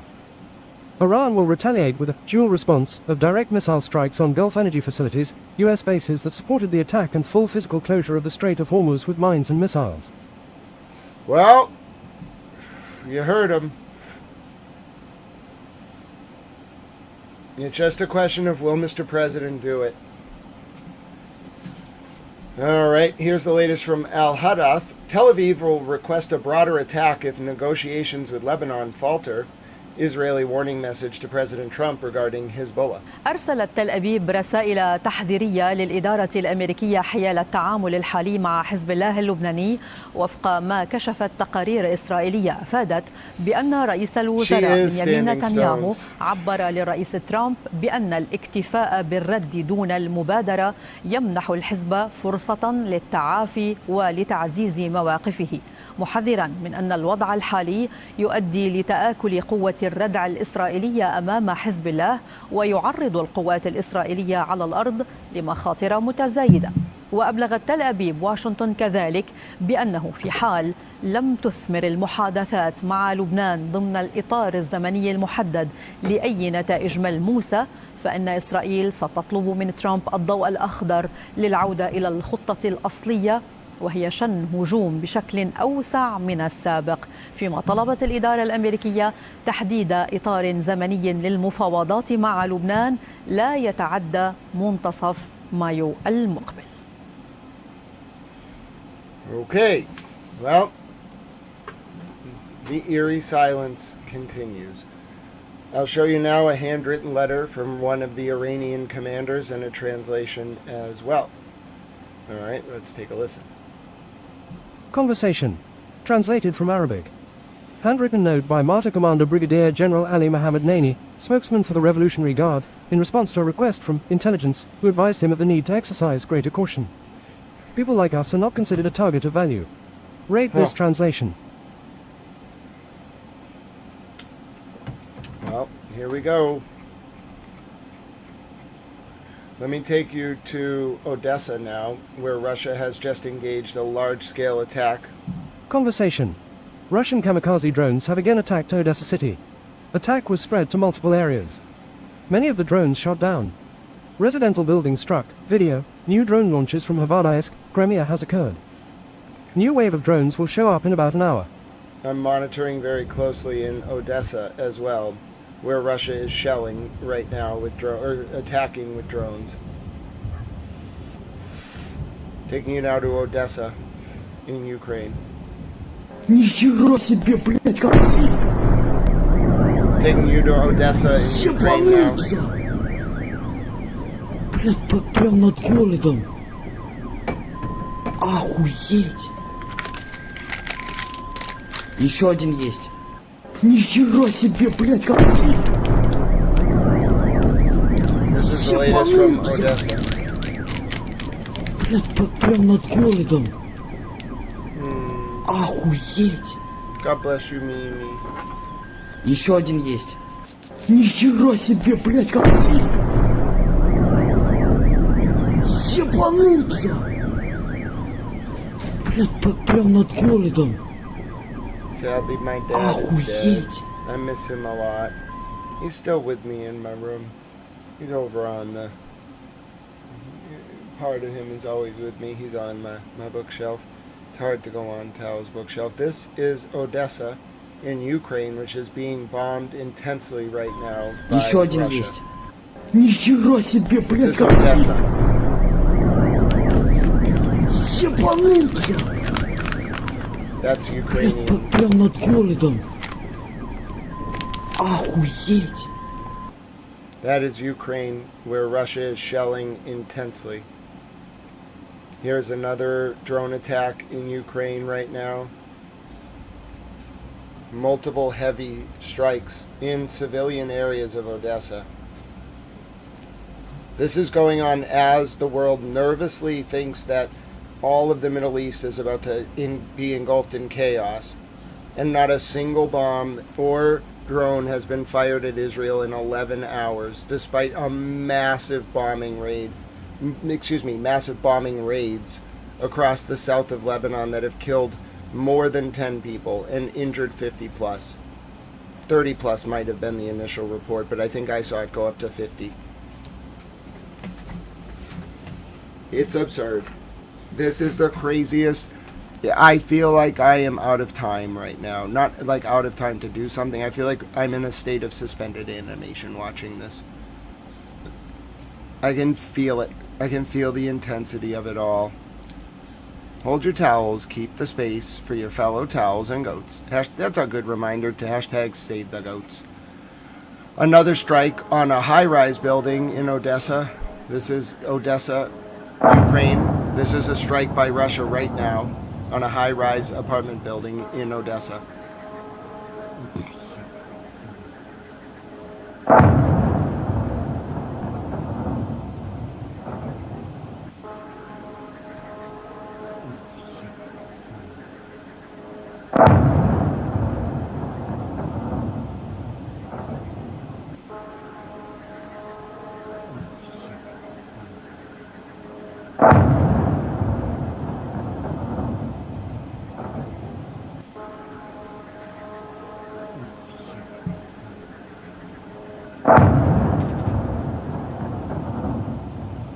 You're looking at the latest pictures from Odessa in Ukraine, where Russian shelling is targeting civilian high-rise apartment buildings. I'm going to show, I believe there is another United Nations Security Council meeting again. I hear Iran might be speaking. I'm going to check in with the UN right now. This is Towel News, where we watch everything that happens. As this is what it would be like. No, that can't be right.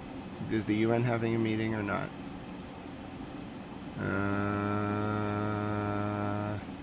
No. Let me check the other feed. Hold on. No, they're not having a meeting. 1 second. If they have a meeting, you can see it on the feed. They're not having a meeting. They had a Security Council meeting last night. They are not having a meeting tonight. However, there is a report of something being conveyed to the Security Council, but those can come in the form of a letter. Give me 1 second. Alright. Here's the latest report that I found. Conversation. Mahmoud Nabavian, a member of the Iranian Parliament's National Security Committee. If our leaders are targeted, none of the kings of the Arab countries or their palaces in the region will remain safe. Okay. I'm keeping a close eye. Hello, Supraka. It's so good to see you. G Reaper, firings in the north of Iraq, an interception in the south of Iran, in, let me get you the exact name of the province, Kuzastan province, and then an odd silence. The oddest silence you've ever imagined.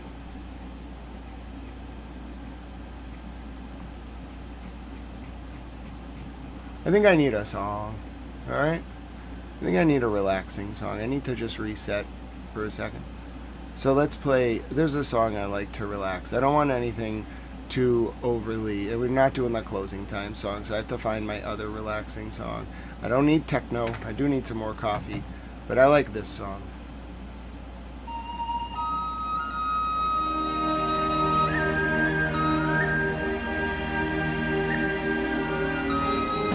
You can only see so much death in one day before you need just a few seconds to relax. It feels like death doesn't even mean anything anymore. People just die and no one cares. People are like, I'll go get my donut now. Oh, I think I'd like some chicken for dinner.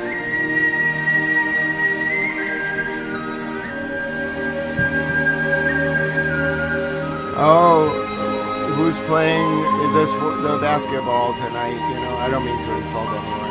Or the hockey, or who's going to kick the ball tomorrow? Isn't there a Champions League game?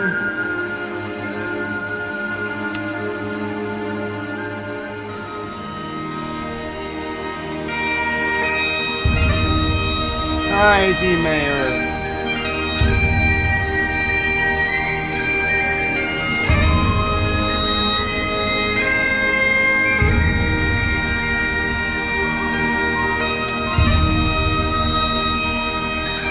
If I just pretend no one's being bombed, does that mean it's not happening?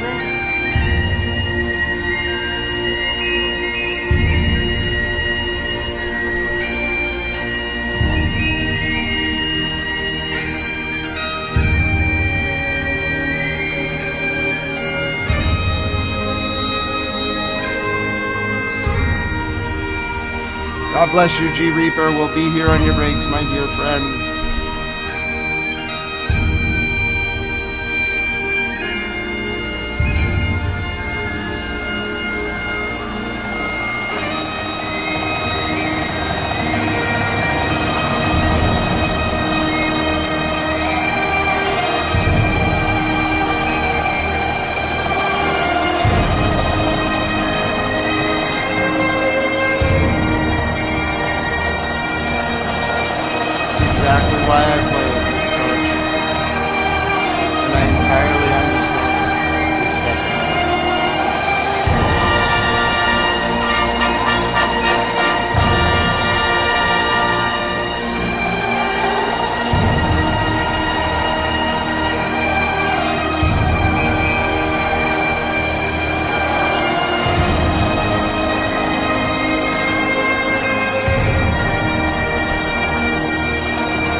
that song lightly or in vain.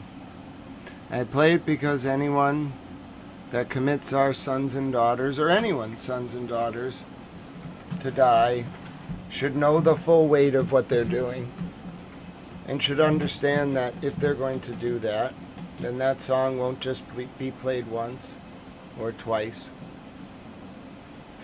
and that they should be at every funeral. They should deliver every message personally to every family. But they won't, because war is thought of in statistics and not individual lives.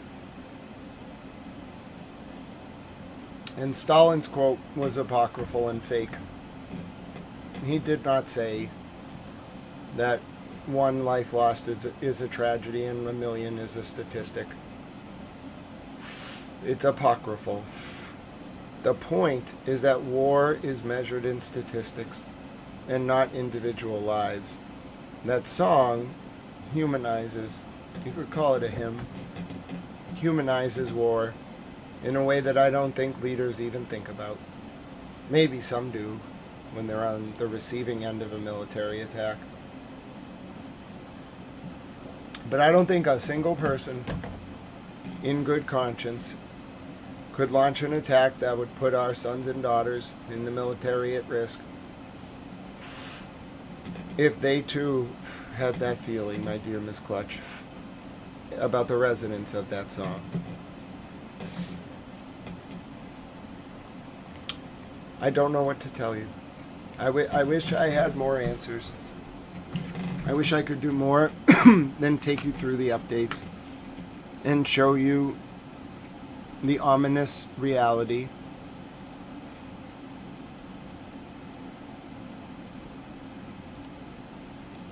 Including this odd object from Iraq earlier that still remains unidentified. Oh, bro! Oh, don't worry, Mimi.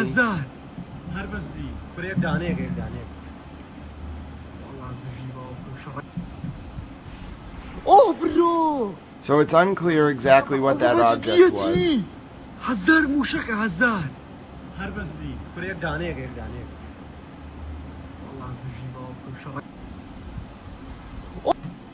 Alright, here's what I wanted to show you from Iran's ambassador to the UN. It might be a letter. I'm not sure if it was a statement or a letter. Conversation. Translated from Arabic. Iran's ambassador to the United Nations responds to the message from Qatar, Bahrain, Saudi Arabia, the UAE, Kuwait, and Jordan to the United Nations and the Security Council. Those countries participated in the aggression against Iran through bases on their territories from which the fire and airstrikes were launched.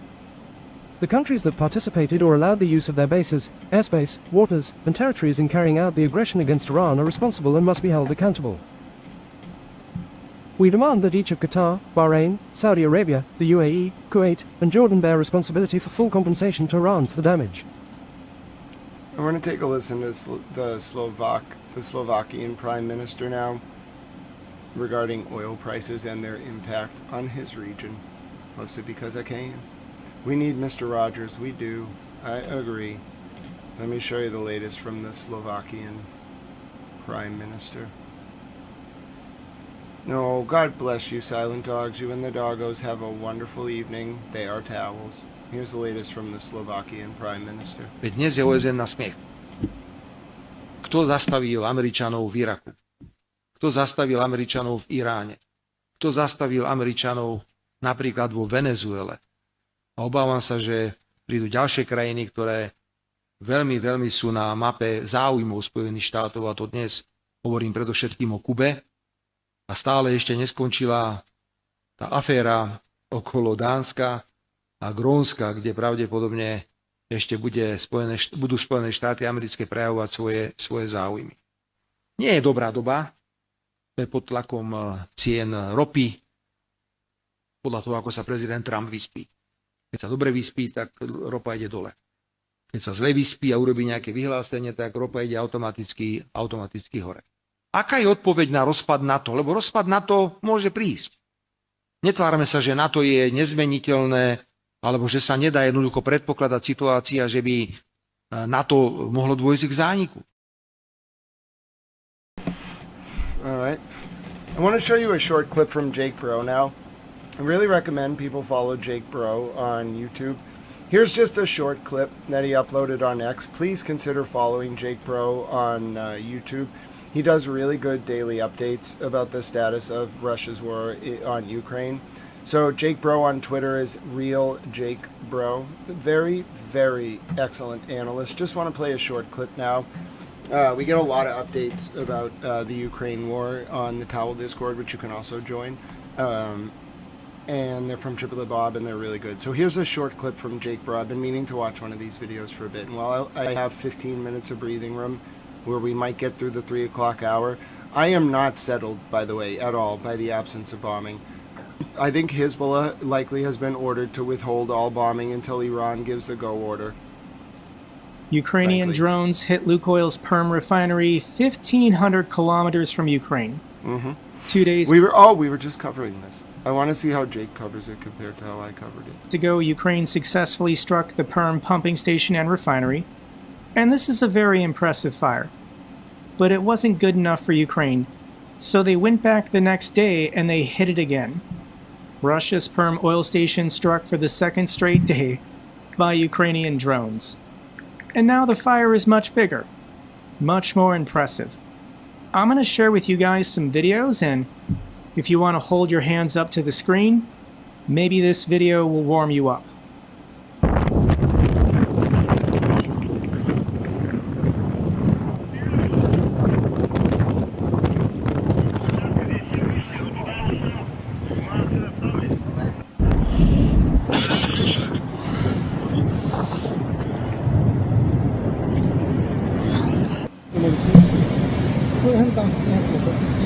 Hi, Miss Clutch. I'm a towel. That is so impressive. And you'll notice there is netting on the storage tanks, so the anti-drone netting didn't work. Anyone have any marshmallows? Because this is a very impressive fire.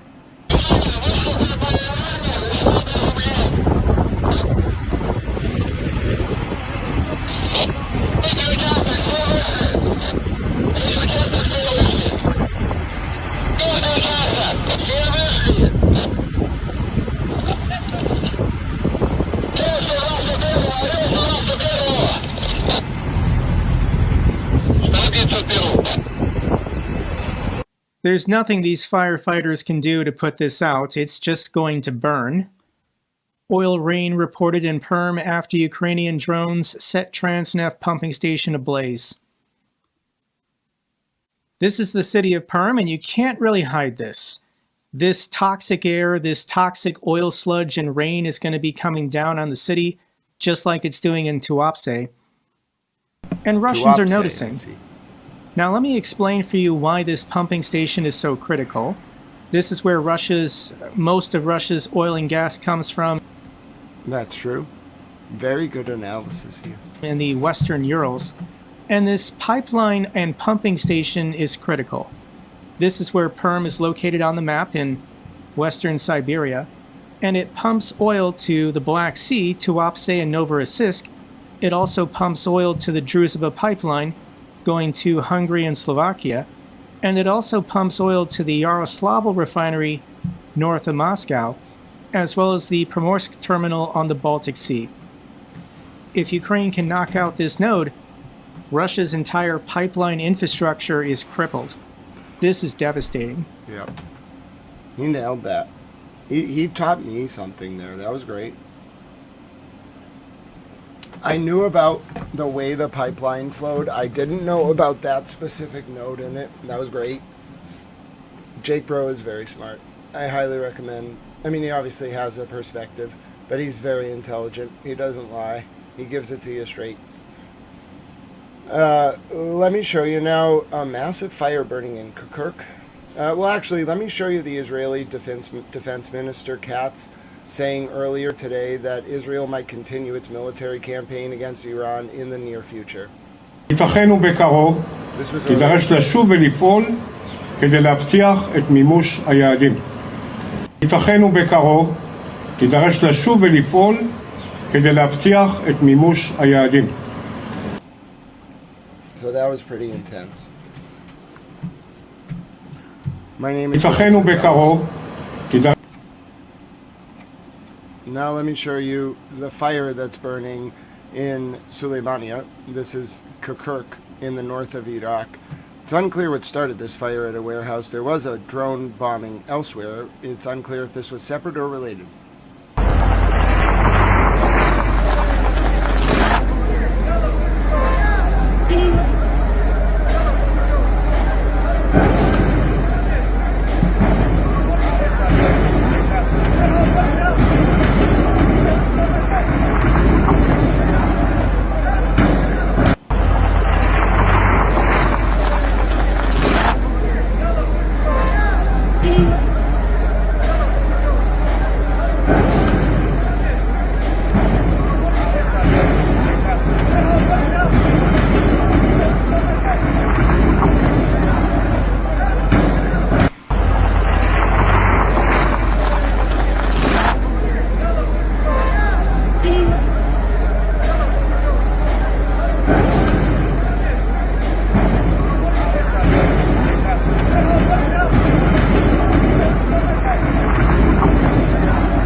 Someone mentioned earlier this Dark Eagle missile. Let's take a listen to a Fox report earlier on this Dark Eagle missile, which, frankly, I don't know a lot about. Why? Because I'm not a ballistic missiles expert.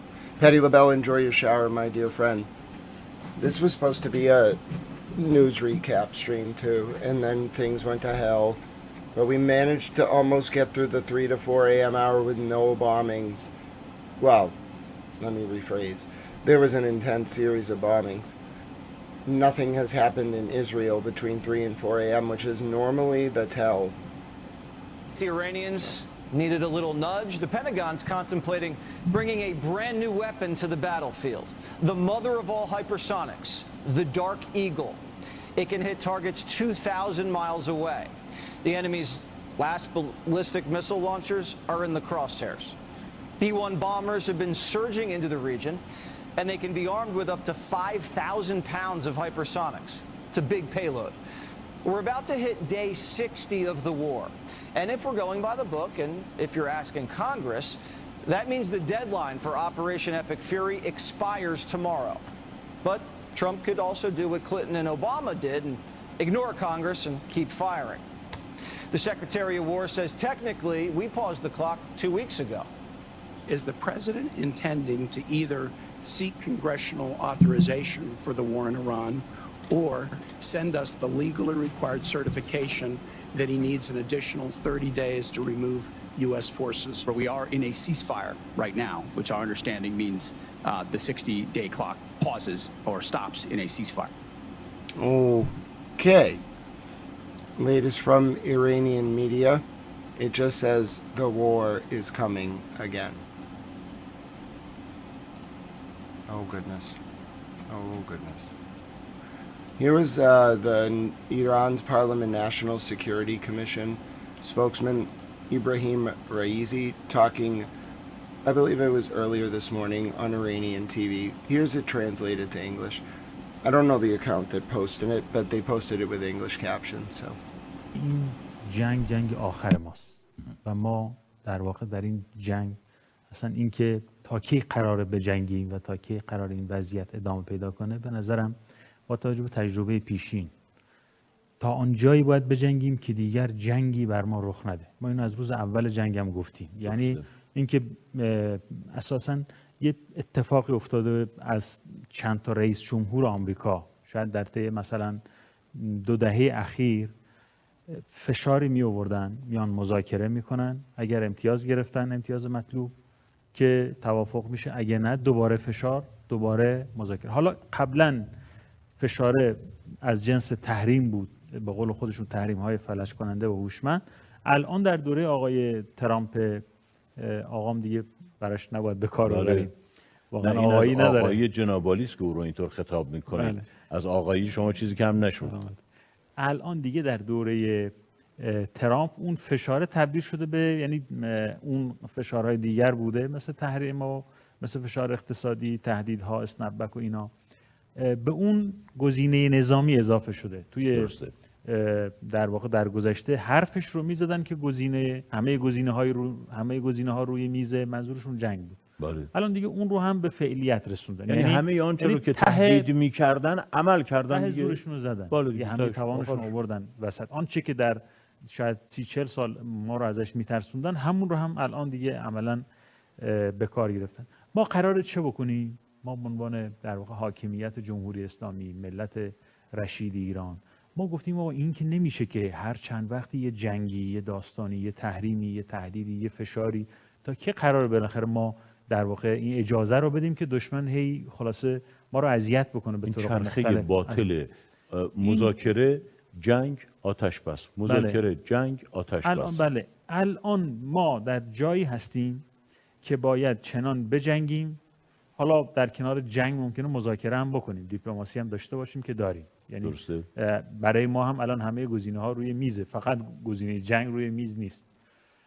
اما در واقع مجموع عملکرد ما و به ویژه جنگیدن ما به نحوی خواهد بود که دیگر برای یک دوره بلند مدت حداقل قابل پیش بینی و قطعی به این اطمینان برسیم، نه اون تعهد بده، اون که اصلا حرفش اعتباری نداره. بله. خودمون به این اطمینان برسیم که آی ملت ایران، ما دیگه برای سالها امنیت ملیمون تأمینه و جنگی بر ما تحمیل نخواهد شد و دیگر. An interview with President Trump now. It aired a few hours ago. We're going to listen to what Mr. President Trump had to say with Greta Van Susteren. If there are no attacks, we'll see how I'm feeling. We made it through the witching hour. As far as I can see, no one bombed anyone. We pray that that is actually the state of affairs. Mr. President Trump did a phone interview. This is his latest. This is the latest from Mr. President. It is a few hours old, so this is not like he just called in. Okay, but I'm going to listen to this because it's important. These are the latest remarks from the president, about 3 hours lagged here, on the phone. It was the President of the United States calling into a U.S. program. These were his statements. Very nice to talk to you, sir. Thank you, Greta. Thank you. Mr. President, you and I we've gone way back, about 24 years or so, talking about the economy. Oh boy, and I remember here we go. very early on and consistently, you've always been disturbed that manufacturing has left the United States and hurting the workers. Well, we have a new disruptor, which is AI, which has been fabulously important to medicine, but we're losing a lot of jobs. Even Meta's canceled, or they're going to lay off 8,000. Have you given any thoughts about how AI can expand and help our workers rather than strip away all these jobs? I mean, that's great, but I want to hear about smart, the law. like we should be. I feel uneasy because of that. Well, I go to the grocery store or the drugstore, I no longer see people. I just punch things in because technology has taken so many of those jobs away. Ma'am, what is this? What Greta? I'm sure you're a great journalist, and he wanted you to talk about the economy, but can we talk about the war? We have the highest number of people working today that we ever have. I appreciate that, Mr. President. We had the biggest tax cut in history. Thank you, Mr. President. On to the war, please. I just want to hear about the war. It's very important to me as a towel. Mechanically simplify it, and that'll be easy. The big thing was getting the cuts. So people are ending up with... No, I want to hear about the war. Have you had any conversations with Senator Thune, who ran on the pledge when he was named the leader that the filibuster would not go away? So the filibuster's been standing in the way of some of the legislation that you would like to see hit your desk. Mm-hmm. I think it's very foolish for the Republicans not to immediately terminate the filibuster and get everything approved, like the great big beautiful bill. And I think they're getting much closer to it. It's shocking that there are a couple of people that just don't want to do it. Now, why? You'll have to ask them. But if we did that, we could get things done at a record clip. I deal with it all the time. I mean, especially lately. I said, how much can a Republican senator stand? Because what they're doing with respect to defunding all of our law enforcement, frankly, which is really what they're doing, they're defunding. I think that's a different Greta, but I appreciate your input, Soul Controller. ICE, they're defunding Border Patrol, they're defunding some of our greatest people, our greatest patriots. And at some point, I think the senators have to get smart and they have to do it, because the Democrats will do it in their first hour and they'll use it in their first day. and they'll be adding additional states, and they'll be adding additional Supreme Court justices. I hear up to 21 is the number they really want. 21. They want to dilute it, and it would be terrible. So I think the Republicans have to they have to terminate the filibuster and approve all sorts of things, like the great big, we did the great big beautiful bill. We have the Save America Act, which will be such a great thing. There will be very little voting cheating if we do the Save America Act. And the way they're going to do that is to terminate the filibuster.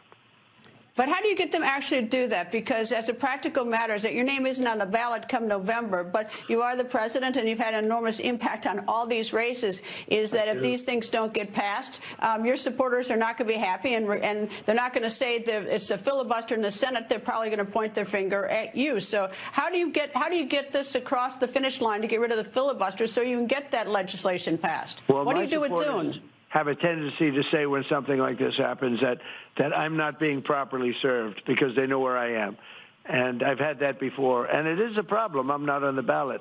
And I have to convince, everyone says if I was on the ballot would win in a landslide. I have some of the best poll numbers I've ever had. And the war is actually, Harvard-Harris just came out with a poll. Stopping Iran from having a nuclear weapon is a positive thing, not a negative thing. And I always felt that, but whether I felt it or not, I have to do the right thing. We can't let Iran have a nuclear weapon. But, no, I just hope that if we pass the filibuster, I think we win everything in a landslide, because we will have passed so much. Forget about the filibuster. Because if we terminate the filibuster, we will pass so many things, not only the Save America Act, but every other thing that the Republicans have ever wanted. And that will lead to a landslide election victory. If we don't pass it, and if we don't pass stuff, it's going to be much tougher. There's no question about it, in my mind.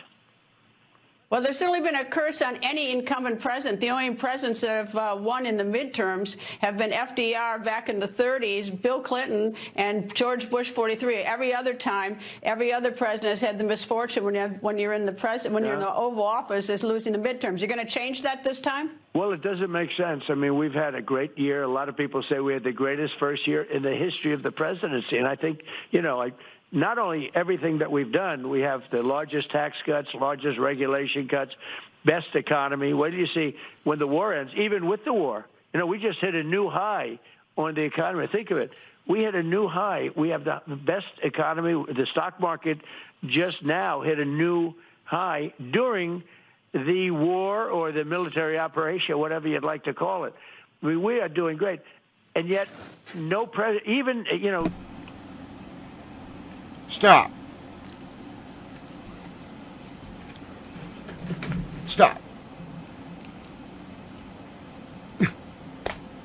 Oh, my God. All right, two things. One, I just saw a report from Jesse Waters on Fox that it's going to be tomorrow.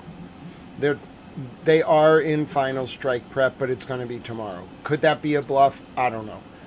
Second, Mr. President and his entire administration has spent the past 61 days telling us and using the language military conflict. Let's just listen to that clip again. High during the war or the military operation, whatever you'd like to call it. I mean, we are doing great. Are you kidding me? The war or the military operation, or whatever you want to call it.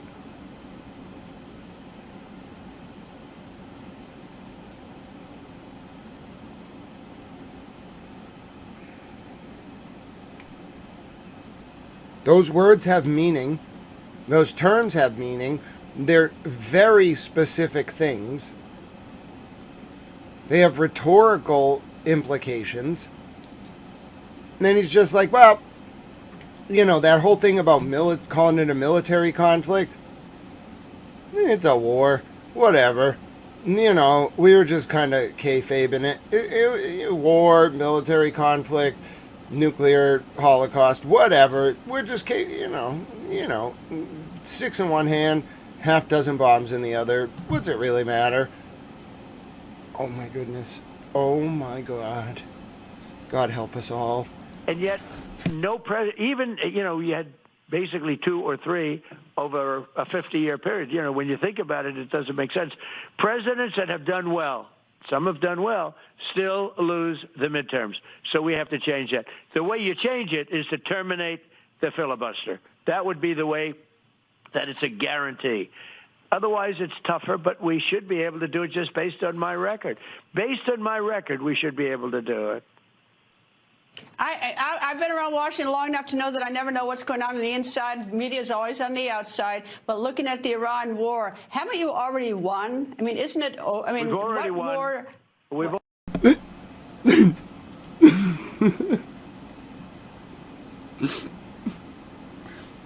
Oh no. Oh no. Oh no. Greta Van Susteren has done it. The Iranians have done it. Hezbollah has done it. Greta Van Susteren has joined an exclusive club. She's broken towel. No, the hashtag broke towel club. You don't understand. Oh, you really gotta go for the. You gotta swing for the fences. This is like playing, the Bigs 2. You gotta load up the power up. You gotta press R2 and L2. You gotta wait for the ball to come in, and then you just gotta swing really hard and miss and fall down. Oh, you.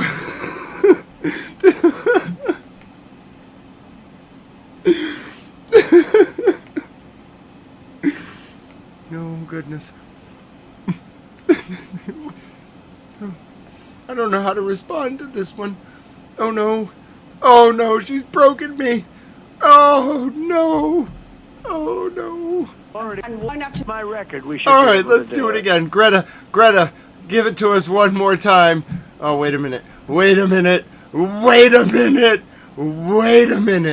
I know exactly what this needs. Oh, yes, this is happening. Don't even think for 1 second this isn't happening. Where is it? Just let it happen. You don't understand. Just let it happen. I've been around Washington long enough to know that I never know what's going on the inside. Media is always on the outside. But looking at the Iran war, haven't you already won? I mean, isn't it? We've already won, but I want to win by a bigger margin. But we have destroyed their Navy, destroyed their Air Force, destroyed all of their. If you look at their anti-aircraft equipment, their radar equipment, their leadership is destroyed. We've destroyed everything. If we leave right now, it would take them 20 years to rebuild if they ever could rebuild. But it's actually not good enough. We have to have guarantees they will never have a nuclear weapon. Who is their leadership? Just like the Democrats will use the filibuster, will terminate it. Just like I will tell you that Iran would use the nuclear weapon if they had it. I deal with these people. I know people. They will use the nuclear weapon, and we're not going to give them a chance to do it. And I actually think it's very popular, what I'm doing. I can tell you worldwide, the world is thanking me because I shouldn't be the one that's doing it. Other presidents should have done it long before me, and other countries should have done it. We were not helped by NATO at all. Other countries should have done it. Well, I think it's a fact that no country in the world wants Iran to have a nuclear weapon. Nobody does. But they don't want to do anything about it. They don't want to do anything about it. They all say even that. some of our better friends. Then you have the German chancellor, whatever he is, who says that, he disagrees with me on nuclear weapons for Iran. I said, if you disagree with me on nuclear weapons for Iran, you're doing a great disservice to the people of Germany. And, how is he done with Ukraine? I mean, they've been fighting that war long before I got into office. How is the German chancellor done in Ukraine? Not too well. So what they have to do is they have to focus on immigration and energy, not on me, because we have decimated Iran. And Iran is talking, and they want something to happen. They're not there yet, and if they're not going to be there, they will never have a nuclear weapon. This makes it so much more tolerable. What you understand is, number one is I don't know who you're dealing with because of the leadership seems to have been decimated and seems I don't know how you negotiate with someone who doesn't have a leader. That's the first thing. The second thing is that Steve Witkoff told me on this show is that the United States offered Iran to give them enriched uranium so that for medical and powerful purposes, free, if they would give up their nuclear program. Wouldn't cost them a dime, and they declined that, which to me suggested that they really didn't want a deal. Well, and maybe it wasn't a very serious offer, because I wouldn't have approved that. And I wouldn't have. I'm not giving them anything. I wouldn't have approved that. They're going to either have a nuclear weapon or they're not. And if they're not, they're in big trouble. Big. Even bigger than they are right now. And right now, their economy is collapsing. Inflation's at close to 100%. Their equivalent of our dollar is non-existent. I mean, it's literally non-existent. And they can't do any oil because we have a blockade that's 100% effective. So they can't sell oil. That's $500 million a day. $500 million a day. Let me bring you back to domestic issues. Senator John Fetterman, a Democrat from Pennsylvania, says it's Trump derangement syndrome for Democrats to oppose the new ballroom. I take it you agree with the senator. I do. I agree with a lot of things he says. I think he's terrific, actually. He's a man of common sense. It's not politics. It's common sense. I am, too. I'm a common sense person. The ballroom is beautiful. It's going ahead of schedule. Many people want it. Many Democrats, all Democrats know it's needed, but, you know, if it was anybody else building it but me, they'd say, but it's going along beautifully. It's ahead of schedule. It's right on budget, unlike other things built in our country, like the Federal Reserve building, which is slightly over budget by billions of dollars, you know. Crazy. That's a crazy. I could have done that job for $25 million. They're going to spend maybe $4 billion, and it might not be open for Kevin, which is terrible. Terrible. Turning to Jimmy Kimmel. Take a look at the railroad, the Gavin Newsom Railroad. It's, I think, 28 times over budget, meaning 28 times higher than original projection. There's something. Well, you do like to build. You do like to build. And I build under budget, and I build ahead of schedule, and I build the most beautiful project. You know, I always built the best project for less money than other people could do it for.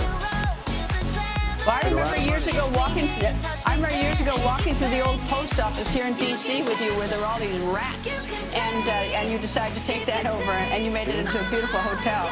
Right, I did a great job. And by the way, I built that for $201 million, and it's bigger than the Federal Reserve building. $201 million. One last question. Jimmy Kimmel has apologized. Is it a good apology? Do you accept the apology? I haven't heard him apologize, but he's a lowlife. Whether he apologized or not, he's a lowlife. He always has been. He shouldn't be on television. I don't know how a guy can be on television where the network gets free airwaves from the United States government and spend 100% of his time knocking Republicans and conservatives and Trump. 100% of his time. It's not supposed to work that way, you know. Equal time provisions, etc., etc. Not supposed to work that way. But he's not a funny guy. He's got no ratings, and I don't understand how he can be on air. I think ABC is putting themselves in great jeopardy, actually. You know, they've already paid me $16 million. George Slopadopoulos said things that were untrue, and they had to pay me $16 million. So this is very serious what's going on there. Mr. President, thank you, and have a safe trip to China later in May. Thank you, sir. Thank you very much, and you have a great husband who's a great lawyer. Thank you very much. Well, you kept him. You know, you sent him to Poland. You promised the president of Poland. He's the only one I sent to get hostages because he's the best. I know, but you promised the president of Poland last September to get that Polish journalist out of prison. Well, he just did it 2 days ago. He just got back last night. So, nobody wants to write about the job. The great John Kroll. He's a great lawyer. He's a great guy, and it's true. He's gotten hundreds of people out Not only from this country, by the way, from other To my husband to Poland. unfairly kept in different locations in different countries. You can't just say my husband to Poland. He's a great guy, actually. And so That's are you. it. Thanks a lot, Greta. Thank you, Mr. President. Thank you. Bye. That was great. People think news just happens. Oh, that was great. Oh, that was great. Oh, thank you all so much. That was great. Oh, that was great. That makes it so much more pleasant. Oh my goodness, ladies and gentlemen. Oh, that's how you have to listen to Mr. President. You just need a little Barbie girl. You just need a little, yakety sax, Flight of the Bumblebees. Oh, okay. Well, let's get the update from Jesse Waters. I may start playing music over this because, I'm hilarious. Haven't you ever wanted to dance your way to bed because no bombs fell? I think it's pretty clear, though, tomorrow is the day. Let's take a listen. Fox News alert, it's decision time. CENTCOM Commander Admiral Brad Cooper has just briefed the president in the Situation Room about what could be the final blow. The U.S. military is preparing for a short and powerful wave of strikes. Targets include the enemy's remaining military assets, leadership, and infrastructure. Iran is proving to be very stubborn. The talks seem like they are stalled. Are you getting antsy to break the ceasefire? Well, I don't know what stubborn is because really nobody knows what the talks are except myself and a couple of other people. They want to make a deal badly. In case the Iranians needed a little nudge, the Pentagon's contemplating bringing a brand new weapon to the battlefield. The mother of all hypersonics, the Dark Eagle. It can hit targets 2,000 miles away. The enemy's last ballistic missile launchers are in the crosshairs.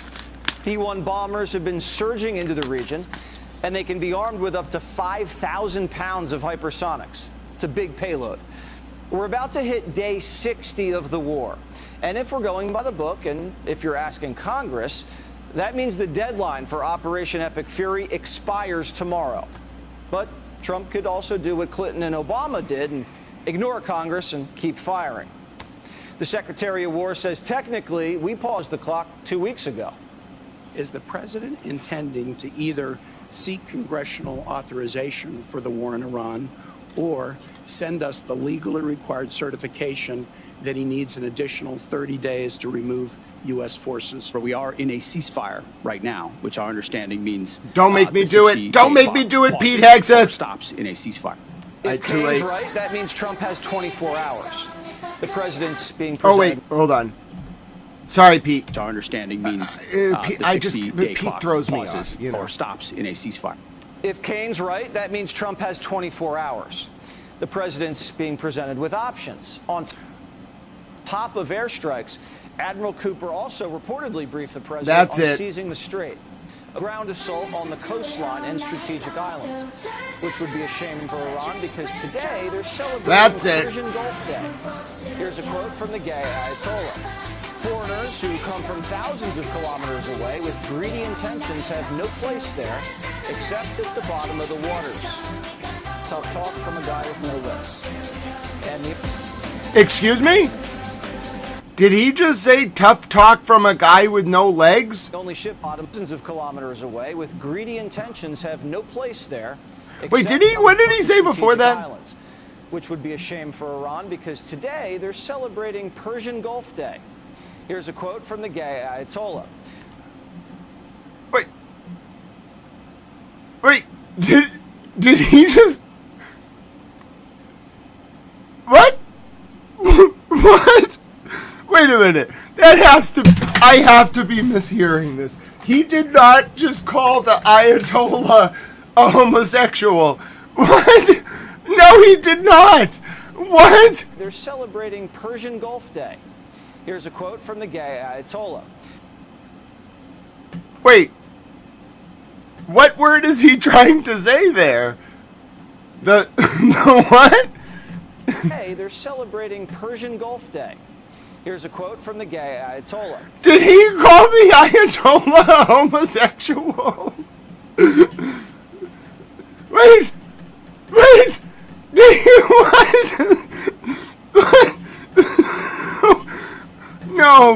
No, he did not call the Ayatollah homosexual.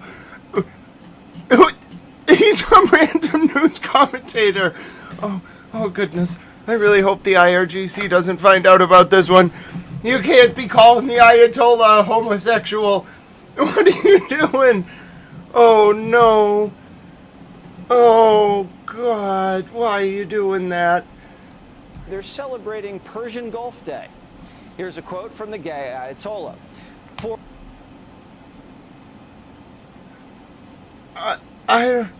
Foreigners who accepted, and the only ships at the bottom of the water are Iranian. We've also turned around 44 vessels. Okay, what did you say about his legs? Kilometers away, with greedy intentions, have no place there except at the bottom of the waters. Tough talk from a guy with no lips. And the only lips? Only ships at the bottom of the water are Iranian.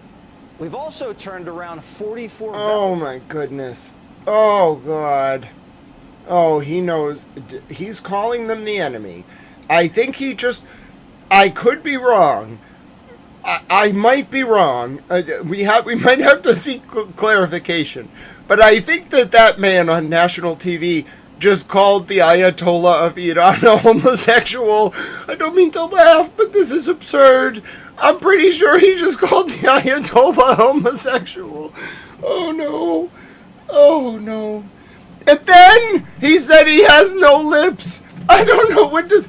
Listen, I'm not laughing. I don't know what to do. This is absurd. What does Jesse Waters know, and why is he calling the Ayatollah homosexual?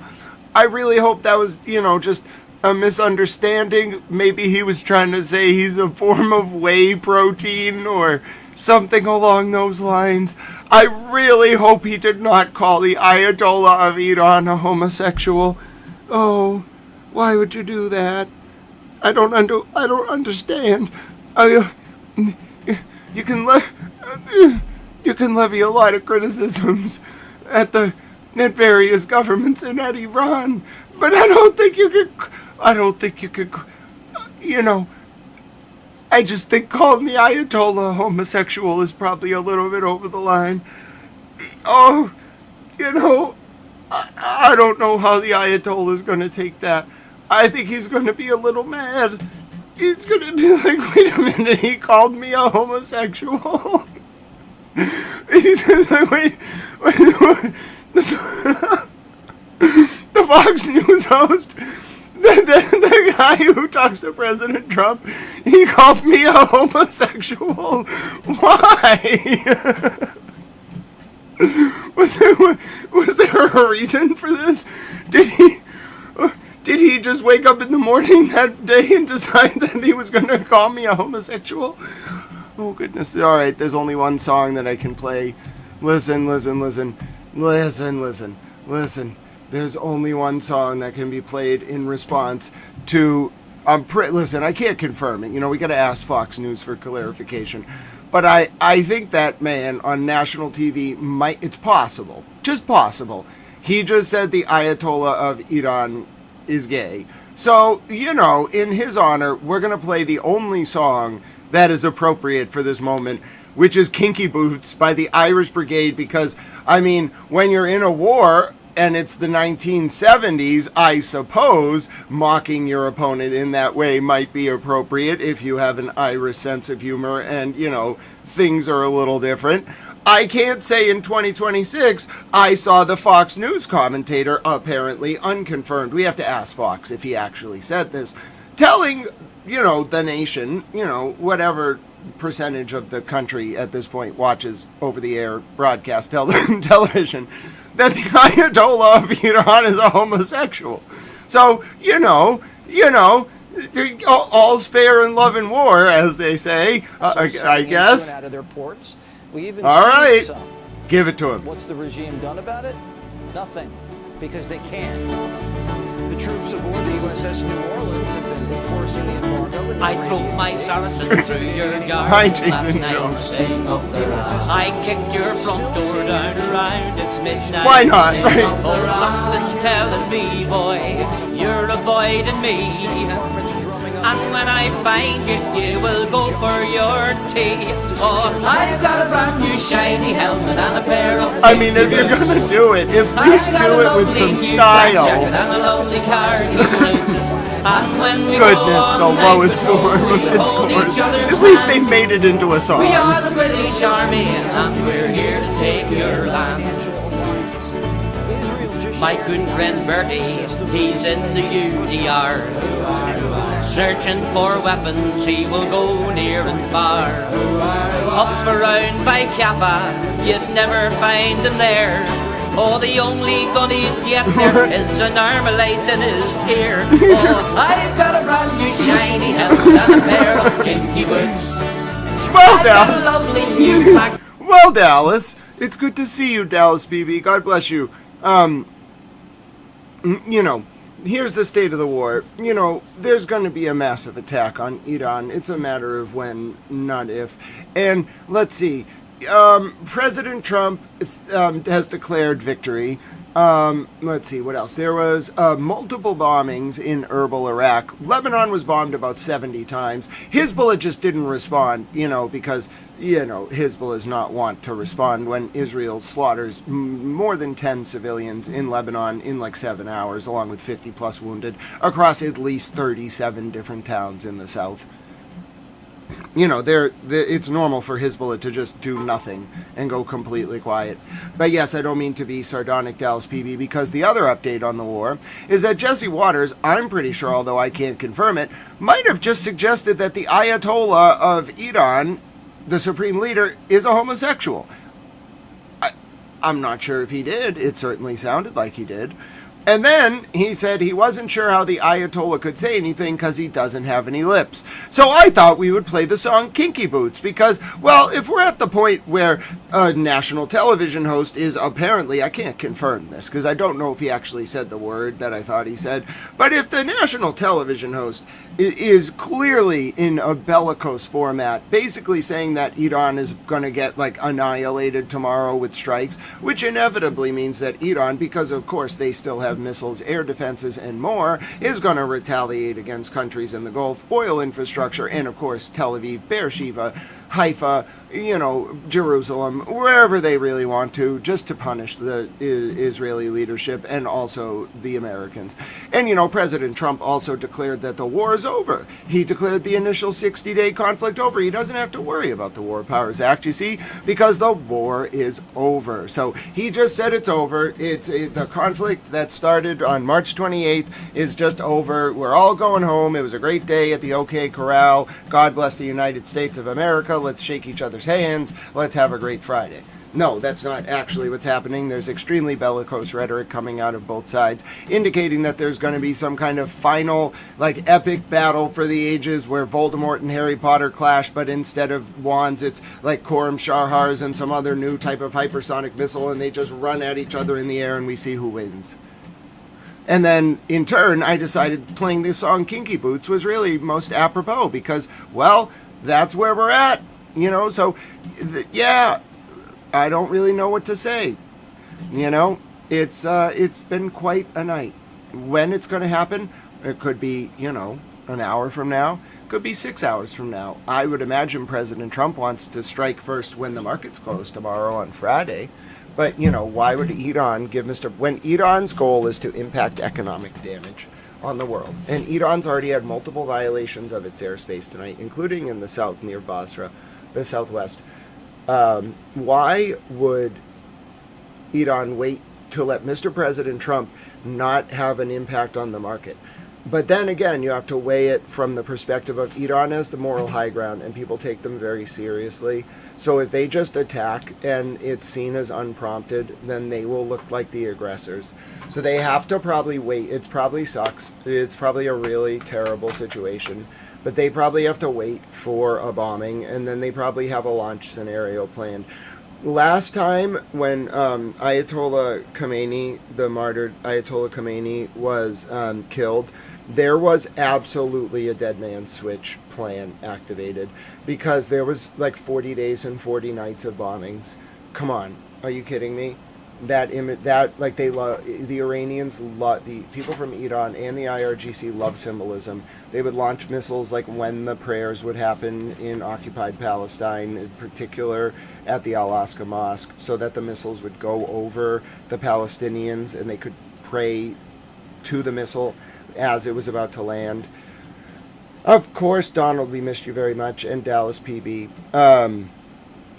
The Iranians love symbolism, and I don't think it's any coincidence that they unleashed a dead man switch when their leader, the martyred Ayatollah Khomeini, was killed. And that dead man switch was a set of instructions for the Blood Guardians, for Hezbollah, for the Houthis. Probably not the Houthis as much. The Houthis got their own thing going on. Like, they have their own issues to deal with internally in Yemen. And I think Iran wants to use the Bab al-Mandab Strait between Djibouti and Yemen, which kind of controls the flow through the what's it called there, the Suez Canal. The Suez Canal only functions because of the Bab al-Mandab Strait, which is controlled by the Houthis somewhat. But the Houthis have to be careful because they're right across from Djibouti, which is very, very intensely militarized. There's more military bases from different countries in Djibouti than any other country on Earth. And it's a very small country, too. And the troops have to live in shipping containers. It's terrible. Anyway, the point is when Israel and the U.S. launched the attack on the Iranian leadership, what happened was almost immediately, Iran had a dead man switch through its proxies and itself. I promise you that the reason Hezbollah is not firing, I can't confirm it, but I just know it. I just know it cold. The reason they're not firing, and the reason nothing's happening in Iraq, the reason nothing is happening anywhere, is they were told, rest up, stand down, for not stand down fully. Oh, water under the fridge started a membership parade. God bless you, water under the fridge. Oh, translator towel got a membership. This is wonderful. And Joey, God bless you. And Sue and Flovin and making it a hat. Oh my goodness, Interpret Towel I know some of you, I know Interpret Towel, obviously. Interpret Towel got a gift membership from Water Under the Fridge. This is the greatest day of my life. Interpret Towel can use all the emojis now. Oh my goodness, she's going to lose it. This is great. Oh, Interpret Towel, what a great day. It is a great day for towels everywhere, but in particular, it's a great day for Interpret Towel. I feel like we shouldn't go back to the Kinky Boot song. We can get ready to go to bed. I think we know exactly what's going to happen. And when. Okay? It's either going to be tomorrow. It's either going to be, before the crack of dawn, or it's going to be after the markets close tomorrow. Oh, ladies and gentlemen, God bless you, Water Under the Fridge. Translator Towel has unlocked emojis. This is a great day. Interpret Towel's first ever emojis. Oh, she just went wild. She was just ecstatic. She couldn't believe it. It's a smorgasbord of emojis to choose from when you unlock memberships. It's great. You can get your own membership. You can just click the little membership button. Thank you, Water Under the Fridge. God bless you for supporting Towel Channel. Did you know this is a public information service? We've been going for 5 hours. Wow, I only meant to go for 2 hours. So, if you'd like to support this channel, I forgot to put my Cash App and Venmo thing up there because, frankly, I was cleaning some things in the broadcast software and I lost them, so I have to make them again. But anyway, I even thought about it before the stream started. I was like, should I put those up? And I was like, no, I don't care that much. I need to focus on getting the information out. That's secondary. And then I was like, yeah, that's true. Anyway, so if you want to support this stream, there's a Cash App, there's a PayPal, there is a Venmo. Okay, I want to take a screenshot of Translator Towel's first ever emojis. They're wonderful. Can you believe it? Can you believe it? Hashtag Translator Towel emojis. Oh, what a glorious day. Yeah, they're going to wait on Translator Towel, let me refresh myself. I think the President of the United States would like to wait on the markets. But why would Iran want that? See what I'm saying?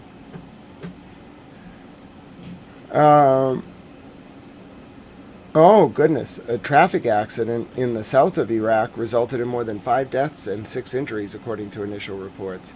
That's wild. Obviously, I will not want to show that footage, Soul Controller, but thank you for that. Oh, hola, Francisco. Tenemos muchas cosas que decir a Tigo.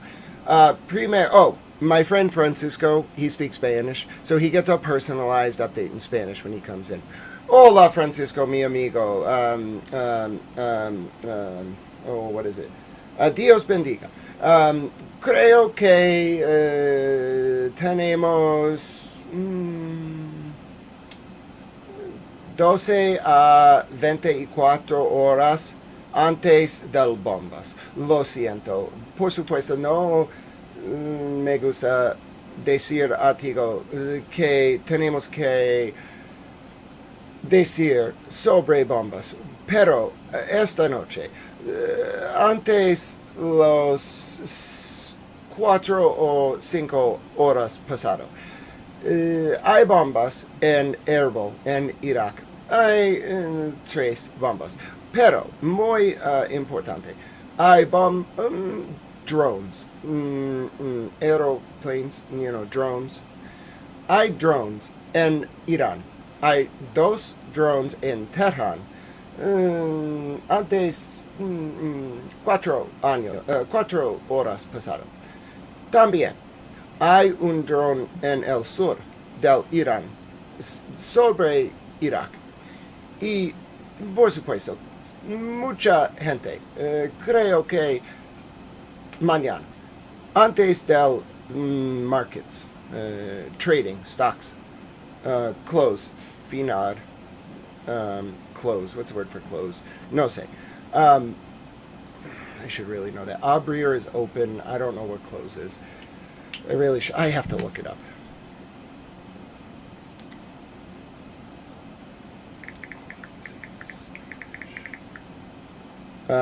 No, to close. The verb to close. Cerrar.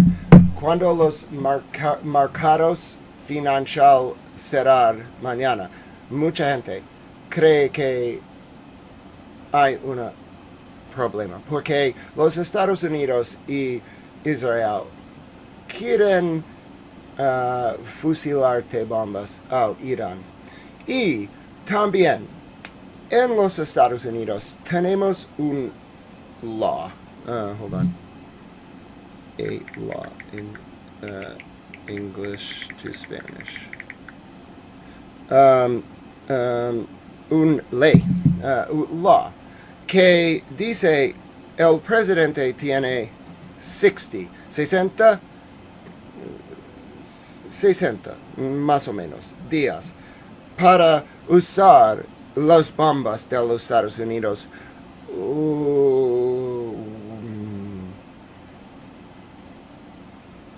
without y el presidente no tiene decir con Congress durante el 60 días.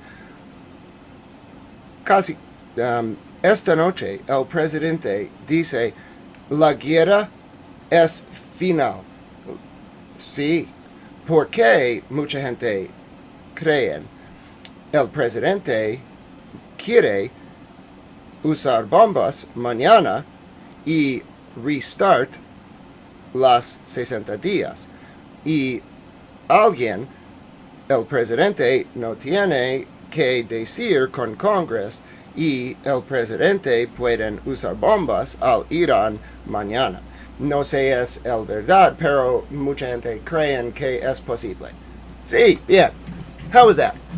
Did I do a good job? Y también Irán se dice a los United Nations, si los Estados Unidos quieren o usa bombas en Irán, Irán va a usar bombas y fusilar bombas a todos los bases soldiers de los Estados Unidos en Qatar, UAE, United Arab Emirates, Bahrein, Kuwait, Irak, Israel, etc.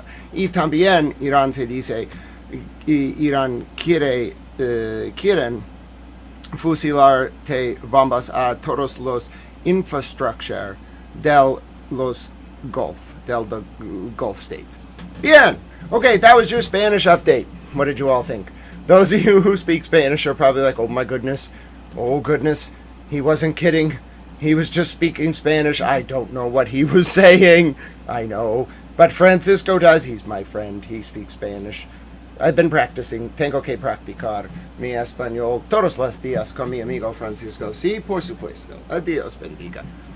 How was that? Did you all enjoy it? Muy bien. Thank you, Petty. All right. I think we've all realized it's not going to... They're going to try to play the markets. I don't understand why Iran continues to let President Trump do this. I think it's because Iran truly they must have weighed all the costs and benefits and said it doesn't matter. The more important thing is the moral high ground. They must have reasoned that they are going to come out of this looking like the rational, reasoned actor, and they want an excuse to unload without being seen as the aggressor. Frankly, weighing that against like the small economic damage you're going to cause by bombing on a Friday or Thursday night or Friday morning, I guess it makes sense. Like, it is so much more worth it to have the moral high ground, but frankly, they're well within their rights to do it already, but they must have they want more.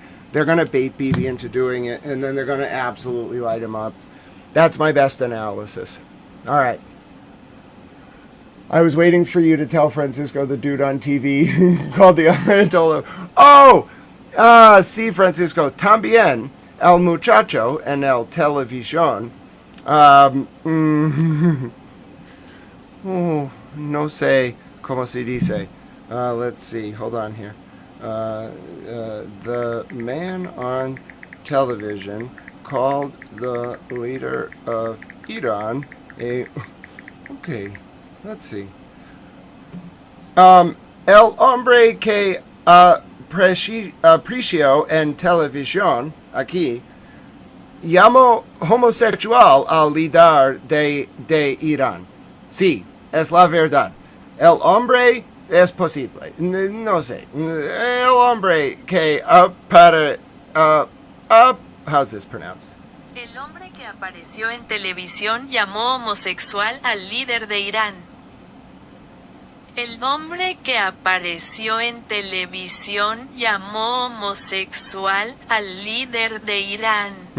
El hombre que apareció en televisión llamó homosexual al líder de Irán. Sí.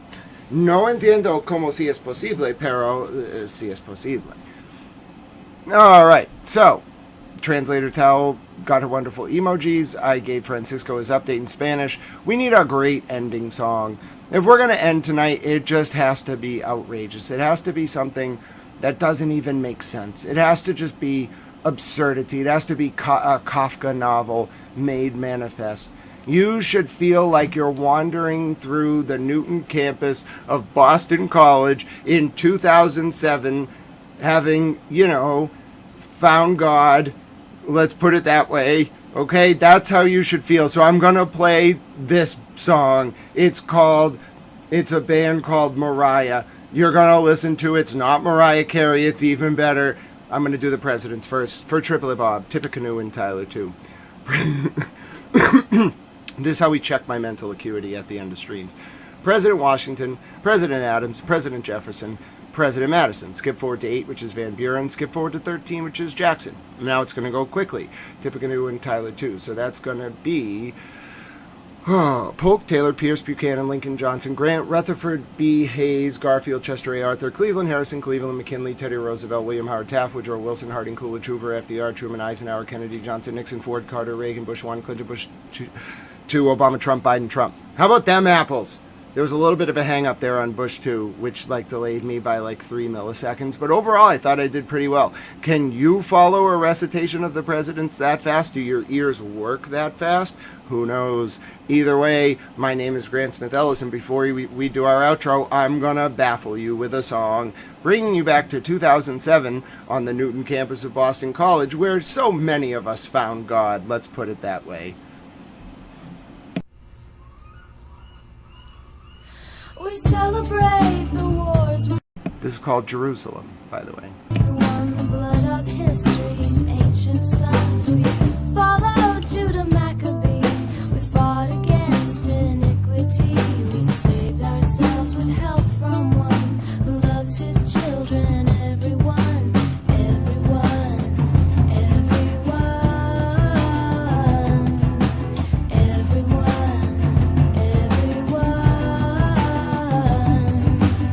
So now Jerusalem, you know that it's not right. After all you've been through, you should know better than to become wicked ones. Almighty God, what saved you from the lessons we should learn from all the fighting in the days of old, when providence bestowed divine the sanctuary purified. Let light encircle all you hold, and don't uproot the olive grove. So now Jerusalem, you know that it's not right. After all you've been through, you should know better than to become wicked ones. Almighty God will save you from. So now Jerusalem, you know that it's not right. After all you've been through, you should know better than to become wicked ones. Almighty God will save you from.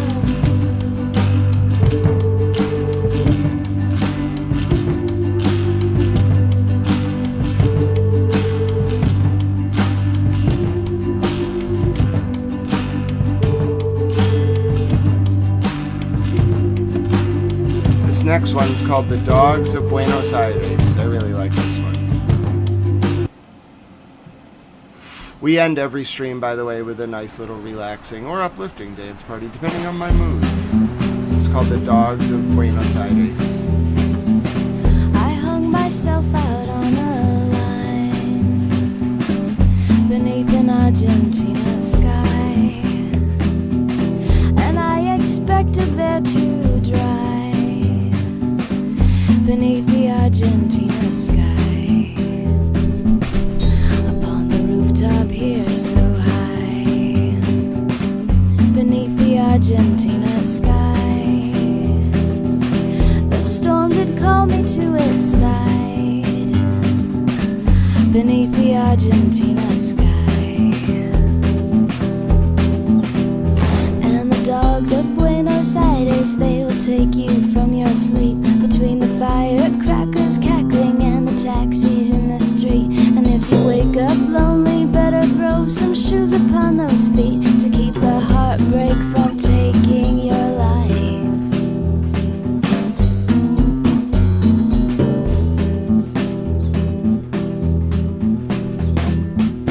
Once I had planned to be your bride before this Argentina sky. Now I just tend my wounded pride under this Argentina sky. Now I want the rain to fall into my eyes from this Argentina sky, the thunder to match my anguished cries beneath this Argentina sky. I looked into the darkening, and while the air did chill, I knew that though I'm here in exile, that you should love me still. And when the rain began to pound, I lifted up my face until I was soaked with the ache of the sky.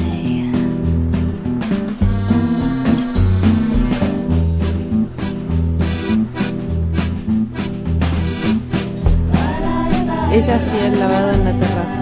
Mientras el sol le quemaba la espalda, ella intentaba fregar el sudor de su desconsuelo, escurrir las lágrimas. Pero antes que la tarea estuviera terminada, la ropa todavía doliente en la soga, bajó desde el delta un viento poderoso, y las nubes se cargaron a lo largo del cielo. ¡Rápido! ¡Adentro! ¡Cerrad las ventanas! Viene una tormenta. Saca tu ropa de la soga.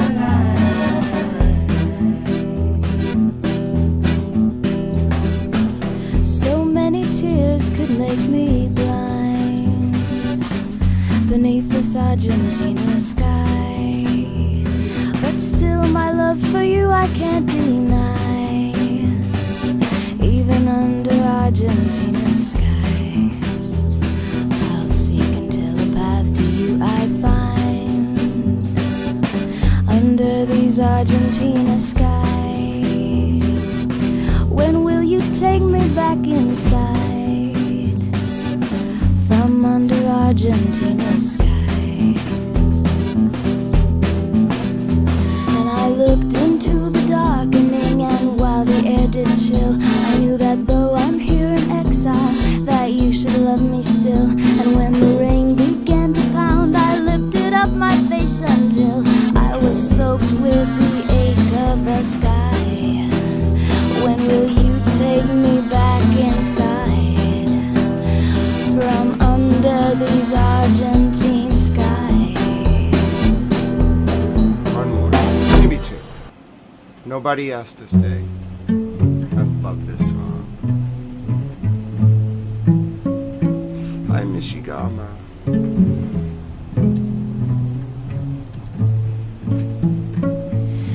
Rest up in the gentle sway. Sister, make a flower place. The mother, father, brother grace of river stones to keep her safe. Come away with me today. Everything should be okay. Fill your pockets while you pray, with some to eat and some to say. Nobody has to stay, but we wish they would anyways.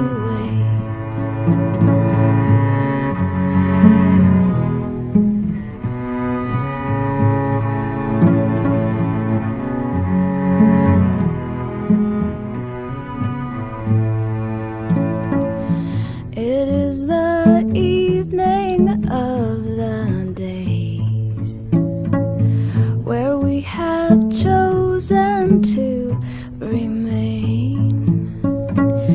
And while you hurt with all that pain, the stars will kiss your pretty face. Come away with me today.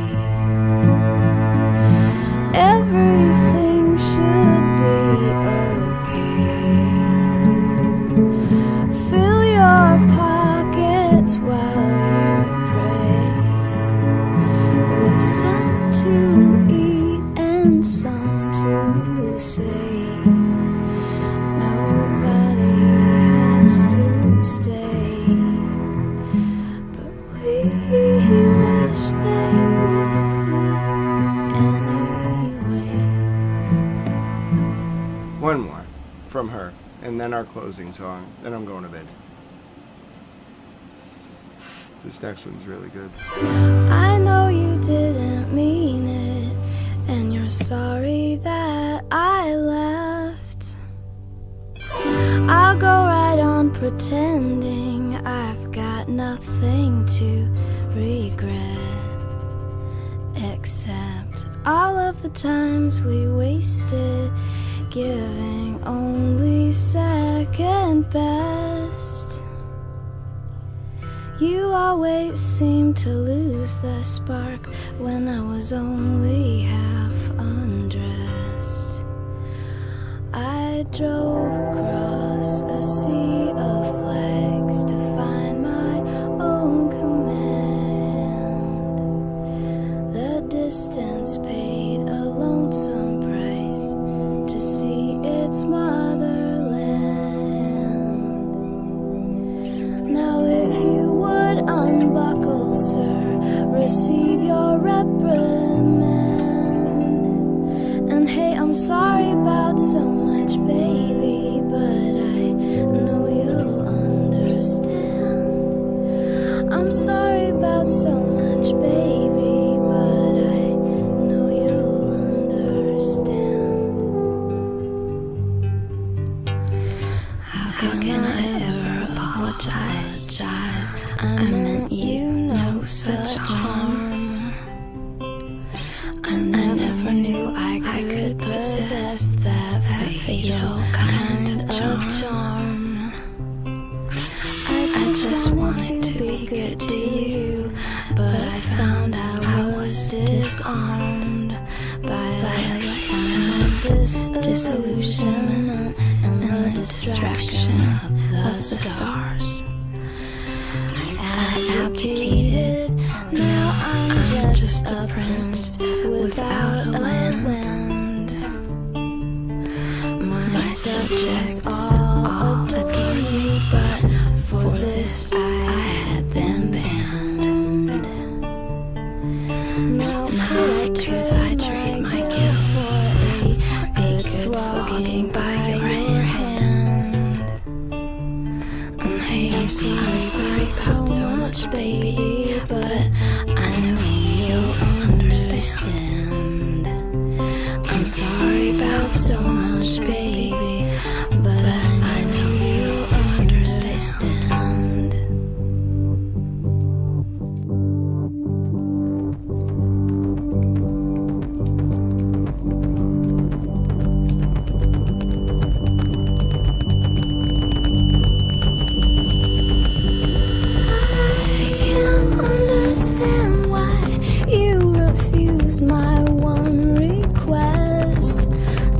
To press against my weaponry and then lay bare your chest.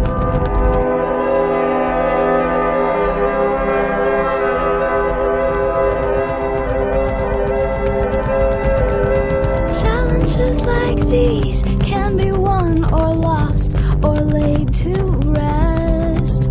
Now we both agree to separate from the lonely castle steps. The kingdom is destabilized, the watchtower unmanned. The bedroom lies abandoned and the future is unplanned. But we've got the past to remind us of love, chivalrous and grand. And hey, I'm sorry about so much, baby, but I know you'll understand. I'm sorry about so much, baby, but I know you'll understand. What's the use of holding out a work sore hand to catch some when it turns up empty? All is dry and all you ever wanted was some rain.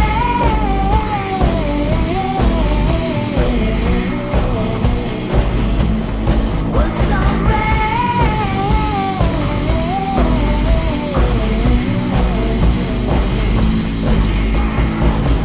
If heaven is the future, why is it that you refuse to go there now? With all you have, you really should do more than just complain.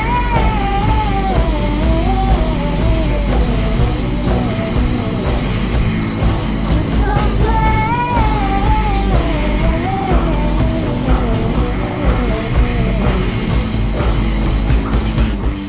Such a rotten taste is left when you don't think to say that. It's just such a sorry waste to take the easy way out of the pain.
close my eyes, all naked and prepared to die in the starry atmosphere when all the questions disappear and pressure with a salty taste exalts the tears that soak your face.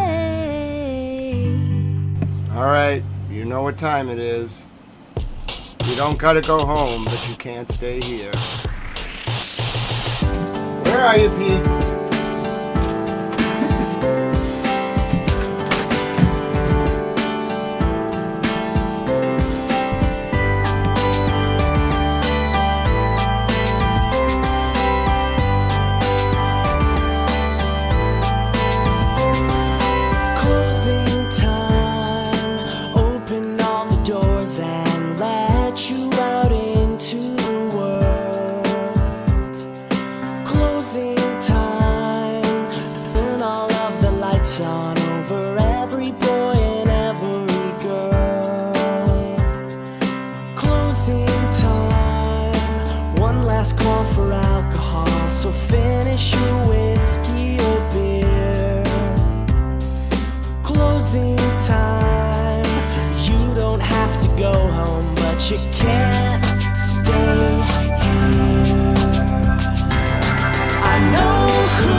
Take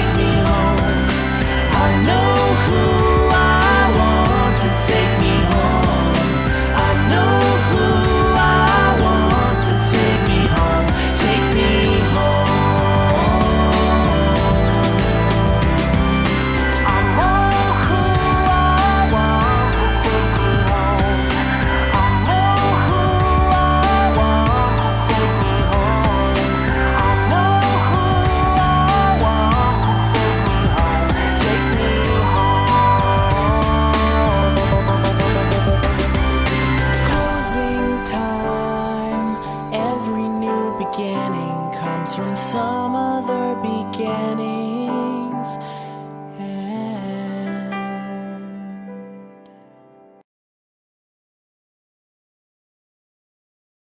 Well, my name is Grant Smith Ellis, and that was certainly a ridiculous day. What a nice ending, though. You know what I'm going to say. If you enjoyed this stream, if you benefited from today, if you learned something, there's a way you can pay it forward. This is Peep Bunny Towel. Look at Peep. He's Francine's best friend. Francine, how are you doing, my friend? Peep is here. Did you know Francine's best friend is Peep? So, Francine and Peep share, you know how there's the Anglo-American special relationship? No, we call this a Francine Peep Bunny Towel special relationship. You playing is out with this. Oh, D. Mayer, I will absolutely check if 9 Inch Nails are in the catalog. It's a YouTube beta program for creator music, so I can't guarantee 9 Inch Nails will be there, but I might be able to find something from them that's in the catalog. I'll take a look overnight. You got it though, D. Mayer. It's on the list. Oh, Francine, we adore you and love you too. Did you know? Okay, so as I mentioned, there is the Anglo-American special relationship. Then there is the Francine Peep Bunny Towel special relationship. Peep Bunny Towel's the channel mascot. He's a stuffed Peep Bunny Towel. He's just a stuffed Peep Bunny Towel.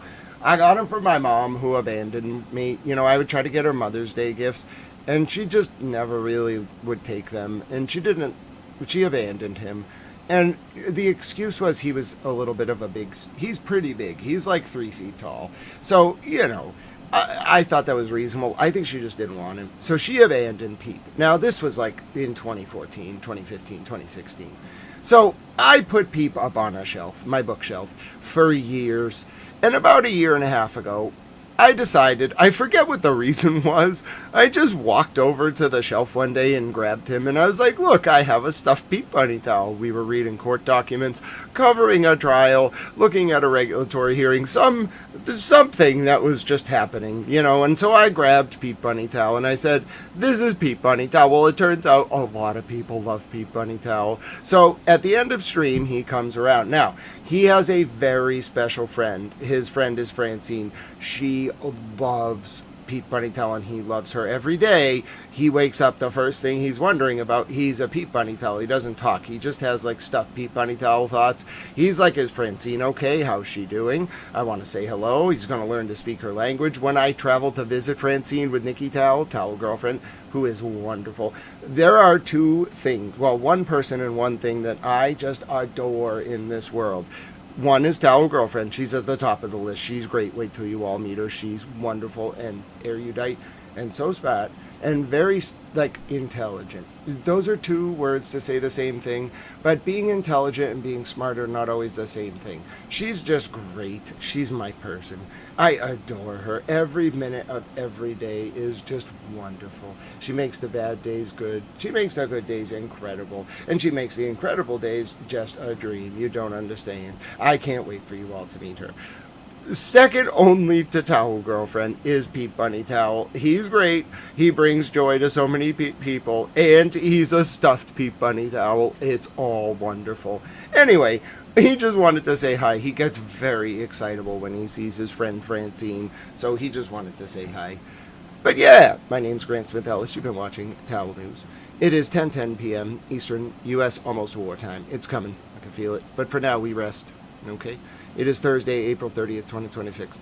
It is 4:10 a.m. in South Africa. It is Friday, May 1st there, 2026. It is 5:10 a.m. The sun has risen in Tel Aviv, Israel. And it's 5:40 a.m. The sun has risen in Tehran, Iran. Now, you know, if you watch this stream, it's designed to educate, inform, and entertain. I use entertainment, 20%, as a buffer to insulate your brain from trauma. That's what I'm supposed to do. The research says, apparently. I do my best. I'm not a doctor. I'm a towel. Furthermore, I use 40% information, 40% education to engender culture public discourse and ward off the usurpation of our forms of government worldwide.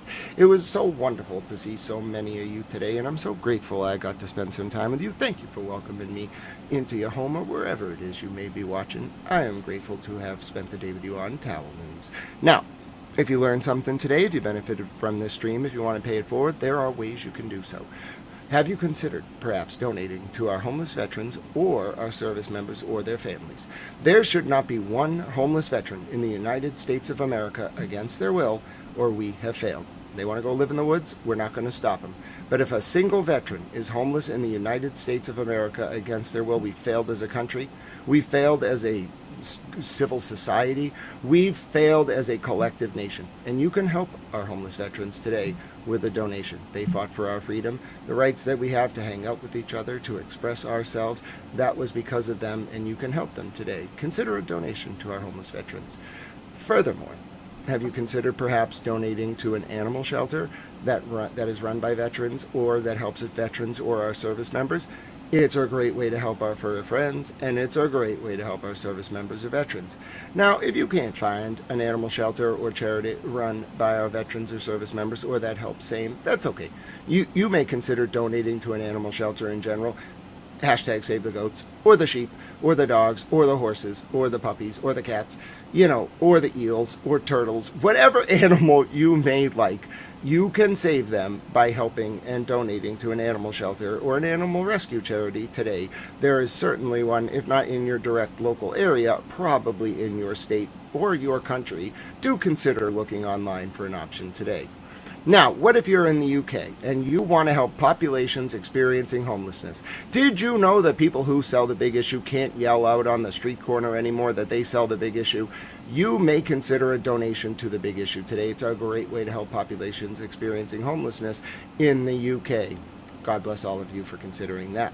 But it doesn't have to be a donation. It could be something as simple as smiling at someone on the street, reaching out to a friend or family member you haven't heard from in a while, which reminds me, I got to call Towel Nana. She didn't call me back. She probably didn't know I called. I'll try her again tomorrow.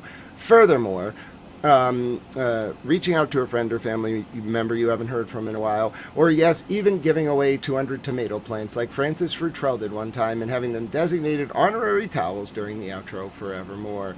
Yes, in that way, may we pray that the current realpolitik continues to change from one centered on preserving, expanding, and demonstrating our power to instead one centered on preserving, expanding, and demonstrating our capacity to engage in small acts of service and kindness rooted in unconditional love, therein allowing us to live up to our Tal Eudaimonia or Summum Bonum, our greatest good in the ancient Greek or Latin respectively, therein bringing about a new digital epoch defined by Aquarius the water bearer standing tall and carrying a peat bunny towel.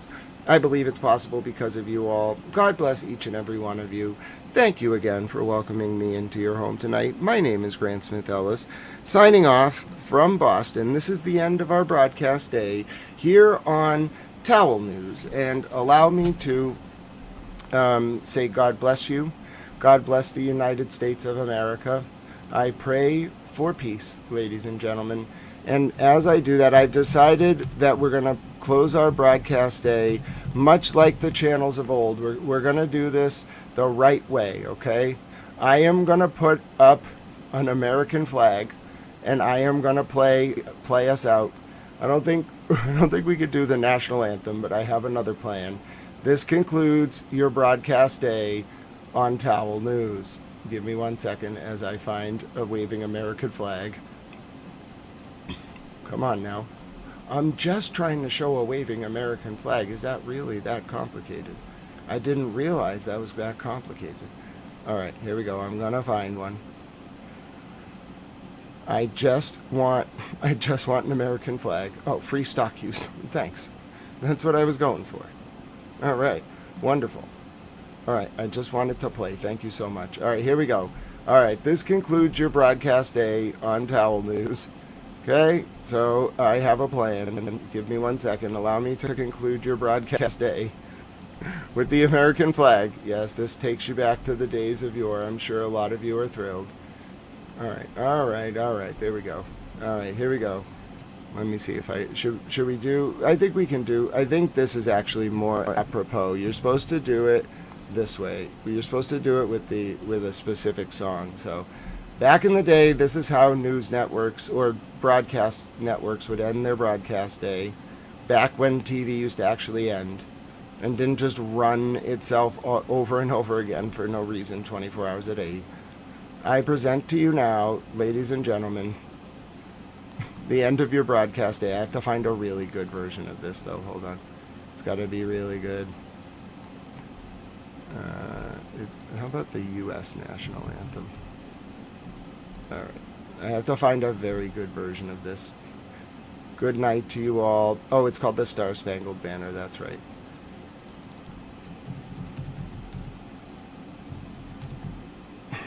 Thank you very much. I should really know the formal name. You know what I'm saying? All right. Let's find a good version of this. Here we go. Oh, you can use the U.S. Army band for $0. That's nice, but I don't want to download the license. Let's see if I can find a good version of this. All right, it really shouldn't be that hard to find one. All right, here we go. To conclude your broadcast day. Oh, say can you see by the dawn's early light what so proudly we hailed at the twilight's last gleaming, whose broad stripes and bright stars through the perilous fight o'er the ramparts we watched were so gallantly streaming, and the rocket's red glare, the bombs bursting in air, gave proof through the night that our flag was still there. Oh, say does that star-spangled banner yet wave o'er the land of the free and the home of the brave.